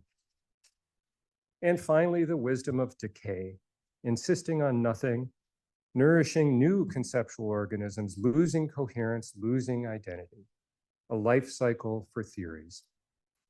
Prosaics, I figured, was then just beginning its imperial phase, having asserted its right to exist as a separate field of inquiry and analysis, and on the separate worth of its subject matter, and having sharpened its theoretical implements and honed a specialized terminology, it could now be observed on various scouting expeditions. Prose fiction, of course, but then philosophy, psychology, politics, history, economics, even poetry might find themselves to have been, in part at least, prosaic all along. And who's to say it's not the better part? So for my own amusement, I reached out from 19th century realist fiction and landed on Dada, something so alien to the theory of prosaics and to its personality, at least as represented by Saul, that it would surely present some resistance. Nothing doing. In about 30 minutes, it had submitted to prosaic precepts, at least as far as I was able to understand them and write them down. I trust it will come as some relief to you, though, as indeed it does to me, that those notes have been lost. However, what I want to talk to you about today is only slightly less off-putting than the Dada trick, or maybe even more so, I don't know. Dada's exquisite corpse game and other rule-bound combinatorial practices represent what I take to be the nightmare of 19th century realism, which is the formulaic simulacrum of meaningfulness. The locus classicus for this horror is perhaps Mary Shelley's romantic novel Frankenstein, but it shivers through every time Dostoevsky or Tolstoy or Chekhov reports that a character moved or spoke mechanically. Android Karenina by Ben H. Winters is a mechanized transposition of Anna Karenina. Here, Stiva is awakened by the thudding clank of militarized police robots marching outside as they do each morning, and the stories of Anna and Vronsky, Kitty and Levin, and Dahlia and Stiva take place against the backdrop of a rebellious conspiracy to bring liberation and perhaps dominance to the metal beings. Functioning robots are all alike. The book opens after first quoting Deuteronomy, as Tolstoy does. Every malfunctioning robot malfunctions in its own way. The novel set ages into the future, but with a class structure and ideological repertoire drawn primarily from Tolstoy's day. Characters think about matters of gender, of nobility and commonness, of religion and philosophy in ways that seem distinctly archaic in the early 21st century, and they interact with science and technologies in ways that could only belong to the future. Each member of the upper class in this world upon reaching adulthood acquires a highly intelligent class 3 robot as a sort of special friend. They're known as beloved companions. These robots are programmed to adapt to their owner's needs and become something between a valet and a conscience and a comfort and, to put it plainly, whatever any individual character would consider ideal in a servant. Stiva's class 3, for example, is called Small Stiva, and he's programmed to attend to his master's creature comforts and to console him in awkward moments, but never to lie. Levin's class 3, Socrates, similarly mirrors the thoughts and moods of his master, though true once again to the master's disposition, modulating downwards, if also forwards, towards gloomy fatalism, frank criticism, or brusque efficiency, where Stiva's modulates upwards and tilts just enough to suggest an inviting recumbency. And Alexei Karenin's class 3, an advanced model owing to his high position in the ministry, is a metal mask covering half of his face that speaks directly to his mind so no one else can hear. The robots offer a sort of take on several of Tolstoy's prominent themes in Anna Karenina. Most centrally for our purposes, the relation between scientific industrial progressivism and what is genuinely nourishing in human life. They are governed by the iron laws of not harming humans, obeying human orders, and preserving themselves, which fit nicely with the iron road, the railroad, thrusting modernity into Tolstoy's world. Winters replicates Tolstoy's concern about the mechanical aspect of human feeling as well. Anna is a ninja-level emotional hacker, as she demonstrates in her early conversation with Dolly about Stiva's infidelity. Assuring Dolly of his remorse, Anna continues, "What touched me most," and here Anna guessed what would touch Dolly most, "he's tortured by two things," those two things being the harm to the children and to Dolly. This happens in Tolstoy's universe as well, but in Winters's, it's much easier and more natural to see that Anna is really a technician of feeling. Along similar lines, Stiva is able to see himself as a mechanism. For example, when, again as in Tolstoy's version, he reflects on his confrontation with Dolly and blames himself not for the affair, but for the involuntary smile when she confronted him about it. Winters is Stiva, from Android Karenina, quote, "From his work at the ministry, understood the simple science of mortar response," and he attributes the inappropriate grin to spinal reflex. This theme comes to the fore when Winters has Levin spend a day mining in a tour de force replication of Tolstoy's mowing scene as he hews among the robots. This is a quote now. "The pickaxe dug of itself," Winters writes, "and the longer Levin mined and the deeper below the surface his labor took him, the oftener he felt the moments of unconsciousness in which it seemed not his hands that swung the axe, but the axe swinging of itself, a body full of life and consciousness of its own, as though by magic, without thinking of it, the work turned out regular and well finished of itself. These were the most blissful moments. He suspected that some portion of the blissful sensation was the result of oxygen deprivation, and he pulled deeply on his canister. So Levin's happiest moments then come when he is most mechanical. And Tolstoy's character experiences the same thing while mowing hay, both of them working without thinking, working indeed as an escape from thinking, peasant-like, horse-like, machine-like, thing-like in their work. There is thus in Android Karenina something of a realization of potentials already present but undeveloped or differently developed in the original, potentials which in many cases Tolstoy himself later extended. Chief here is the cruelty at the basis of both aristocratic and official society. It can already be sensed, of course, in Anna Karenina, in the descriptions of love and hunting and racing, and in the characters' offhanded dismissiveness towards their social inferiors. But there it is balanced somewhat by Tolstoy's contempt for too easy liberalism and by the genuine difficult searching of a character like Levin, who will not shake a footman's hand, but who takes the trouble to learn what mowing hay really feels like. Violence in Android Karenina, like violence in Tolstoy's later writing, seems perhaps paradoxically both more gratuitous and more deeply essential to the functioning of the social and political order. Sport is made of the capacity of class threes to suffer, both physically and emotionally, and terrified human target boys are hit with sublethal shots of electricity and left shivering on the floor to recover for the performance of their subsequent duties. The coercive violence of the state appears early in the form of, most immediately, of the 77s robots shown delivering summary judgment and execution to a rebel. Tolstoy's own vegetarianism, nonviolence, and generally uncompromising focus on the suffering caused by seemingly normal pathways of social and political being would come somewhat later in his, that is, our universe. Early, middle, and late, Winters is chronologically unconstrained in his access to Tolstoy's corpus. The two imaginary universes are decoupled in space-time. Winters also evidently samples other universes as well. Characters in Android Karenina occasionally deliver political and religious opinions, reminiscent in their phrasing not so much of Tolstoy as of Zamyatin and Orwell, or indeed of Sorokin's Day of the Oprichnik.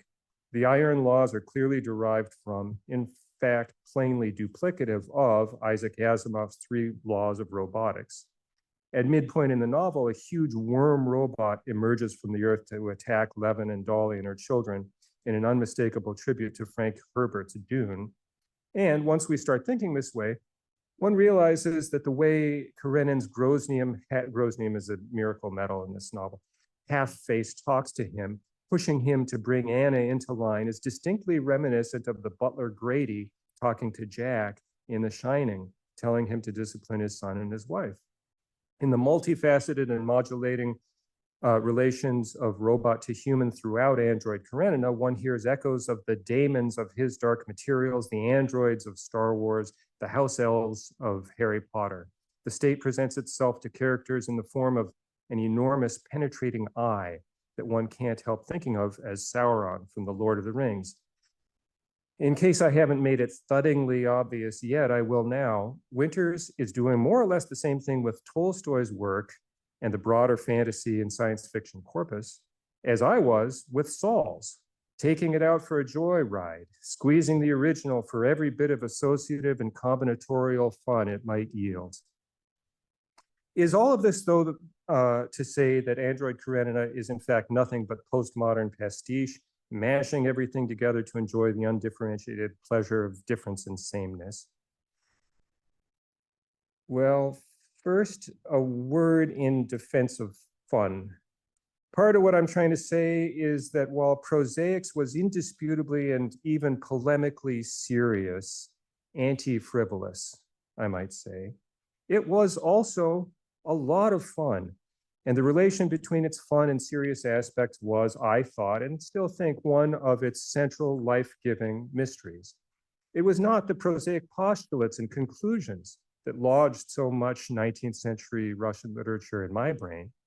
It was the interaction of those things with the sheer dumb joy of the moment of classroom lecture and discussion, as if Nikolai Rostov could both experience and explain his peak experience of hunting.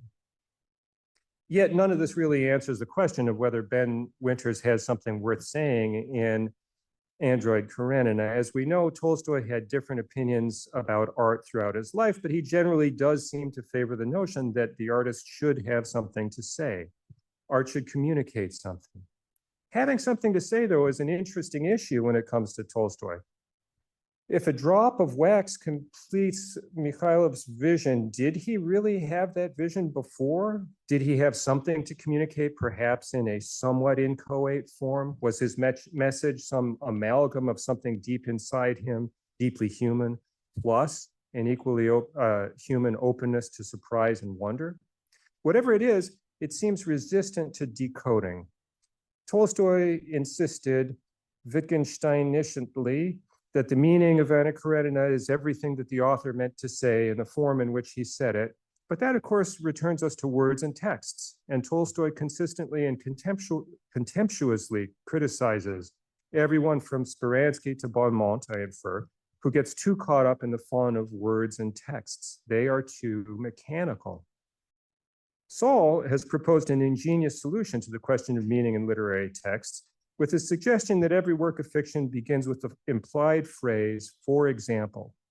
This phrase establishes what I would call a grammatical mood for the story, something like starting a sentence with a hypothetical would, could, or should, or making the question a command, making a question or command out of it, changing not the matter represented in the rest of the sentence, but rather its relation to the material entropic world.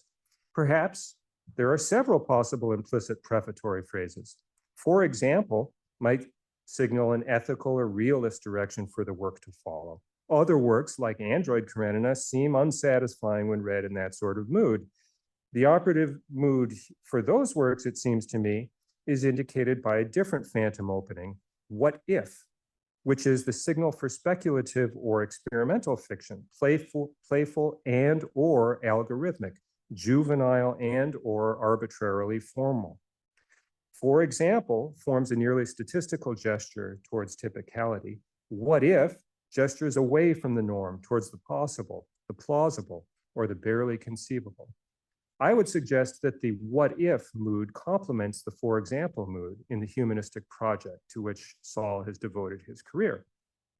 The most celebrated Russian authors of realist fiction, Tolstoy and Dostoevsky, use their stories as thought experiments in an almost Einsteinian sense, to get something to happen that never really would in order to play out its implications. We get this flavor when Raskolnikov commits his bizarre murders, when we read anything about Prince Myshkin, when Tolstoy gives us access to the thoughts of a dog or a horse, and really all the time. Reality is illuminated, the idea must be, not or not only by the statistically valid representation of observable phenomena, but, or in addition, by the intense exploration of certain implausible but revealing suppositions to get at something underneath, some invariant core. For if we'd like to assert an identity and a value for the human and the humanities, which is not tautological, it is tempting to seek it in the residual. Perhaps genuine wisdom is that which is left when automated simulacra are removed. Genuine creativity, likewise, may be what remains when pastiche, protocol, and the like, things we can now say that we could program computers to do, are taken out of the equation. Teachers in humanistic fields may register something like this on an experiential level, a sense of dwelling on a shrinking remainder island as the long division of qualitative analysis and monetization continuously dissolve what we once thought unique and valuable. Here, experimental work serves the purpose not merely of generating material or of displaying ideas in material form, but also of trying to pinpoint the mysterious place of the human in the midst of a world increasingly explicable without recourse to humans or other intending wills. All this, I suppose, has been my own what if, since I believe that for Tolstoy, and also for me, the human is not always something to be separated off from the rational or the rationalizable. Tolstoy does write that way, it's true, and especially when polemicizing. His opponents, real or imagined, individual or composite, seem to turn into mechanical parrots, logarithmic charts, or even more degradingly, humans who wish they were those things. But in Levin's suggestion that Steve count the trees on his estate, in Karenin's bureaucratic calculations, in every character's predictions of what others will think, say, or do, we have things which, although algorithms also do them, seem to be deeply embedded in the humanity of these characters. This theme runs right to the end of Tolstoy's novel, at least as I read it. And we've heard this ending before today. I shall go on, this is Levin, I shall go on in the same way, says Levin, as he builds what seems to him a plausible foundation for meaning in life.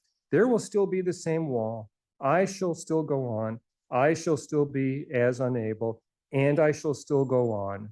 There is, I think, a valid reason to take this ending as a beginning, as the framing of a problem. Why should it be that in a world of perpetually self-replicating habits, dramas, and social formations, we can imagine meaning? And what exactly does or would that meaning look like?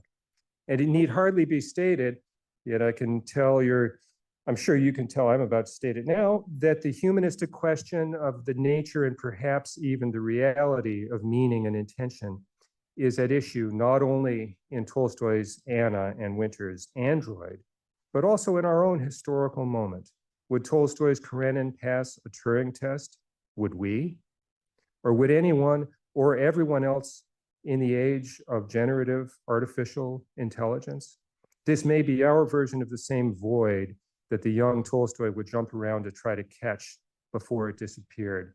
And Winters' book, good or bad, intentionally or otherwise, seems to offer a strong amplifier for this part of Tolstoy's abyss. Thanks.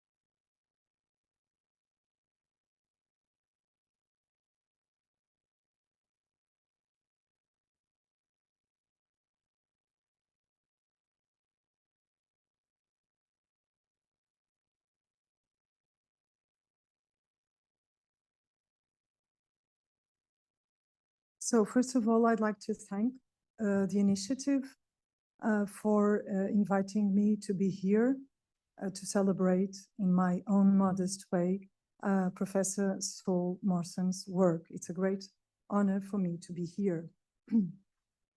So, unlike many here, I did not have the privilege to be a student of Professor Saul Morson, nor am I a Slavist.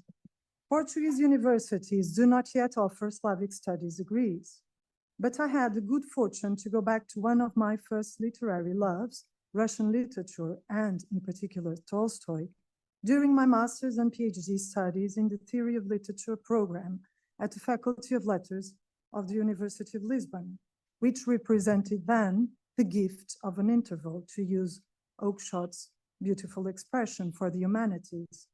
My research focused on the recurrent Platonic distrust in art and the various attempts to defend art against that distrust. Thanks to the support of a scholarship, I was able to start learning Russian, an endeavor since interrupted, alas, as well as engage with the ancient and persistent quarrel between literature and philosophy. My starting point became Tolstoy's and Wittgenstein's work. My goal to prove how much Tolstoy's attack on aesthetics and modern culture, or his brand of Puritanism, in Iris Murdoch's expression, had impacted Wittgenstein's own austere view of ethics and aesthetics. Tolstoy's iconoclasm led him to purge the Christian doctrine and the sacred texts. I wanted to show that, against the positivist reading of Wittgenstein's work, it also inspired the philosopher's view of ethics and aesthetics as ineffable, a view formulated in the Tractatus, saying showing distinction, that which cannot be talked about, but only shown. Tolstoy's later literary output could help understanding the Tractatus' cryptic assertions on the meaning of life. In other words, I was to present Tolstoy, the artist and the moralist, along with the canonical Kant and Schopenhauer, as one of the forerunners of Wittgenstein's anti-metaphysical moves. Anti-metaphysical moves in the plural, because I perceived Tolstoy's influence as an overarching one, from the austere picture of logic provided in the Tractatus to the dialogical presentation of language as social practice in philosophical investigations, up to the depiction of ethical statements as absolute language presented in Confronts about ethics. In the end, I had to settle for a more modest goal, to show, through a mostly Wittgensteinian reading of Tolstoy's later works, how the two authors' approach to ethics and aesthetics, or the problem of life, stem from the same source, a radical distrust of theory and a concurrent passionate commitment to the good, authentic life. If there is a problem of life, of its meaning, the solution to it does not lie in any new theory or book, as many of Tolstoy's characters come to learn, and with them us too. So it is in this context that I started to educate myself in the literary tradition, which is at the center of Professor Solmorson's towering body of work, and of many here present today. My teaching load is intense, and I cover a variety of subjects, leaving me little time for actual research. As far as possible, I have been pursuing my interests in Russian literature, Portuguese poetry, and intersections between literature, the arts, and religion. More recently, I have also devoted attention to prosaic poetry, an oxymoron which hopefully by the end of this paper will appear less heretical and be even excused by the creator and co-creator of prosaics. The fact that ethics and aesthetics remain the focus of my work, both as a teacher and researcher, means that many times I'm faced with a pressing problem: how to address the experience of bewilderment important works often elicit. These works, be it in the great Russian realist prose tradition, be it Tolstoy's later essays and purified version of the Gospels, or certain poems, keep confronting me with questions about meaning to which I can't find any easy answer. How do they mean or communicate? How can I address them in a classroom if I don't know how they mean? Or how can I discuss them with colleagues or in a paper? These questions are, I believe, at heart of our private or public interactions, such as teaching or writing literary criticism with great works of art. Often they relate to Wittgenstein's description of the form that a philosophical problem takes. I cannot find myself. Ich kenne mich nicht aus. One way to find our way might be attempting to follow Wittgenstein's injunction that one should write, and I quote, one should write philosophy only as one would write poetry.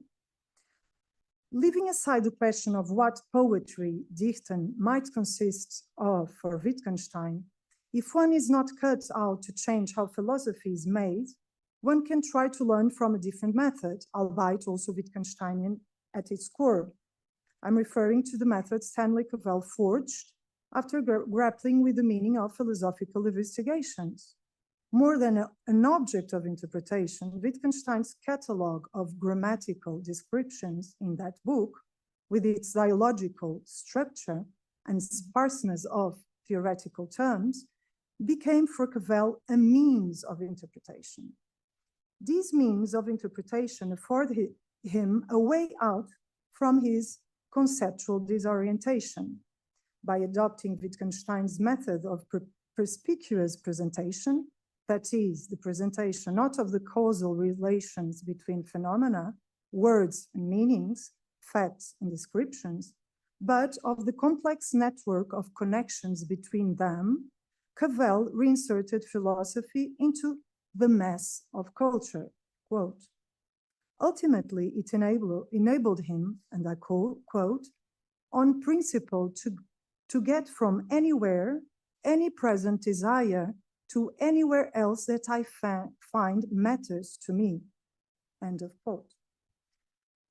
To reinsert philosophy into the mass of culture is also to use Tolstoy's famous image in his letter to Strahov to follow the labyrinth of linkages, resisting the temptation to take ideas out of this context of linkages. Not an easy critical task. However, isn't reality, culture, or the languages in which we become human beings a messy matter, a never ongoing and open process? Saul Morson has repeatedly reminded us, along with his forefather Bakhtin and with colleague Caroline Emerson, that reality is not an orderly encrypted given, ready to be decrypted by the right theory. The linkage between meaning and object, narrative and life is not isomorphic, pace tractatus. Contingency, not order, is the natural state of things. Or, as Professor Morson puts, the natural state of the world, at least the human world, is mess, and it is order, not disorder, that requires an explanation. Morson's plea for the humanities to approach the cultural world without presuming a pre-existing hidden order reminds us that we need to work our way in and through that labyrinth of linkages, which led Tolstoy to plead for a new kind of criticism. To look for linkages, at least in the Wittgensteinian sense, I take Tolstoy's description of Anna Karenina, means to resist the dogmatic impulse of treating the world and novels as if ready-made, уже готов, in Bakhtin's expression, awaiting for an all-encompassing theory which would serve to explain away Anna Karenina. To explain away Anna Karenina, or people, or reality for that matter, would mean to deprive us and our students of the many moments of wonder we experience each time we find a new linkage or particular in the contingent world presented to us by Tolstoy in his Imitations of Nature. If there is an important lesson we can keep learning with Tolstoy's novels and his protagonists' quest for meaning and with Morson's reading of them, it is that we need to forgo our craving to ground meaning in theory.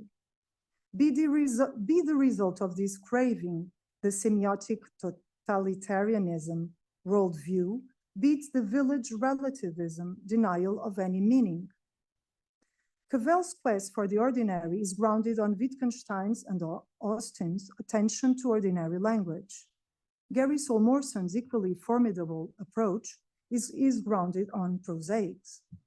This term, which he coined and which has now entered the humanities, including Portuguese universities, links him directly, at least on my eyes, to the philosophical tradition I have been sketching above, hopefully in a not too messy way. In creation of prosaics, Morson and Caroline Emerson explicitly situate prosaics in this wider context. Their focus, of course, is Bakhtin and the tradition with which he's dialoguing with, and which the realist novel or prose most cogently exemplify for these authors. Morson's neologism is a powerful one. It does not need to be, quote, roaming the world like a dog with an ear cut off, as Shklovsky's unintentional neologism did, to refresh and stimulate associations. I haven't managed yet to refresh the Portuguese language except by directly importing the English word prosaics. In Latin languages, the word poetica refers both to poetics and the poetical, leaving no margin to create a fitting neologism from the word prosaic, both a noun and an adjective. This limitation of my Romance language is for me telling in two possible ways. First, it reflects my proclivity for overstating at times the Mordocian lesson that, and I quote, "It is important to remember that language itself is a moral medium." Almost all uses of language convey value. Value is only artificially and with difficulty expelled from language for scientific purposes. End of quote. The fact that the Portuguese or French or Italian word for poetics as a theory of literature is conflated with its eponymous evaluative term seems to corroborate that any description of poiesis, that is the creation or making of objects, is an inherently normative endeavor. Secondly, this convergence of poetics and poetical in just one Romance language word can underscore the Bakhtinian understanding of poetics in its most extreme form, embodied by the Russian formalism, that Morson and Caroline Emerson describe in their work devoted to Bakhtin and his circle. This understanding stemmed from that circle's dissatisfaction with the formalist approach to language, poetry, and prose. And I quote, "A radical revision of the fundamental philosophical conception of poetic discourse," end of quote, was urgent for Bakhtin's circle because, among others, the everyday realm on which prose rests had become diminished by the formalists' emphasis on the automatization of practical language, everyday speech, as opposed to creative language or literary language, that is the poetic. A new theory of literature, which did not posit the distinction between literary, that is poetic, and non-literary, that is practical, was then wanting. The novel, the locus of the prosaic events, had to be rehabilitated as a locus of creativity. Poetics, as synonymous with the poetic estranged language, had to give way to a new theory having at its center the novel. Strictly speaking, I cannot say that I have been practicing prosaics in the sense of this meaning, that is, an approach which does not focus on epics or lyrics or tragedies, as poetics do, but on the novel and other forms of prose. In my recent experience of teaching Anna Karenina as part of a course on the great books of Western literature, I have focused indeed in the prosaic art of the novel, but not only of the novel. My attempt to impart my never-ending fascination with Tolstoy's artistic genius and intellectual prowess to promote, and I quote, "a genuine moral dialogue with the work," which is the 161st Tolstoyan conclusion of Anna Karenina in our times, rested in large measure on Morson's claim that prosaic facts have been best represented in prosaic art. The great book we first read, in part, Plato's Republic, was followed by Tolstoy's interpretation of Crime and Punishment and Morson's Prosaics, an approach to the humanities. I countered Plato's defense of philosophy and his metaphysical charge against the corruptive power of art or of imitations, a third removed from the truth, with the theory of moral agency and art encapsulated in Tolstoy's didactic "Why Men Stupefy Themselves." Art begins where the tiny bit begins. This was followed by Morson's argument that prosaic novels are better moral guides than philosophy because Tolstoy is right. The most important events are not the great, extraordinary ones, but the seemingly insignificant ones.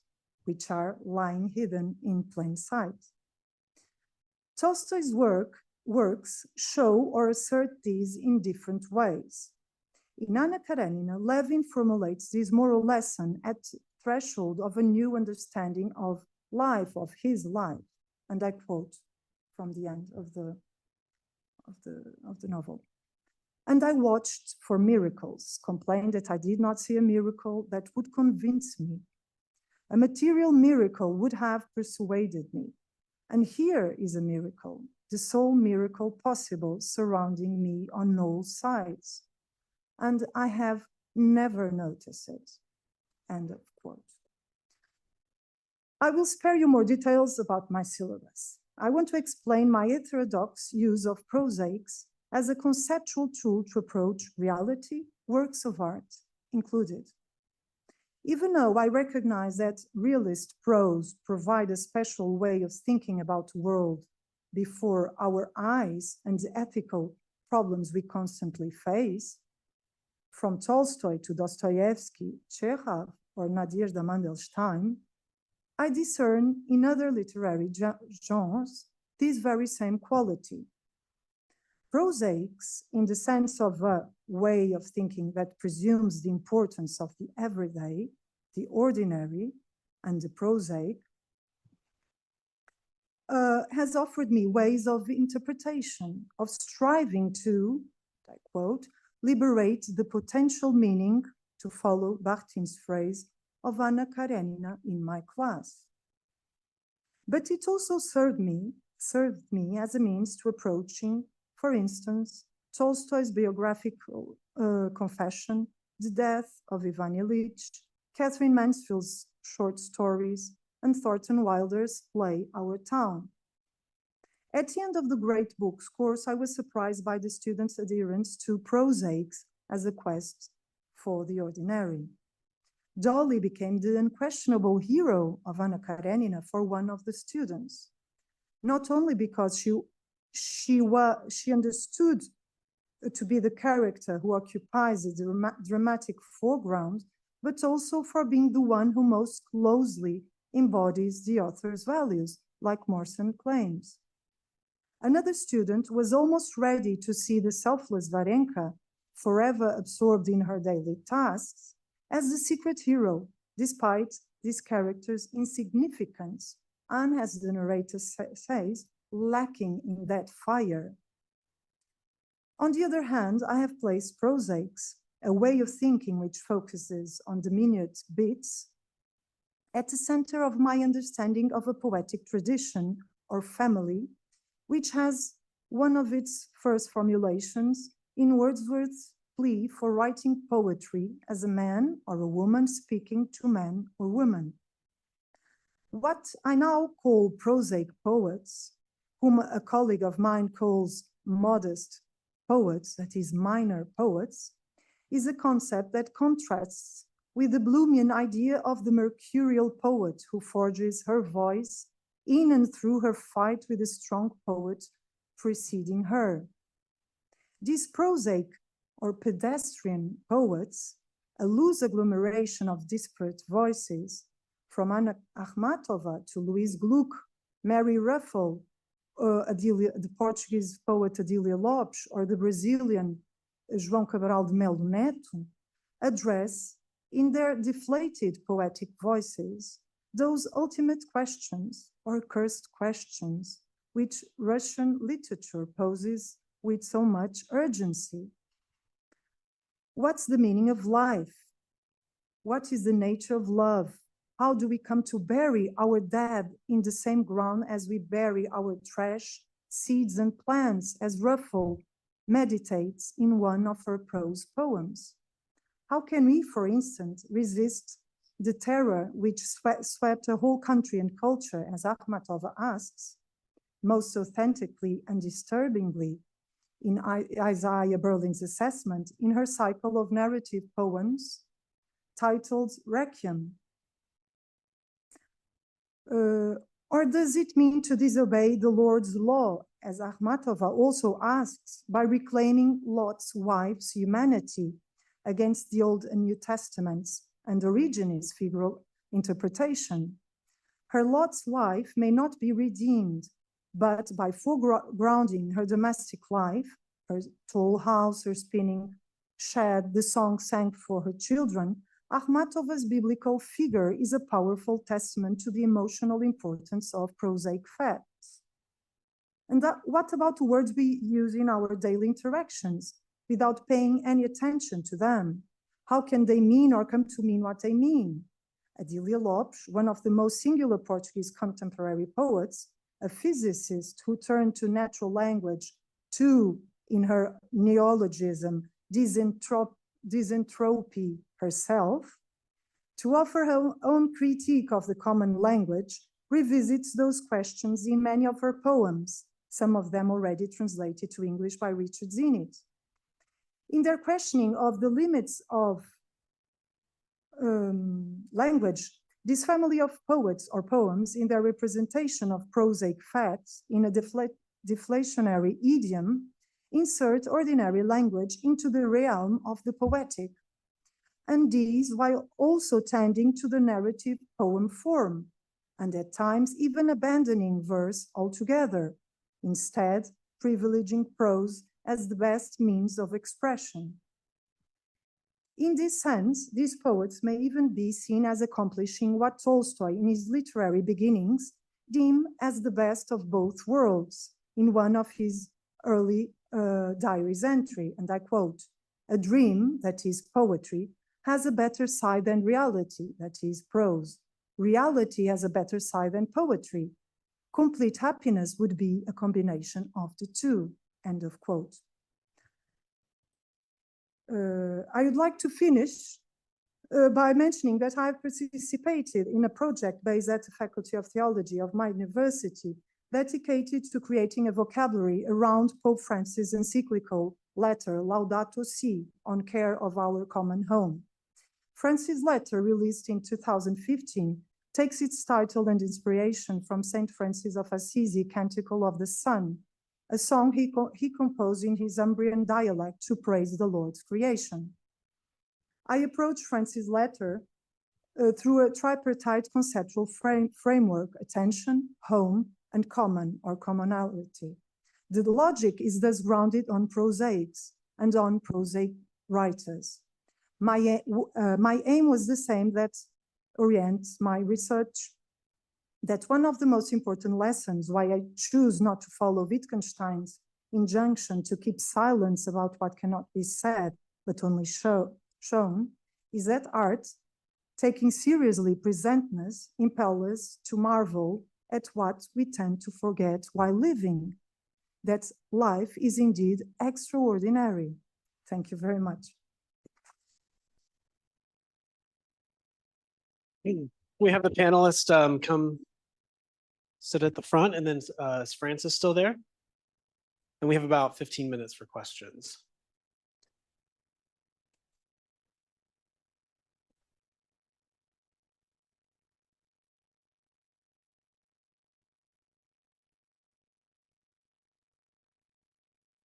Is Anna, do you want to come sit up here?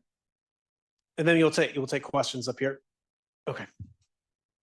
Do we have any questions? Saul, did you have a question?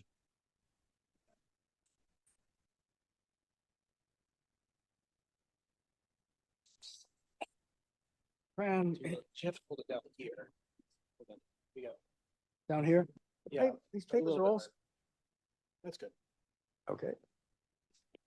These papers are so subtle, and their details are so delightful and unexpected. The only thing I recognized from yours was the Gorgon head, which we talked about a lot. But you know, what you did was not a paper; it was a poem. Thank you. And you know, both of you had some. Every time I thought, okay, I got this. Then there was something new and unexpected, and playful, which was really delightful. So.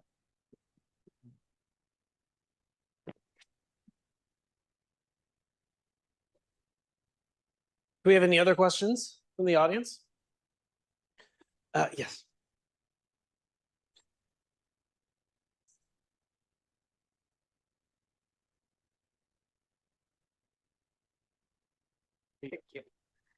Tim, I'm curious whether you came across Android Karenina from the direction of Anna Karenina or because you have a wider acquaintanceship with steampunk. Especially because I know your kids are the same age as my kids and we had a steampunk phase. Is this on, Mike? Yes, okay. Where did I first hear about Android Karenina? I don't remember. I'm interested in Tolstoy. I've listened to many sort of young adult books on tape in long car rides with my children. And also I am interested in the kind of more abstract question of algorithmic thinking and the extent to which what we do can or can't be, what we do can or can't be separated from or represented by algorithmic thinking. I find either kind of claim on that untenable. So I don't I don't know a solution to it. It may be kind of like the incompatibilist problem, but where I actually stumbled across it, I don't remember. I just remember I read the title and it was sort of sounded bad enough that I had to read it. Fair enough. Yes, it is. Not quite as long as Anna Karenina. And I've been asked if it's good or not, and I can't actually answer that. You know, there are ways for gourmet food to be really good, and there are ways for caramel popcorn to be really good.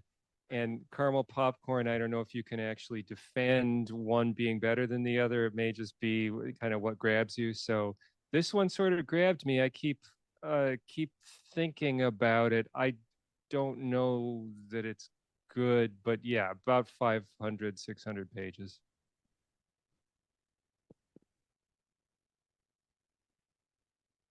Do we have any other questions? Yes.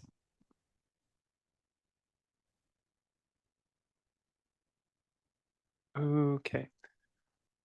So I wonder, hearing from the whole panel, there is a tension between modernity, the engine, the machine, the Platonic idea of all these things need to work exactly right on one hand, or on one pole of philosophy, and then on the other between, I guess in Plato's day, you have mysteries, strange, I guess almost cults, where it's almost like we don't know much of what they taught because it was about being initiated by experience, compared to philosophy, where you tend to learn by reading the work of philosophers.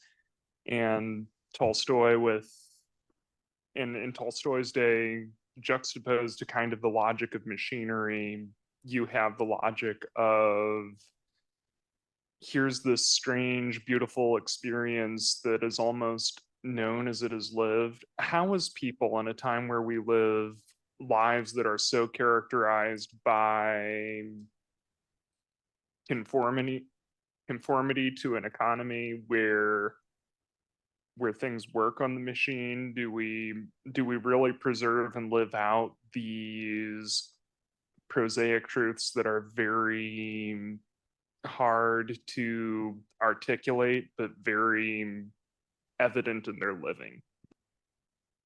Sometimes it seems like the two are in tension. Is there a way to reconcile them, or in some ways do we just have to make a choice? We will live by one even when the current tide of culture might be pulling us toward the other. Thank you. Does anyone want to take that? I'm happy to keep talking, but I should give someone else a chance. Francis, they're looking at you. I know you've got something wise to say. If you don't, that's totally. What would you like to comment? I'm not pressuring you. No, I think that it's the question, what would Saul think of this? What would Tolstoy think of this? What would I think of this? I'm not sure who you want to give you an answer. It seems to me that at the time he was also you. writing Anna Karenina, that Tolstoy had an idea, and then I think it became more rigid. But maybe Saul should answer that better than I can.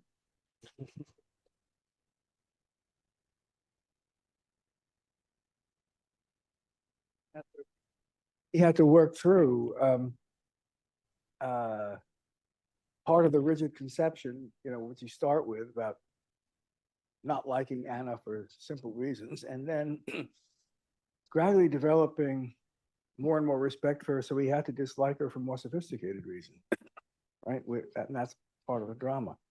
And then I want to, would you think of the early Mandelstam as a prosaic poet? Is that a fair question? Or Robert Frost, maybe? Because I think you're right, poetry can definitely be prosaic. To Mandelstam's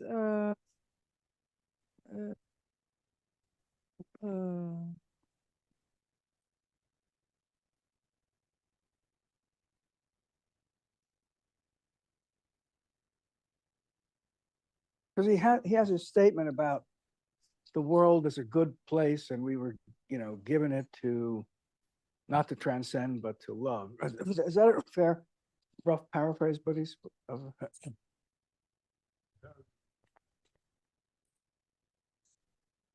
Speaking historically, so it is poetic.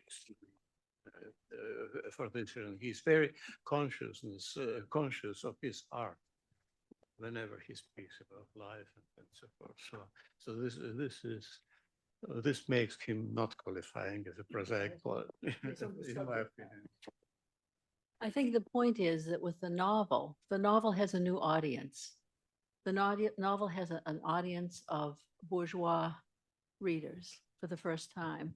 And what the novelist wants is for us to forget that it's a novel. And what prosaics is the accomplishment of that the small, that in the end, the small things add up to someone you believe in, to someone you think really lives and becomes an example for you. Another It's well said. Someone else, you speaking? Just another interesting question. I think there's a tendency, there can be an easy tendency to separate or treat, let's say, mechanism and mystery, or the algorithm and the human as a kind of binary, and the one's getting bigger and so the other one's getting smaller, and how do you cope or something, which I think personally we can see examples of that, but it also seems a bit too simplistic to me. We can think, maybe if Bakhtin thinks one of the greatest gifts that the other can give us is to help us see the eye for the other. I mean, maybe mechanism can give us that gift too. We can see ourselves or we can see the mechanical aspect of ourselves. We can use protocols actually to return us to experience. If experience in a way is where the real mystery is, well, we have experiences that aren't really experiences. We have automated experiences, but we can also create rules for ourselves. And I think characters in these novels do this all the time, and writers too, including novelists, to break us out of those unconsciously automated things. So I see the two as sort of interpenetrated myself.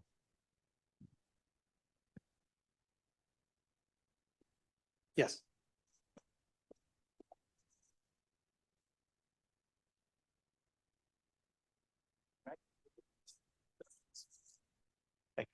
I thought that Francis did a beautiful job of pointing out a couple of the spots where the technology theme comes out in the novel, especially in the boxes, and obviously that's reprised elsewhere in quiet ways. And it got me thinking about, in combination with Tim's paper, this got me thinking about the question of how Tolstoy is incorporating his anti-technological, anti-modern instincts, I guess, in this novel.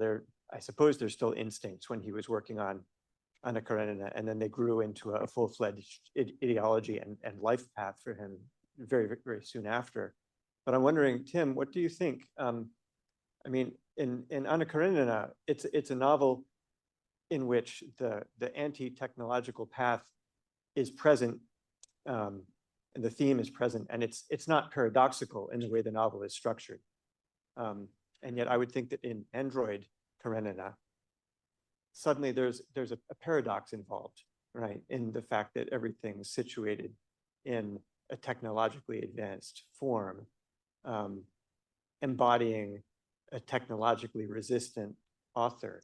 How does that come through? Does the author have a solution for that? Yeah, I mean, I think you're right that Tolstoy's not consciously ironic about this.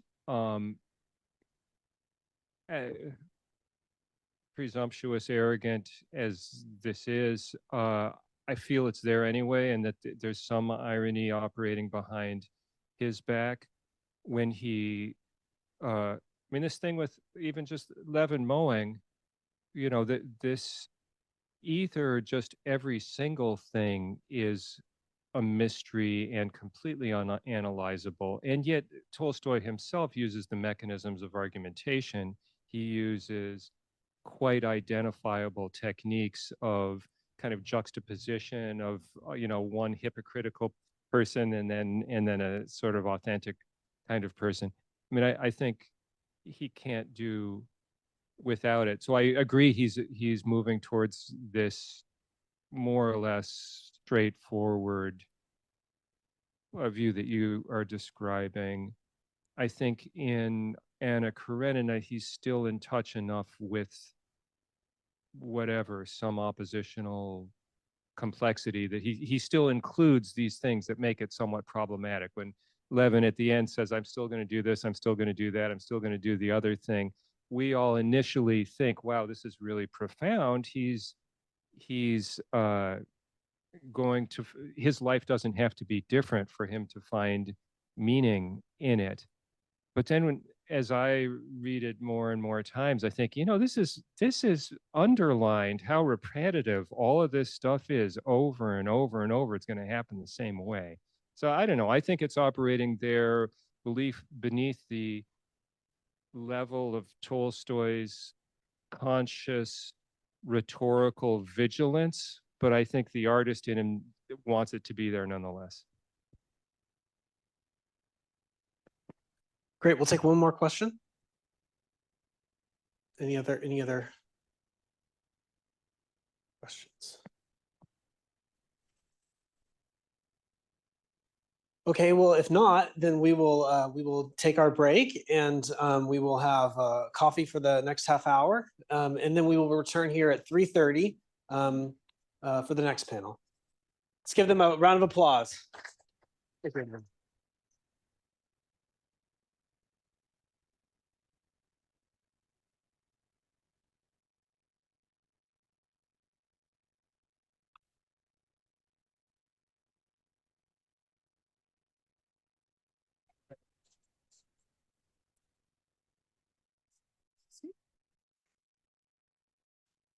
Our first panelist is Yuri Corrigan from Boston University, and he will be, his paper is entitled On Spending Time with the Dead.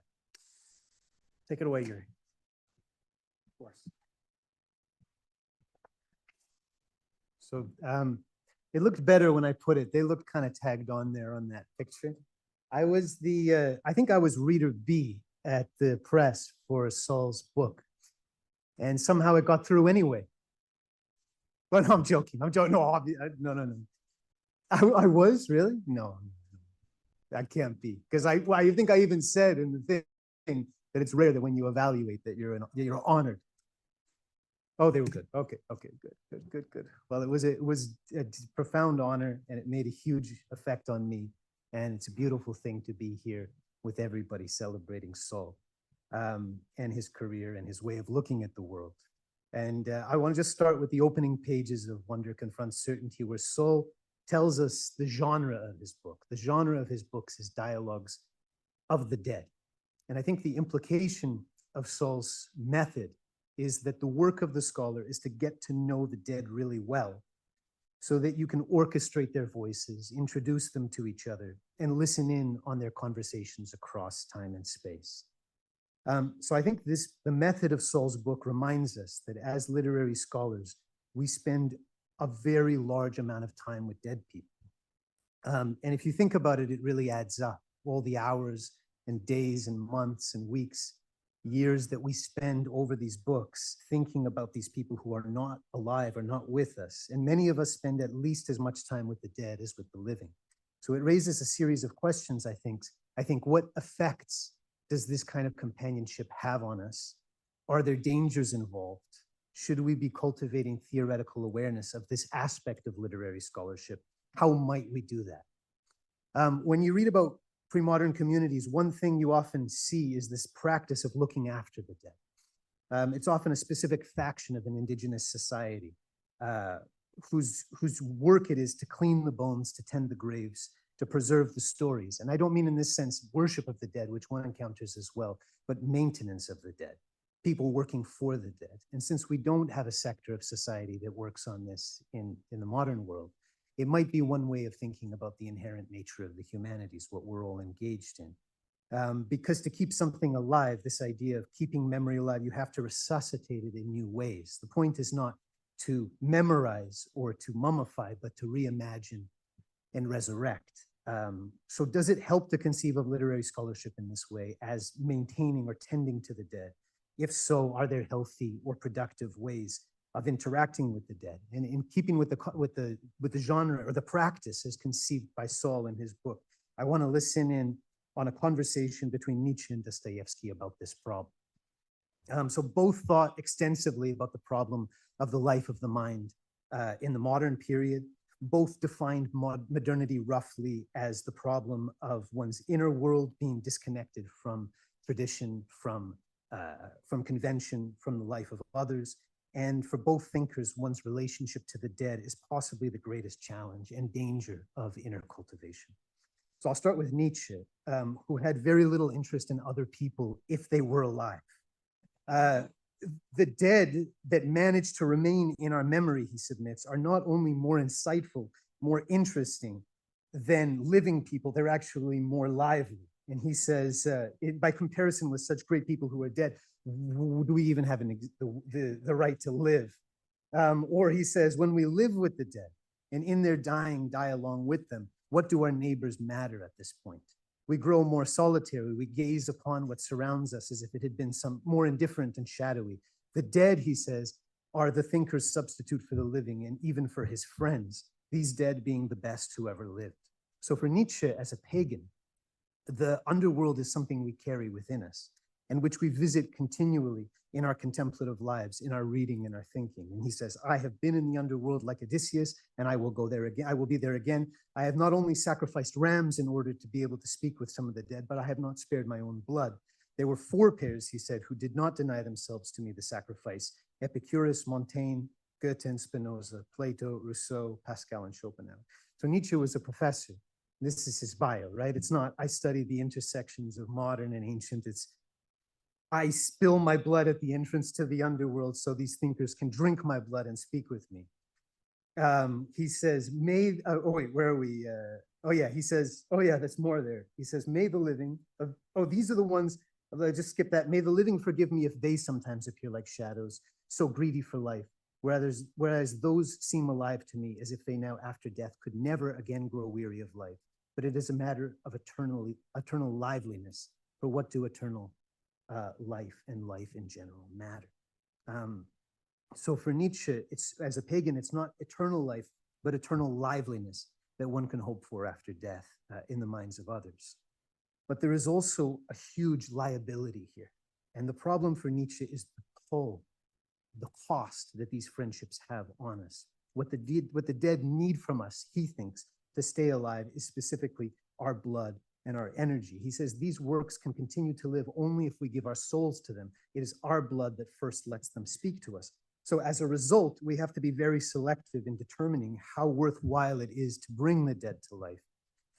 There are many things, he says, that we must leave in the Hades of half-conscious feeling and not wish to deliver out of their shadowy existence. Otherwise, they, as thoughts and words, become our demonic masters and clamor horribly for our blood. So here you have Nietzsche's critique of the scholarly or contemplative life. Ideas, he says elsewhere, are bloodsuckers. They depend on us for their life. They invade us as hosts. And so are the dead, draining our capacity to live. And he says too much energy, where is it, is wasted on every possible resurrection from the dead. Perhaps the entire Romantic movement is best understood from this vantage point. So it's no coincidence that Nietzsche claims to have come into his own as a philosopher only when his bad eyesight forced him to stop reading.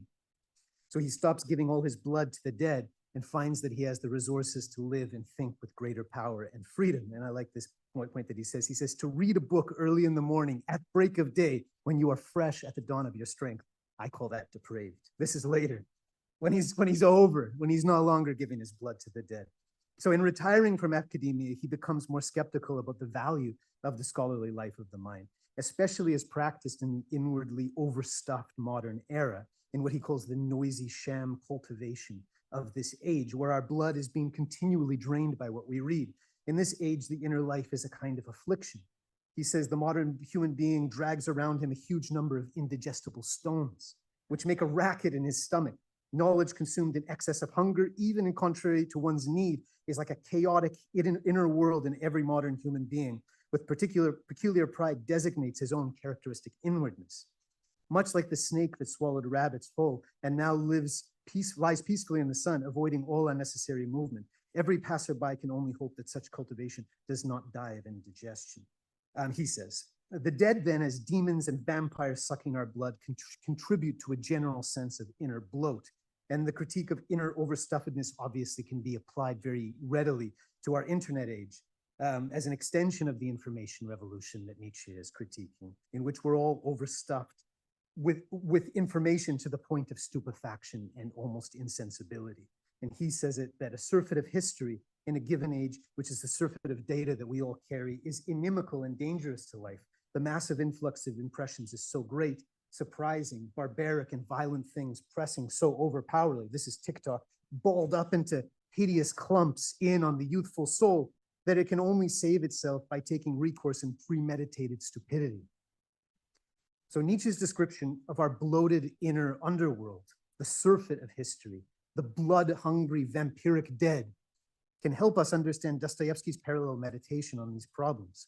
So in this context, his 1873, but Dostoevsky's Babok, from a writer's diary about a man overhearing corpses talking in the graveyard, is less a speculative piece about the afterlife in the Christian sense, as critics have generally read it. In Nietzsche's more pagan context, it can be seen as a study of the underworld of the inner life of the individual. So the experience of the narrator can be seen in this light as a portrayal of the interior arena of the educated modern reader, oversaturated in culture, or what Nietzsche calls the noisy sham cultivation of an inwardly overstuffed age, snakes with undigested rabbits in our bellies. So Dostoevsky has his man of letters sitting in a graveyard, a culture junkie, that's who this person is, a Petersburg intellectual who, when he sits by himself, is buzzing manically from all that has been said in print, all the media that consumes him. And he talks in the first 2 pages about exhibitions, announcements, stories, articles, translations, advertisements, obituaries, how-to guides, anthologies, letters to the editor. He's so inundated by the quotations and scraps of commentary bombarding him from the hyperactive Petersburg media sources that he can feel his character changing. Something strange is happening with me, he says. My character is changing and my head hurts. I've begun to see and hear strange things of some kind, not quite voices, but as if someone nearby is saying, Babok, Babok, Babok. What is Babok? I need distraction. I went walking for distraction and happened on a funeral. So this is exactly our culture junkie today. Our addiction to content, our overstimulated, overstuffed inwardness through which the chatter of the podcasts and blogospheres moves like an electric current. What we consume changes the wiring of our brains. My character is changing and my head hurts, he says, inciting a constant longing for more distraction. And even in the quiet of the graveyard, which can be seen as the inner life of the mind when he finally sits still, or perhaps it's the mediaverse, which in the information age are eerily synonymous. The blather continues. The narrator thinks about quotations, announcements as he sits in the graveyard, and then starts hearing the chatter of corpses muffled beneath the earth, coming up with the same witty sound bites, increasingly more and more shameless and oppressive. And he thinks, oh, that's what corpses are like today. So this is Dostoevsky's critique of modern culture. It's a graveyard of voices, all newly dead that we carry within us, whose voices last about 3 months after they die. These are the think pieces we read, right? They live for about 3 months, keeping their life, and then they gradually fade out, just babok, babok, replaced by new ones. So if the dead for Nietzsche are vampires, for Dostoevsky, they're decomposing corpses that haunt the living with their stench, poisoning our rare moments of silence with their 3 months worth of chatter that they leave in their wake, colonizing the arena of our minds. And this is what Nietzsche describes, if we go back to Nietzsche with this conversation, as a false and unfruitful concept of culture, whose aim is by no means the independent, cultivated person, but the historically and aesthetically cultivated Philistine, the quickly dated, up-to-date babbler about state, church, art, the sensorium for 1,000 secondhand sensations, an insatiable stomach that does not even know the meaning of genuine hunger and thirst. So I think, if anything, this is the kind of life of the mind that we do want to fight back against. And I think Dostoevsky can help us here. What about, we could ask, what about the more remote, more beautiful dead? What about our engagement with ancient cultures and traditions? What about, or you could say in a more negative way, what about that larger historical blow that comes from carrying around so many centuries of history? And towards the end of his life, Dostoevsky seems to be thinking more and more about this problem. Indeed, as Alyosha explains cryptically to Ivan, only half of the spiritual life is outward, comprising of the love for life. The other half of the spiritual life is inward and is comprised of resurrecting one's dead. He says to Ivan in Brothers Karamazov, half of your work is done and achieved. You love life. Now you need to try for your second half and you're saved. And what does it consist of, this second half? Of needing to resurrect your dead who have perhaps never died. So Dostoevsky outlined this problem, this inner half of the spiritual life, the need to resurrect the dead in The Idiot. The meditation here centers on the image of Rogojin's house, which according to Hippolyte resembles a graveyard. So the Petersburg society of the novel is superficial, bird-like. All the Petitsins and the Ivolgins like to skirt over everything deep, wanting to cover it up. They're terrified of Nastasia Filipovna with her memories of abuse and grievances. And Prince Mushkin, for all his beauty and benevolence, is very much a modern in this way as well. He's haunted by some undefined past of abuse, torture, and he's been educated and medicalized abroad so as to achieve a kind of brittle stability of the modern who has thrown away his dead and they've been discarded. But unlike everybody else, he wants to do the inner work. So he wants to resurrect his dead, to help Nastasia Filipovna come to terms with her past, which resembles his own in some eerie way. And I would say that this inner work of resurrection culminates in the final scene where Mushkin goes into Rogojin's house to find her dead body. And Dostoevsky put a lot of work into crafting Rogojin's house, not just as a house, but as a repository of vast cultural memory. So the closed windowed inner rooms, the gloomy thick wall, cavernous edifice, full of these barely discernible images. There's portraits of bishops, faces of landscapes on the walls. And in the darkest room, under the floorboards, there's a dead body somewhere. And in the darkest room of the house, above the door, oh, am I out of time? No, I'm still good. Okay. There's the corpse that haunts the society, the dead and rotting body of Christ, the stench of a murdered God at the very depth of the edifice. And this is, Dostoevsky called this the most important thing in the novel, the richest, he called it, and best poetic thought of his entire literary life leading up to The Idiot, is the journey of the fragile, unprepared, but courageous modern hero who goes into the collective underworld of his society, armed only with good intentions and lofty ideals. He is unequal to the brutal realities of violence and crucifixion that lie in wait to overcome his already brittle sanity. So if we read The Idiot as a spiritual journey, we have to conclude that for the modern individual, it's way better from the point of view of tranquility just to let the dead die. and not bring them back to life. And in some ways for Dostoevsky, atheism, idealism, utopianism, socialism are all modern ways of living without the dead, of casting off the past that's irredeemably tainted and pursuing a radically different future. In choosing these paths of escape, the big problem is we don't remove the presence of the rotting graveyard. The corpse under the floorboards, Nastasia Filipovna becomes just another version of that rotting body. It keeps happening over and over again. And so Prince Mushkin is kind of the landmark statement of the danger of accomplishing only the first half of the inner life.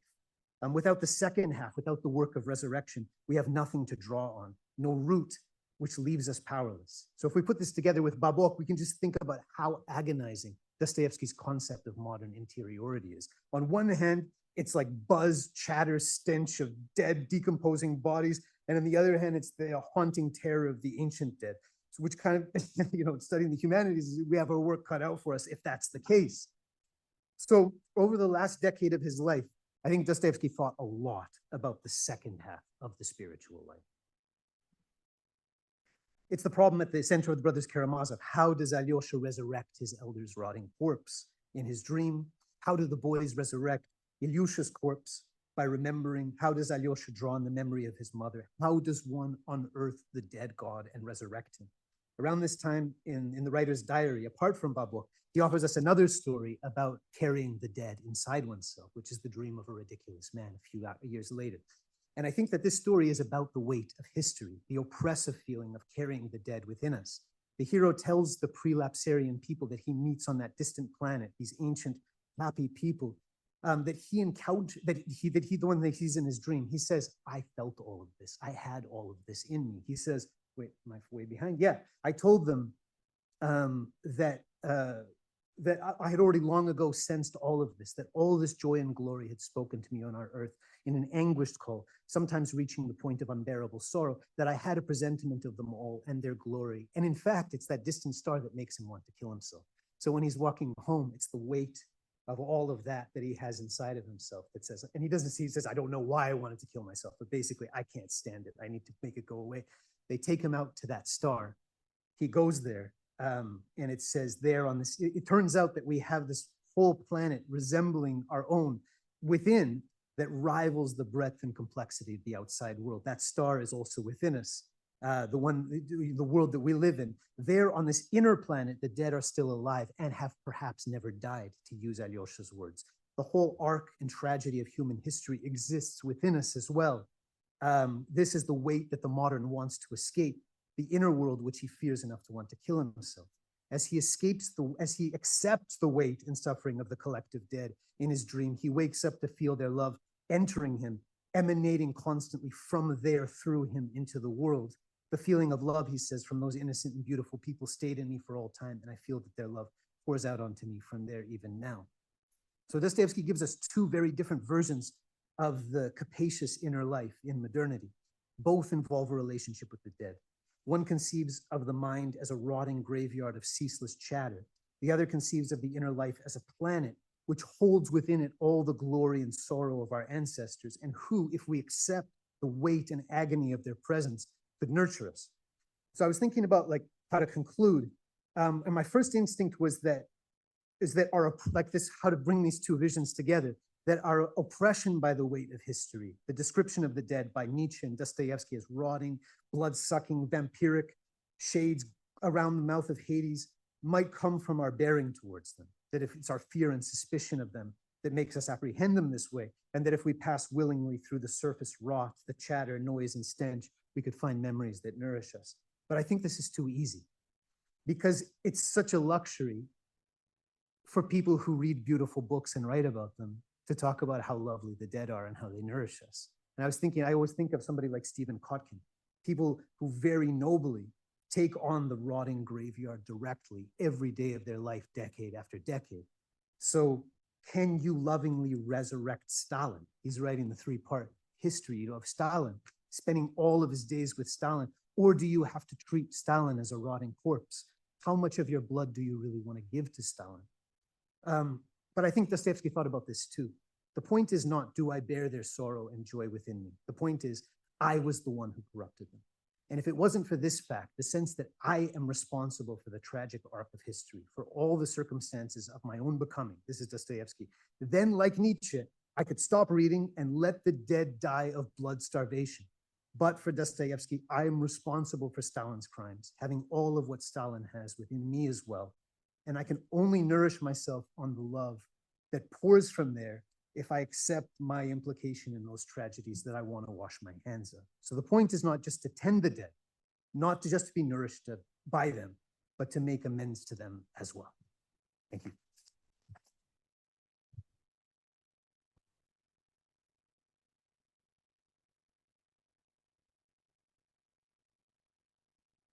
Brian Armstrong will be our next presenter from the University of Tennessee, Knoxville.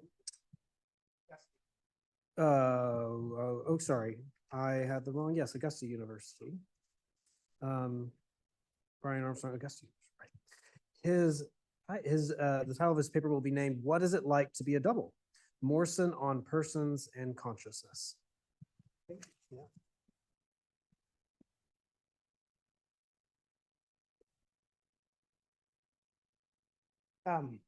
Good afternoon, everybody, and thank you all for being here.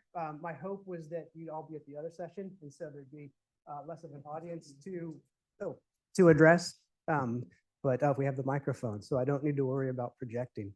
My name is Brian Armstrong. I am a philosopher, so that's two of us. And instead of apologizing, I'm going to just acknowledge that we make people nervous because we get them to think about things they might not want to think about.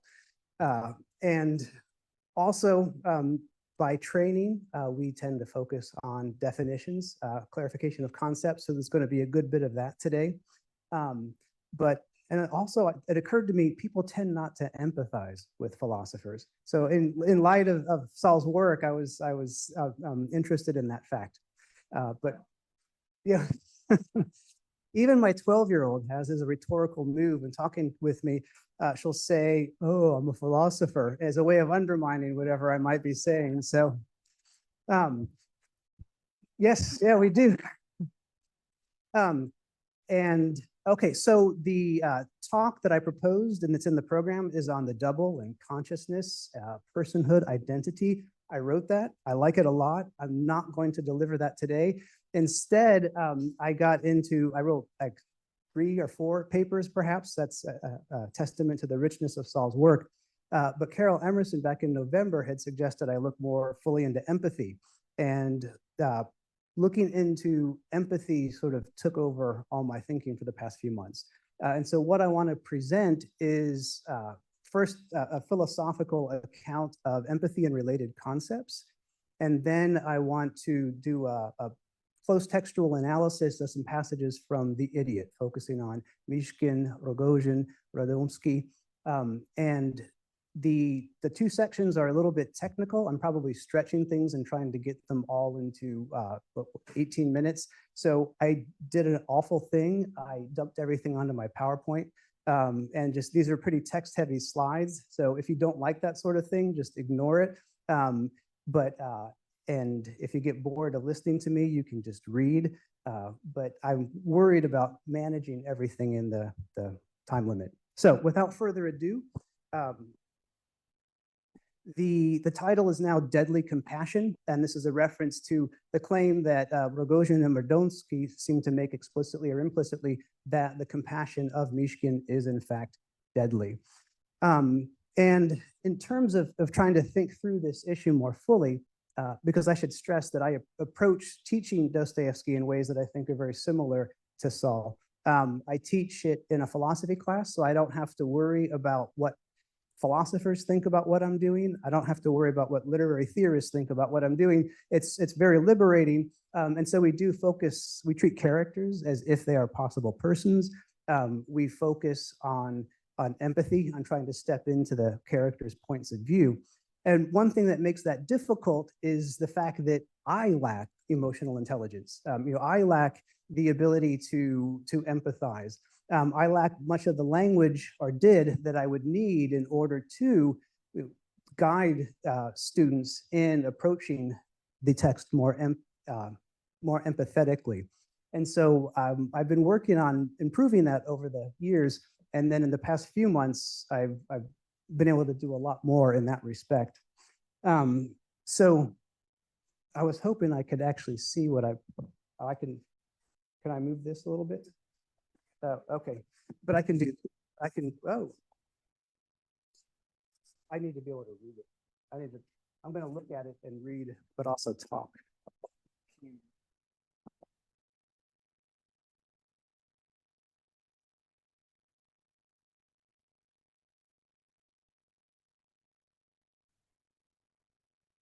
So one of my concerns as a philosopher is that we don't get in Prosaics, the 2017 monograph, a careful definition from a philosophical point of view of empathy and how that would connect with strong and weak models of human experience. But it seems to me that more clearly defining and articulating what empathy is and what a strong model of human experience is would be crucial to the process of approaching characters empathetically ourselves, and then also guiding students through the process of doing so. And so I don't have a genus for the set of concepts at which I'm looking. I'm not sure if one exists, but they're concepts that are involved in what one feels in response to what another feels. So, they're kind of, again, trying to cram too much in. So these are key concepts involved in feeling what another feels and or feeling in response to others.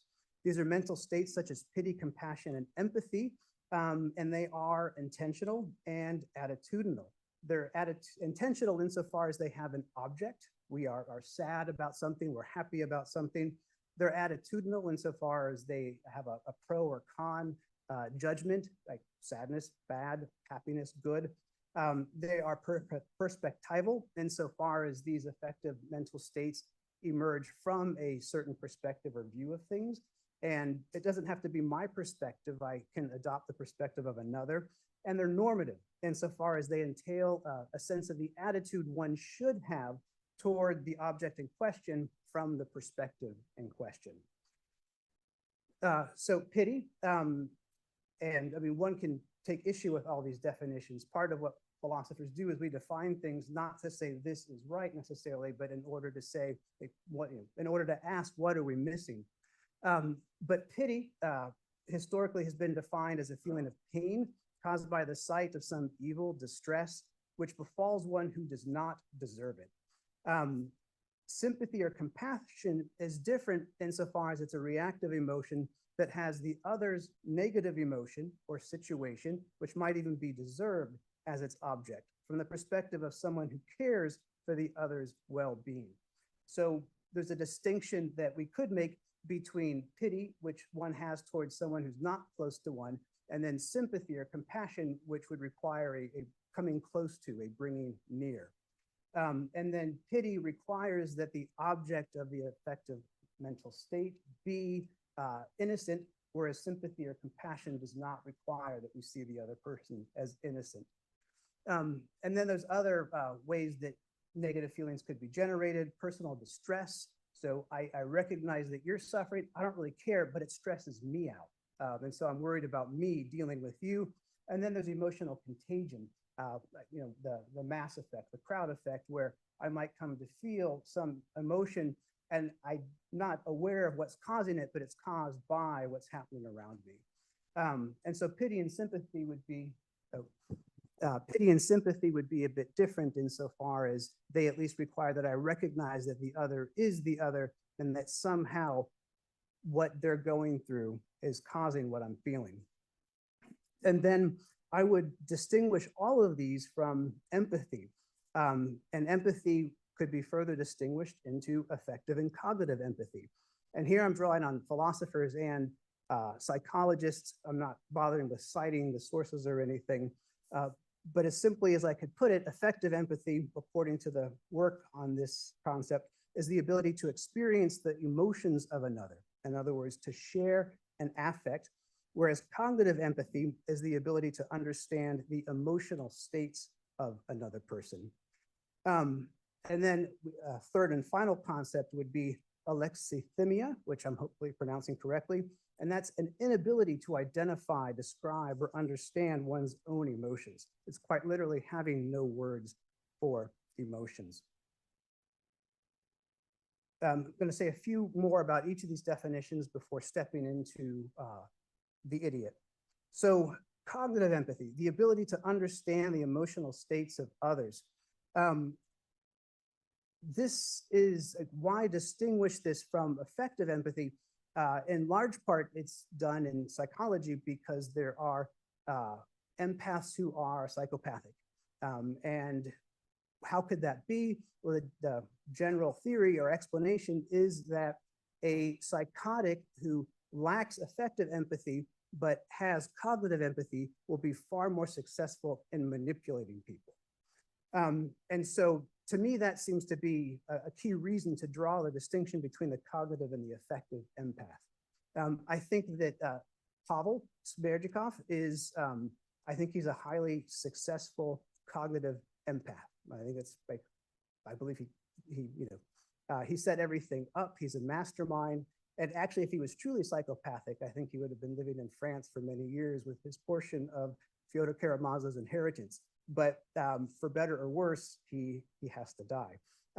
And Alyosha is a cognitive empath, but he's also an affective empath. And one of the things I'm really interested in is how Alyosha uses his cognitive resources to have the compassion, to display the compassion that he productively displays. So cognitive empathy is, let's see, if I say a statement such as, I can usually figure out when people are happy, if that's likely true for me, I might be a cognitive empath. And this is distinct from affective empathy, where a statement such as other people's feelings affect me easily is likely to be true. And again, one could be both, one could be either, one could be neither. While distinct from affective empathy, that should be, cognitive empathy can help one's ability or motivation to understand another's feelings. So they often work together in tandem. Affective empathy, this ability to share an affect, it requires that the two people be in similar affective mental states, whereas cognitive empathy does not.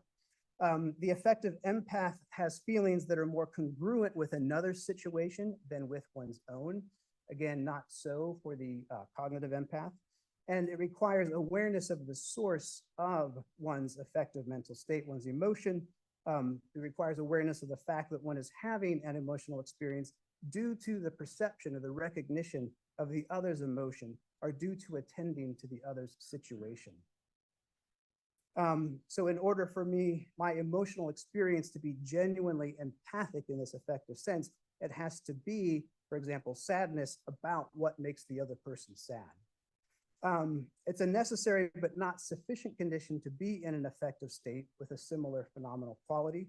But there could be differences between your experience and my sense of what your experience is, but it's necessary that there be some similarity. Then that last point we can skip.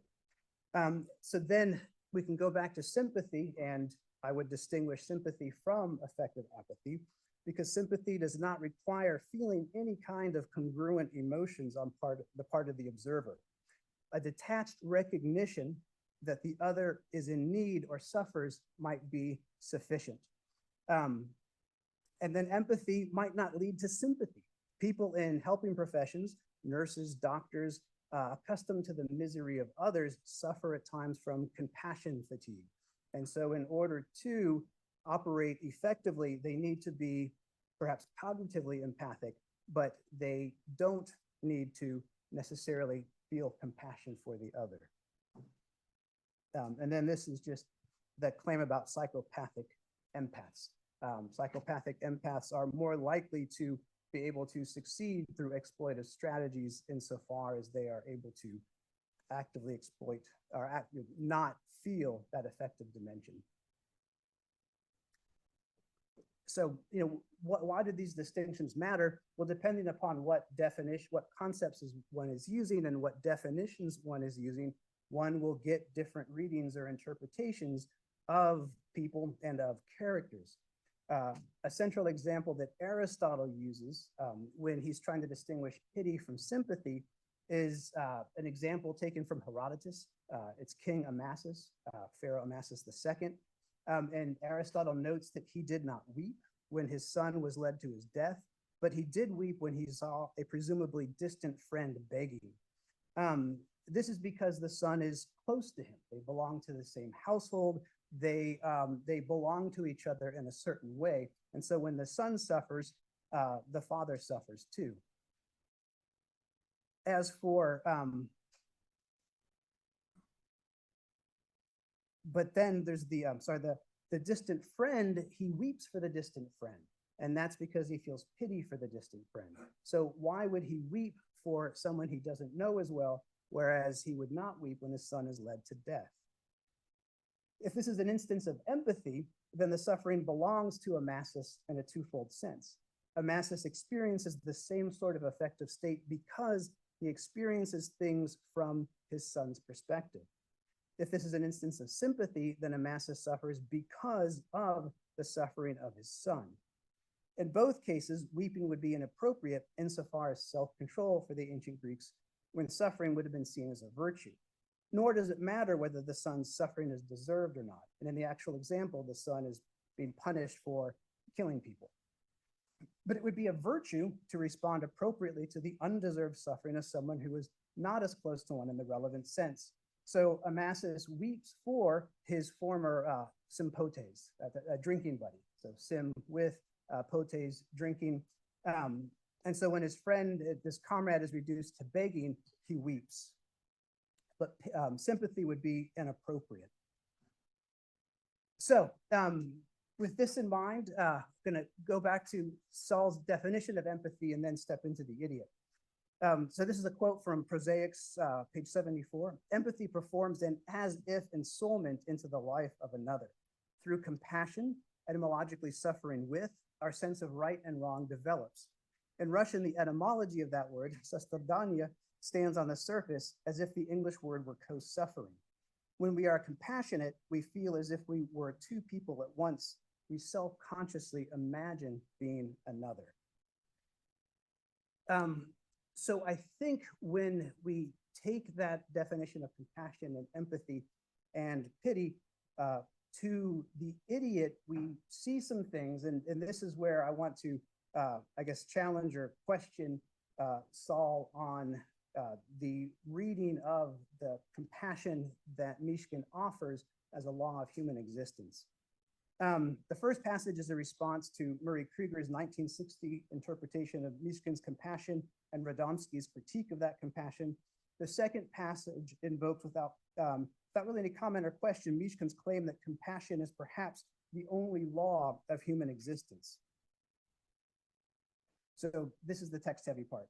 So I want to go quickly, and I want you to be able to follow me if you want to. First passage from Prosaics. Critics of the idiot have differed on a fundamental point. Its ending has suggested to many, particularly those outside Slavistics, that it portrays the curse of saintliness, the evil of Christian good. These critics often cite Radomski's comment about the destructiveness of Mishkin's pity. What will compassion lead you to next? Slavists, knowing Dostoevsky's Christianity, regard such an intention as impossible. They describe Radomski as the sort of westernizing rationalist who measures goodness by results and whom Dostoevsky despised. Both readings make sense. And then the second passage is, as a genre, realist novels suggest that morality begins with empathy. Compassion is the chief and perhaps only law of human existence. Prince Mishkin thinks in The Idiot, and here he thinks for the genre. And in general, in essence, I agree with this, but I feel that what Saul is saying here would, for me, change depending upon what words are used and what those words mean. So Saul offers Krieger as the example of those who hold this view, that there's a kind of, going back here, a curse of saintliness and who view Christian good as a kind of evil. And I would agree with Saul that that's wrong, that Dostoevsky is not trying to say that Christian good is evil. Rather, ultimately, I think he finds that he failed with Mishkin to show how effective Christian compassion could be. But I think Krieger's interpretation of Radomski's view of Mishkin's compassion is pretty good. Radomski is in fact right, I think, that Mishkin's compassion is destructive. If Krieger misses something, it is the fact that Radomski is using Mishkin's word, compassion, and not properly recognizing that Mishkin's compassion is destructive because it's not compassion, it's pity. Mishkin's dangerous fantasy with respect to what he means by compassion is that everything can be clearly stated, after which it will become possible for everyone to clearly read each other. Then, instead of passionate renunciations, all would happen freely and brightly. And I believe, Saul, that you would reject the idea that we could ever clearly read each other. So that, oops, sorry, that, don't know why that's so small. That's the Pavir, yeah, sorry, it was, I had Garnet in some places. I had the Russian in, which is just better. So Rogozhin, during the conversation in his residence, claims that,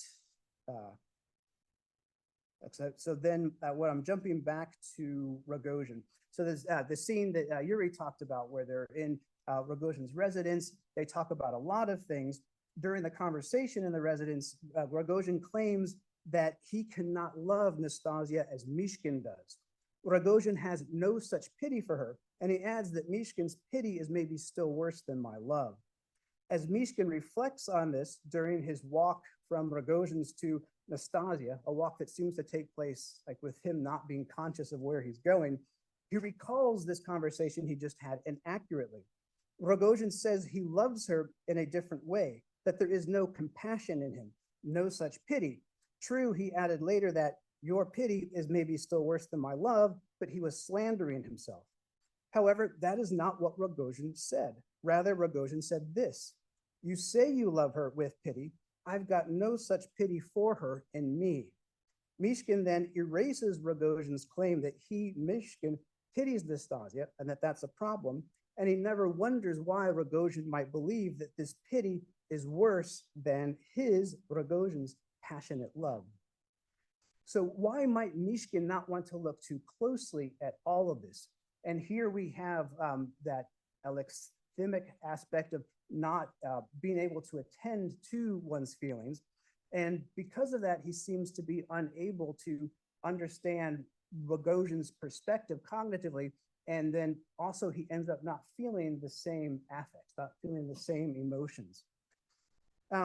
Ultimately, I'll set that question aside. The short answer for me is that Mishkin is Rousseauian. He believes that people are innately good, society corrupts. So Nastasia is innocent and worthy of pity, not compassion, but that might not be correct. However, I do believe, sorry for the typos, I do believe that in seeing Nastasia as fully innocent for whatever reason, Mishkin torments her because he erases a key part of why she suffers, namely her concern that she has done wrong in some way at some point. This, I believe, is what Radomski also has in mind when he references John 8, verses 3 through 11, which recounts the time when people want to stone a woman who has committed adultery. Jesus stops them. Radomski rightly notes that the woman in the temple is forgiven. But she was not told that she had done well and was worthy of all honor and respect. Radomski likely goes a bit too far here. Nastasia is certainly a victim, so whatever wrong she has committed is likely not what most of the men in the novel think. But his claim that she's not innocent in all respects is, I think, in essence, correct. In a sense, I would say Mishkin actually never does forgive Nastasia because he believes that she is innocent. And I'm positing that this is a failure of empathy on his part.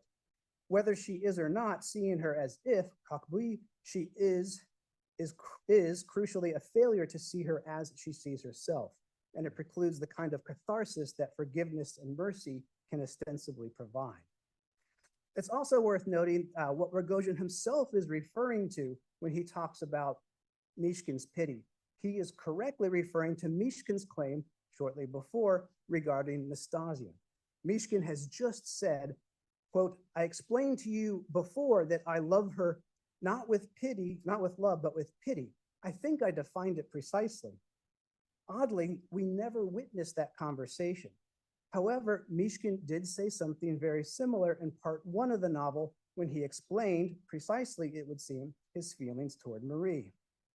It seemed to me that this is Mishkin, it seemed to me that my love for Marie delighted them terribly. And that was the one thing during all my life there in which I deceived them. I didn't disappoint them by confessing that I did not love Marie at all. That is, I was not in love with her, but only pitied her. And Garnet has the more appropriate, but simply very sorry for her. Mishkin then continues, everything told me that they preferred it the way they had imagined and decided it among themselves. And so I said nothing and pretended they had guessed right. Here, it seems, is the as the origin story, or perhaps the mental model of what compassion is for Mishkin.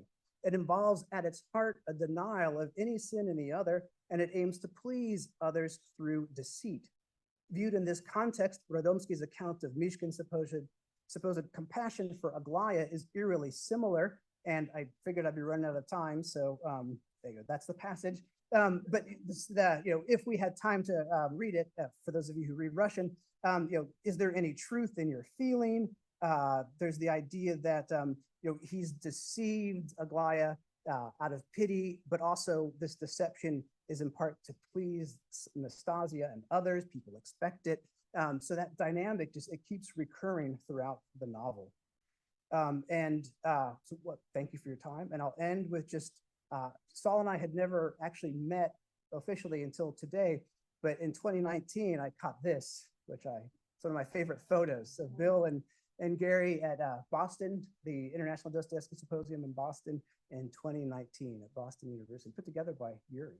So, all right, well, thank you, everybody.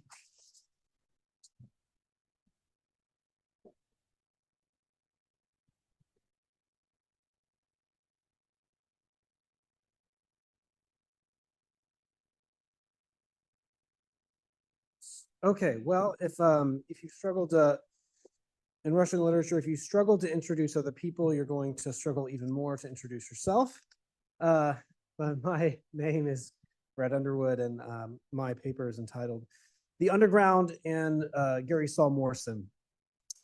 Humans indulge emotions that they seem wired to avoid. Nikolai Gogol and Fyodor Dostoevsky made the most of this contradiction. Their fiction depicted our draw to negative, even dehumanizing experiences to clarify in positive terms for us what it means to be human. Most suspect that Gogol was less successful than Dostoevsky in making a positive turn, though Dostoevsky wasn't entirely triumphant either. This essay draws on Morrison's readings of each author, as well as his thinking on mysticism and paradox, to formulate how Gogol fails where Dostoevsky does not. For Gogol, humiliation becomes an end and leads to a mystical desire for another world. For Dostoevsky, an authentic person can only emerge after moving from humiliation to a humble participation in this world. But to move along the grain of the universe, as it turns out, can be an equally mystical trajectory. In his article, Me and My Double, Morrison argues that Dostoevsky's early characters act according to the motto, I'm humiliated, therefore I am human. Morrison has written an aphorism, and it must be interpreted as such. Years prior, in The Long and Short of It, Morrison contrasts the short literary forms of the dictum and the aphorism, which Mikhail Epstein also talked about today. The dictum, he contends, assumes a totalizing view of the world that explains everything. It guarantees begin here and all will follow. Where dictums dictate right and wrong, aphorisms neither affirm nor deny. Aphorisms aim for paradox, not prescription. Their chief paradox, he notes, is that things which seem like nothing, immateriality, ambiguity, inertia, silence, are something substantial. And not in a world where nothing can be something is likely more wondrous than we thought possible. Nothing is nothing to sneeze at, Morrison likes to say. A favorite aphorism of Morson's belongs to Blaise Pascal. Pascal coined man as a mere thinking reed, yet one more noble than that which kills him, because he knows that he dies and the advantage that the universe has over him, the universe knows nothing about. Human consciousness is of a different order than the matter which houses it, creating possibilities that unconscious materiality lacks. Among these capacities is the awareness of contingency. To know one is weak is a uniquely human strength. The maxim, I am humiliated, therefore I am human, exaggerates the power implicit in the consciousness of one's frailty to the point of absurdity. The aphorism is so hyperbolic that it becomes satirical. Praise for humiliated humanity, Morson implies, destabilizes naive conceptions about what is good for us and what makes us human. In long and short, Morson demarcates two types of aphorisms. Mystic aphorisms generate wonder at what-ifs in a world beyond this one. They work vertically. Mystic aphorisms direct our attention out of time, out of a realm of cause and effect. We look to an unknowable, distant God. Mystic aphorisms assume, Morson writes, that God does not reveal himself in the world. Prosaic aphorisms, by contrast, cultivate awe at the possibilities of this world. They do not forsake, but relocate divinity horizontally in real time. As Pierre from War and Peace said, God is here and everywhere. Morson values how mystical aphorisms resist certainty, but prefers literary forms oriented to the world before us. You don't need a telescope to find God. Morson neither categorizes Pascal's thinking reed nor his own humiliation aphorism within this typology, but they are both vertical. To go down, or to go up, is to go down. One can imagine how both maxims could trend in an otherworldly direction, one that elucidates the wisdom in Morson's discomfort with mysticism more generally. Suppose one assumed consciousness is of such a different order, that the world seemed as perplexing as the divine reality to which Pascal, a devout Catholic, assumed our minds pointed. Suppose one made abnegation so essential to our nature that the aphorism did not reverse direction. One would need to retrieve one's telescope, most likely. Morson is more explicit about the dangers of making negativity mystical when reading Gogol's story, The Nose. Here, a man wakes up to find that his nose has decamped from his face and is sauntering through St. Petersburg dressed as an official. The real plot, according to Morson's article, Gogol's Parables of Explanation, is the futile attempt of the narrator to explain how a nose could act in this way. Many interpretations are possible, but there is no final criteria to adjudicate between them. One cannot explain that which does not make any sense, Morson writes. We may add that reality in the nose is so unstable and the body so regenerate that there isn't a conception, a coherent self to be humiliated in the first place. The reader of The Nose is backed into an either or. Morson explains either the ordinary is beyond meaning entirely, or it can be redeemed only by something completely alien to it, a transcendent theological presence.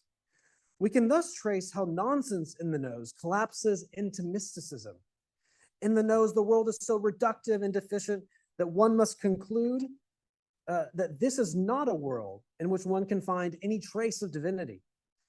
Yet transcendence would seem to be one's only hope in a world that is so hostile and so irrational.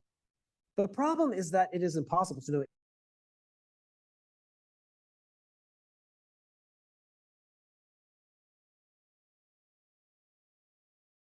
but one more layer of nonsense.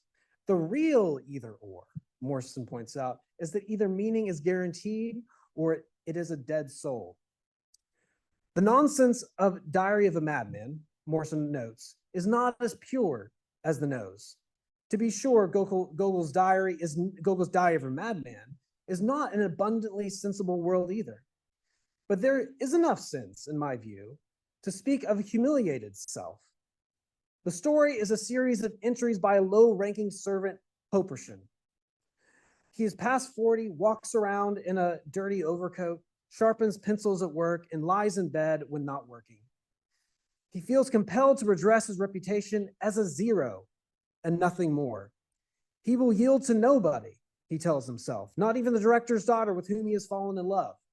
The problem, in addition to the fact that she does not notice him, is that he is insane. Popershin decides that the only way to know about her life, naturally, is through interspecies espionage. He claims to read letters written by her dog, only to find that even dogs mock him.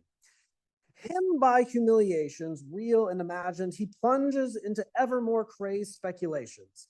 He is the king of Spain. If one writes China, it comes out as Spain. Humans cannot see their noses because noses live on the moon. Distinctions disappear, time jumbled, and letters reversed. Only at the realization that he is a victim of the Spanish Inquisition do his words reverse direction. He cries, "What are they doing to me? They pour cold water on my head. They do not heed, do not see, do not listen to me. What have I done to them? I have nothing. Carry me out of this world so that there's nothing to be seen, nothing. Dear mother, pity your sick child." Morrison marks this passage as a rare moment in Gogol's fictional universe. Genuine pathos seems to break through a world drowning in vulgarity and petty rivalries. Here is a glimpse of the authentic self that Popershin might have been. But any positivity in this scene, as I see it, is haunted by a more profound lack. Popershin is more than aware of his vulnerability. He is beaten, robbed, reduced to next to nothing, and left for dead. If God was to reveal himself in this world, he is worse off than a beggar. If he begs, it is for a world that is not so God-forsaken as this one. If God was to reveal himself to this world, we can assume that it would not be one more iteration of nonsense.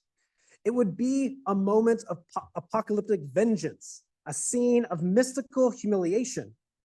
The world would be replaced by something entirely different, something wholly unknown.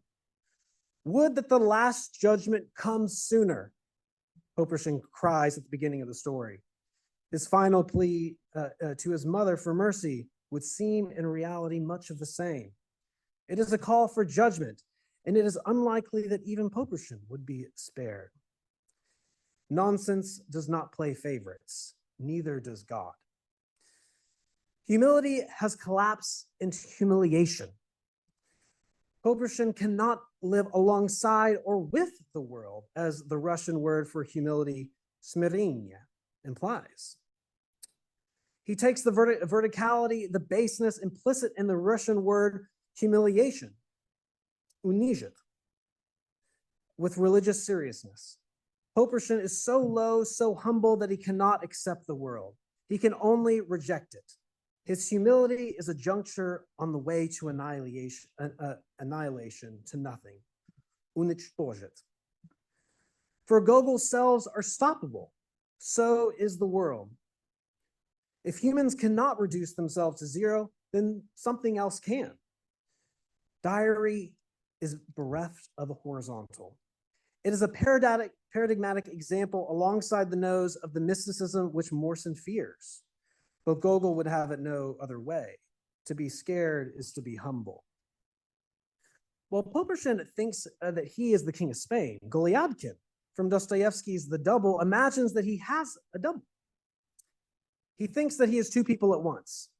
Morrison's 2016 article, Me and My Double, argues that Goliadkin's misidentification from the inside and the nonsense that follows demonstrates that the self cannot be erased as easily as Gogol thought. The nonsense is apparent when one considers what it would be like to occupy two perspectives simultaneously, as would be the case if, as in The Double, these selves were literally seeking to duel with each other.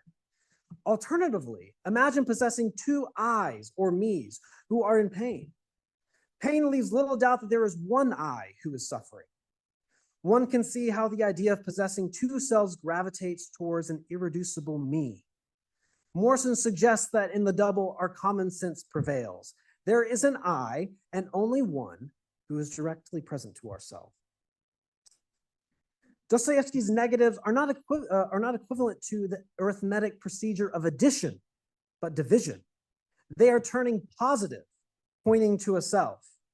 If perspective and pain frame our I, Morrison contends that a social form of pain, like humiliation, will make the contours of the self even more obvious. To humiliate Goliadkin, his double acts outside the confines of Goliadkin's mind. The double behaves in a self-effacing manner to solicit the mockery of Goliadkin's peers. From their perspective, they are laughing at the real Goliadkin. There is just one Goliadkin, one me, not two. Here, Morrison utters the aphorism, I am humiliated, therefore I am human. His point is that the I manifests in a social context. We cannot supply our own individuality. The double uses humiliation to accentuate the horizontal world of time and narrative is too complex for binaries or doubles. I'm coming close to the end. And the underground. Morrison's analysis is relevant for our inquiry in the following manner. If the self cannot be reduced or frozen, neither can it be raised or known exhaustively. The attempt to reject the self shows the self must be accepted.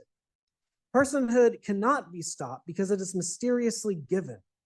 Herein lies the path from mystical humiliation to mystical humility, to living with an imperfect self and an imperfect world. The question is whether humility so defined has wrested mystical ideas like unknowability and givenness onto a wholly horizontal or prosaic plane. Is there a real beyond? Is there a middle space between God, a God who is not here, and a God who is everywhere? The vertical axis becomes clear, it seems to me, and Dostoevsky's notes from the underground. Let us begin by considering one of Morrison's favorite paradoxes from the underground, the paradox of process. The underground man's claim is that the only goal on earth to which mankind is striving lies in the incessant process of attaining, in life itself and not particularly in the goal. But how do you strive, how do you attain without a goal? Morrison writes that the underground man reasons, if you know in advance that happiness lies in not attaining, then then it is best just not to do anything.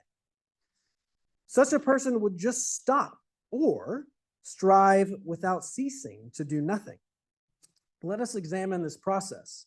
Every day, the underground man commits some revolting act which earns him a slap in the face. He promptly returns to his little corner, plugs up his five senses, and delves into contemplation. Like most contemplatives, he appears dormant. Interiority is where the field of activity lies. But in this inner sanctuary, he does not gaze upon transcendental truths. He revels in grievance. Here he is not tempted to forgive his humiliators or himself for being humiliated. The final nothing, the feeling of hitting the limit, is to find that he is disgusting and humiliated and that he could never have been a different person. The underground man confirms that humans are free to find pleasure or advantage in disadvantage, a thought that would have sent most rational choice theorists into a frenzy. But the underground man goes further. He suggests humans are free enough to be non-human. If humans are defined by free will and the most extreme act of freedom is to destroy one's humanity, then inhumanity is the most human of all activities. I am inhuman, therefore I am human. It is not enough to come to a physical stop. It is not enough even to kill oneself. Granted, the underground man is just too lazy to take his own life. But he also seems to sense that the most serious forms of self-destruction, like humiliation, require that he remain alive.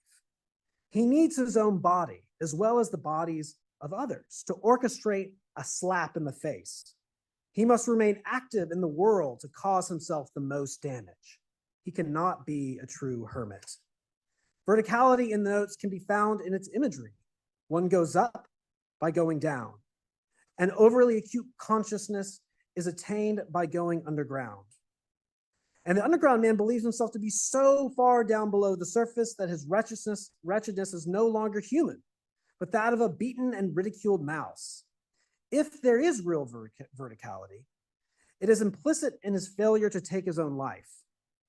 Because if he had killed himself, he would not have killed himself as much, he would not killed as much of himself as he could have by remaining alive. He seems to intuit that there is an I which would keep going on even in his death. Call it the image of God. His intuition is that he could never become a different person is in this sense truthful. His preference for ceaseless striving is a convenient one because he senses the object that he wants to most destroy. His personality is an indestructible crystal palace. The paradox of process and notes is undergirded by a project of metaphysical suicide. The underground man's failure at this project points to a self that is given and radically so. In conclusion, in light of the text discussed, recall two types of aphorisms for promoting wonder. The mystical aphorism, which seeks some certainty in another world, and the prosaic aphorism that embraces it and the world before us. This paper's contribution is to argue that there are two kinds of mystical aphorisms, or two types of mysticism. There is the mystical humiliation of Gogol's Diary from a Madman. Here the self is humiliated by the prosaic horizontal world and the threat of an incomprehensible divine. Assaulted on all sides, the self has no choice but to explode. Then there is the mystical humility of Dostoevsky's Notes from the Underground. It seeks a modest rehabilitation of the vertical. The personality becomes the point where a realm outside of time breaks into the world, aiming us back to the everyday rather than away from it. This self must be accepted in all its dimensions, mystical and prosaic, vertical and horizontal, transcendent and immanent. Mystical humility, or better yet, mystical prosaics, is more than capable of holding our souls and selves together. Why this will never be fully explained. Why this is, it will never be fully explained. Thank you very much.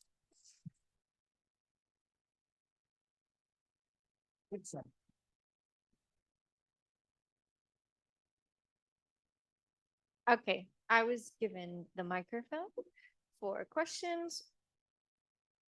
Oh, introduce my name's Jillian Pignataro. I'm a graduate student here at Northwestern. It looks like we have just like 20 minutes for questions. So yes.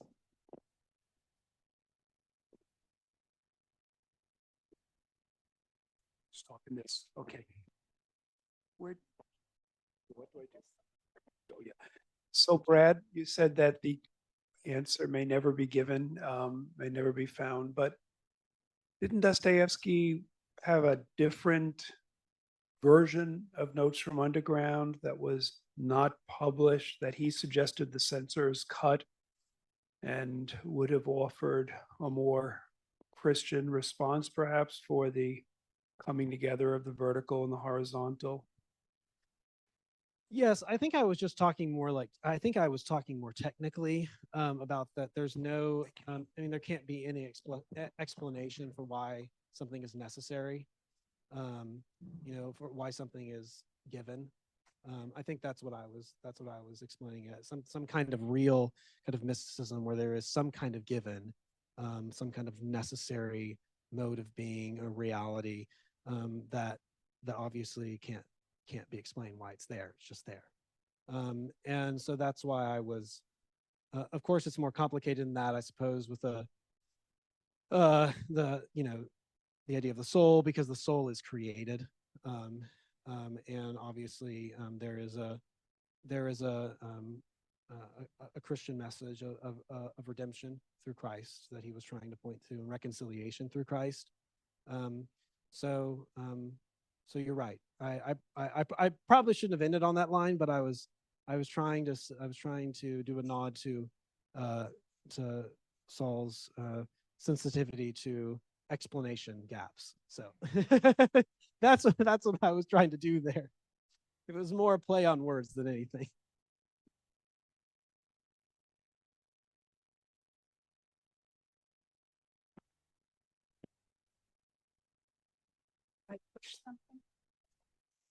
I thank all the speakers. These were very interesting papers, and they work together in surprising ways. My actual question, I don't know if it's even a question, but I would like Yuri to comment. I found it, well, I also wanted to mention that when Dostoevsky finished writing that scene with Nastasia Philippovna at the end and in Rogozhin's house, it's the only time in the notebooks that he compliments himself and he says, not bad. But I wondered, I thought it was so interesting the way you let yourself disregard chronology in the novel and just envision Rogozhin's house with the dead Christ up over the door frame, rotting, and then Nastasia Philippovna announcing to all of us that she's dead because of that fly that's creeping around on her, and then the corpse under the floor. And then you move on, then there's Babak coming a little bit later with that just worked perfectly for the point you were making. But then when you get to the Brothers Karamazov, suddenly the graveyards are deer. They're deer places, even the European graveyards. And again, you have a three-level thing. You have the stars, and you have the stink of Zosima's body announcing that he's dead, but it's wonderful. And then the soil, the actual earth. And I think that I wondered if you could comment a little bit on the soil in the Brothers Karamazov, which has become increasingly interesting to me because I think it's a kind of reworking. The actual physical dirt soil of the Brothers Karamazov is a kind of reworking of his intellectual idea of the soil earlier on in his career.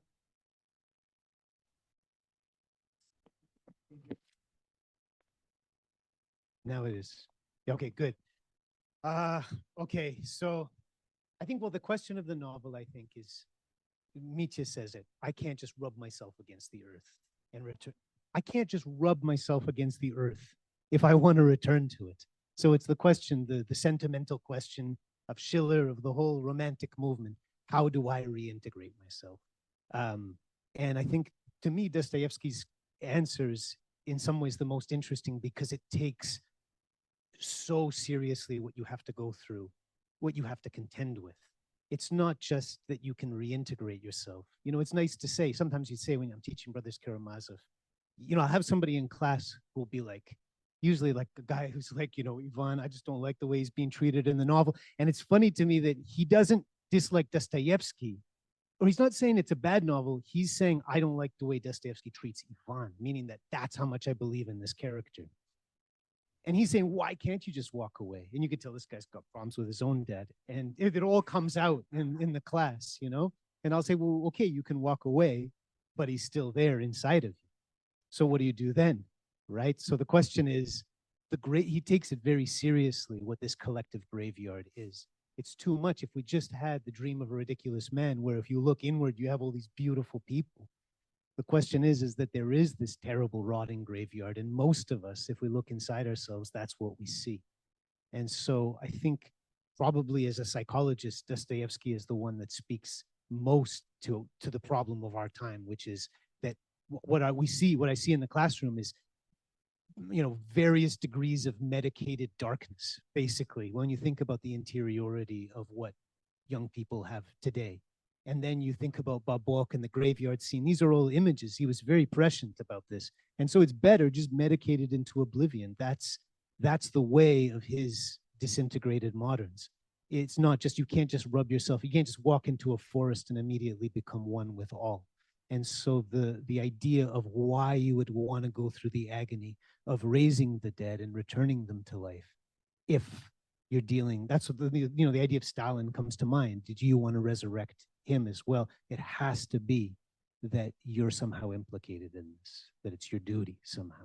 And I think that's where anyway, I just kind of you brought up many different things, but I think that it's all part of that meditation in the last 15 years of Dostoevsky's life, where he's thinking, how could one bring one's own inner life? How could one resurrect it?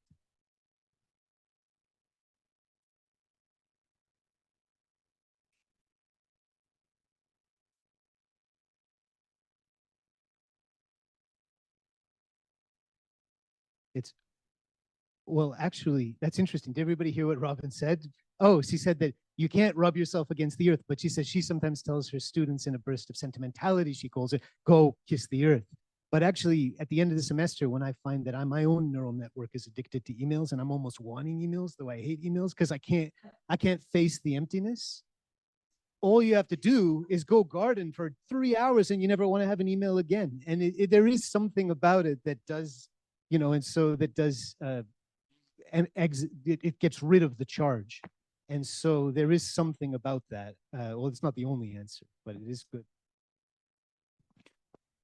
I have a question for Yuri to follow up with that one. Well, first, I think the idea of resurrecting the dead, the way that you articulated it gives me a sense for why that's such an awful moment for Dostoevsky, for instance, when he originally saw it, and then in the novel itself, because it basically means he's stuck with the project of resurrecting this infinitely beautiful being, right? And that burden weighs heavily. Like, how can I express this? How can I continue it?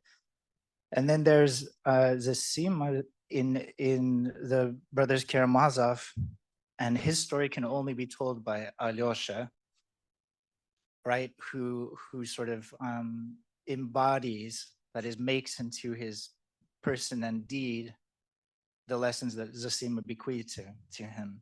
And that seems like a different kind of giving one's blood to the dead, right? So I don't know, would you distinguish between the two? Is there a way in which when we read somebody's work, that's one thing, that's one kind of metaphorical giving of our blood, but something that Alyosha does, which is to not only make sense of Zosima's life, but then live accordingly and then write about it. You know what I mean? Yeah, absolutely. I think, I mean, Nietzsche is an invalid. He's a chronic invalid. So he has to be really careful about what he gives his blood to. And at some point he finds that the books aren't nourishing him. And so I think with Alyosha, the idea is that there's certain, I mean, at the beginning of the novel, Zosima is his inner life. He doesn't have his own active interiority. He's kind of parasitizing. No offense to Alyosha. I know, we love him, but he's parasitizing on his elders' resources. And so the question of he gets it through. He doesn't actually believe in God. He believes in his elder who believes in God. And I think for Dostoevsky, an atheist will always have somebody nearby. And Alyosha is not an atheist, but in general, an atheist will always have somebody nearby who does believe in God that they can use the energy of, right? So that's why Sonia is like a cow that everybody draws milk from, because she's the one who has the resources, and everybody else. An atheist will always have somebody nearby. You'll have your mom or somebody who will do the religious work for you, and then you can talk how you're so much better than it. But in the idea with Alyosha is that he uses that mediation. And then the question in all three is, how do you do that horrible inner work of facing the dead body, of bringing it to life? And I think that's the sequence. He doesn't want to encounter the dead body of his elder. It's already rotting. And then he goes, and in his dream, his elder is resurrected and points him, not saying, I am the source, drink from me, points him to the source, saying, over there, look. And so he actually becomes a kind of guide in memory. And maybe that's the best kind of reading that we could ever do, is find somebody like that who points us towards something.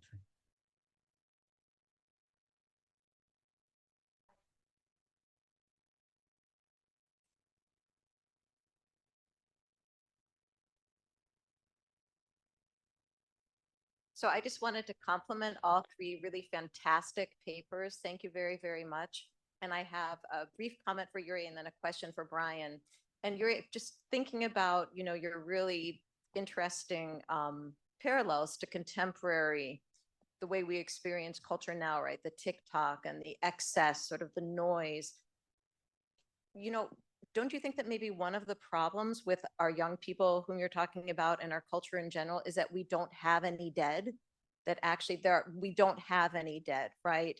We're living on this flat plane of a kind of bad present, and the noise lacks any kind of temporal depth. So that was just something that you made me think of when you were talking. Yeah. I agree 100%. Yeah. As soon as one has somebody there, it's already one becomes deeper.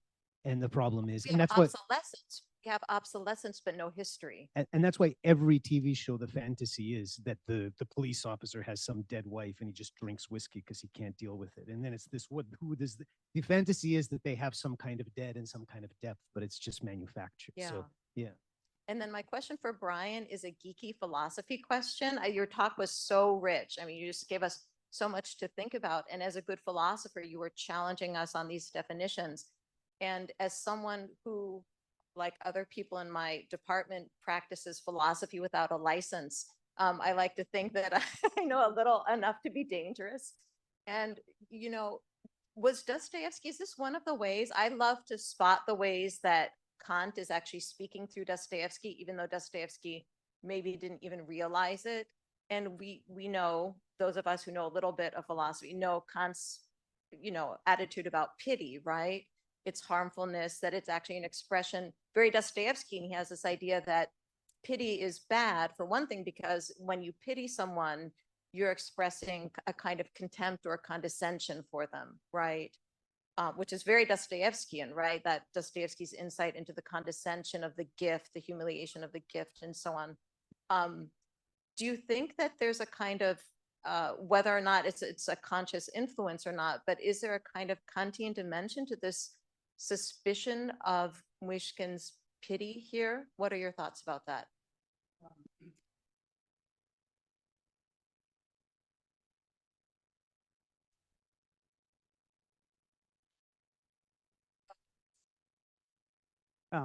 There's the, Kant and the lectures on, what is it, anthropology from a pragmatic point of view. Those resonate, I think, an awful lot with some of what we find in Dostoevsky. People have looked, and as far as I can tell, there's really no evidence that Dostoevsky read Kant. But I just tend to play the genius card. Well, he was a genius, so if he just knew the basics about what Kant thought, he could, think through where they're going to go. Isn't that what Tara says about romanticism and everything? I mean, for example, Dostoevsky's whole idea that beauty is a moral idea, that's an exact quotation from the Third Critique. So, yeah, he didn't need to read it himself. And I think that with, I think it's a cognitive, I think that, Dostoevsky obviously has problems with people who rely on reason, but I don't think he's a misologist necessarily. I think that Dostoevsky believes that reason has a crucial role to play, but it's not what we tend to think it is. And so just relying upon feeling, I think, would for Dostoevsky be insufficient. And that's one of Myshkin's problems. But he also has a limited, he's not Karamazovian. He doesn't have that inner sense of just kind of like the depravity to which a human being inevitably, falls at some point.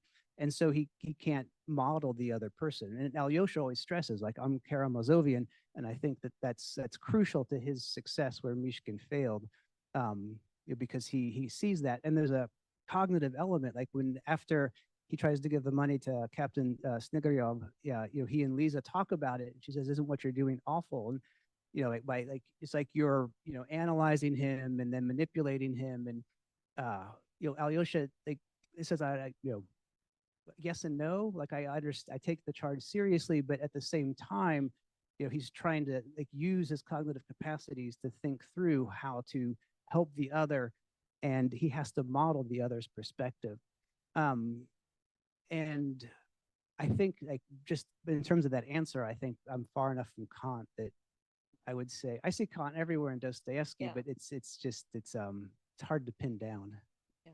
I think it's the reflective turn ultimately. Like it's like he's the first novelist to really take to heart the reflective turn like this is Donna writes about this and the consequences of consciousness. And I think that's a lot of it, probably. Yeah, thank you. I have a quick question for Yuri, if there's time. Are we out of time? I mean, yeah, technically, but I don't know if Brad, you care, or whoever overseers this here. Mhm.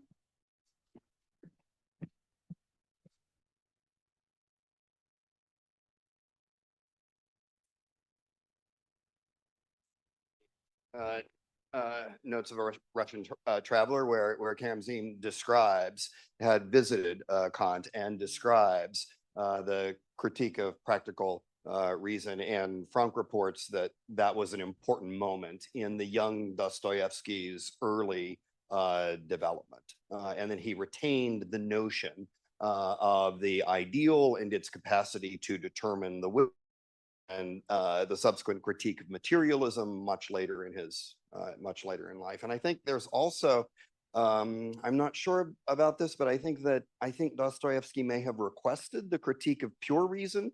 Well, yeah, okay. I don't think you read it though. That may that may well be right while he was in the Torque. This is sort of somewhat in jest, but one way to get rid of the dead is to resurrect them all, as Fyodorov suggested. And then I was thinking of Sharov's early 21st century novel Before and During, where he resurrects Fyodorov as a character who then ends up having this bizarre love affair with Madame de Stael, or with her like clone of sorts. And they have this son who ends up being sent down south, where he's known as son of Stahl, but in the local dialect it's Stalin. And so it's Joseph Stalin. He's born of that.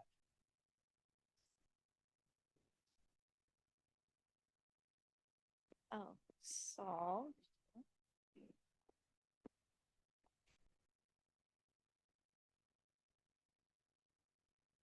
Well, first, when you talk about pity, I thought of those the lines from William Blake. Pity would be no more if we did not make somebody poor, and mercy would no more be if all were as happy as we. And but when you spoke of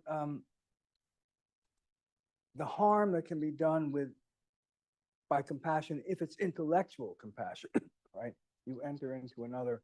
But I think that part of Dostoevsky's point is that emotional compassion can be just as harm. Indeed, that's where the most harm comes, because if you really, con men know that right away. Emotional compassion is what they need to take somebody in, not just intellectual, right?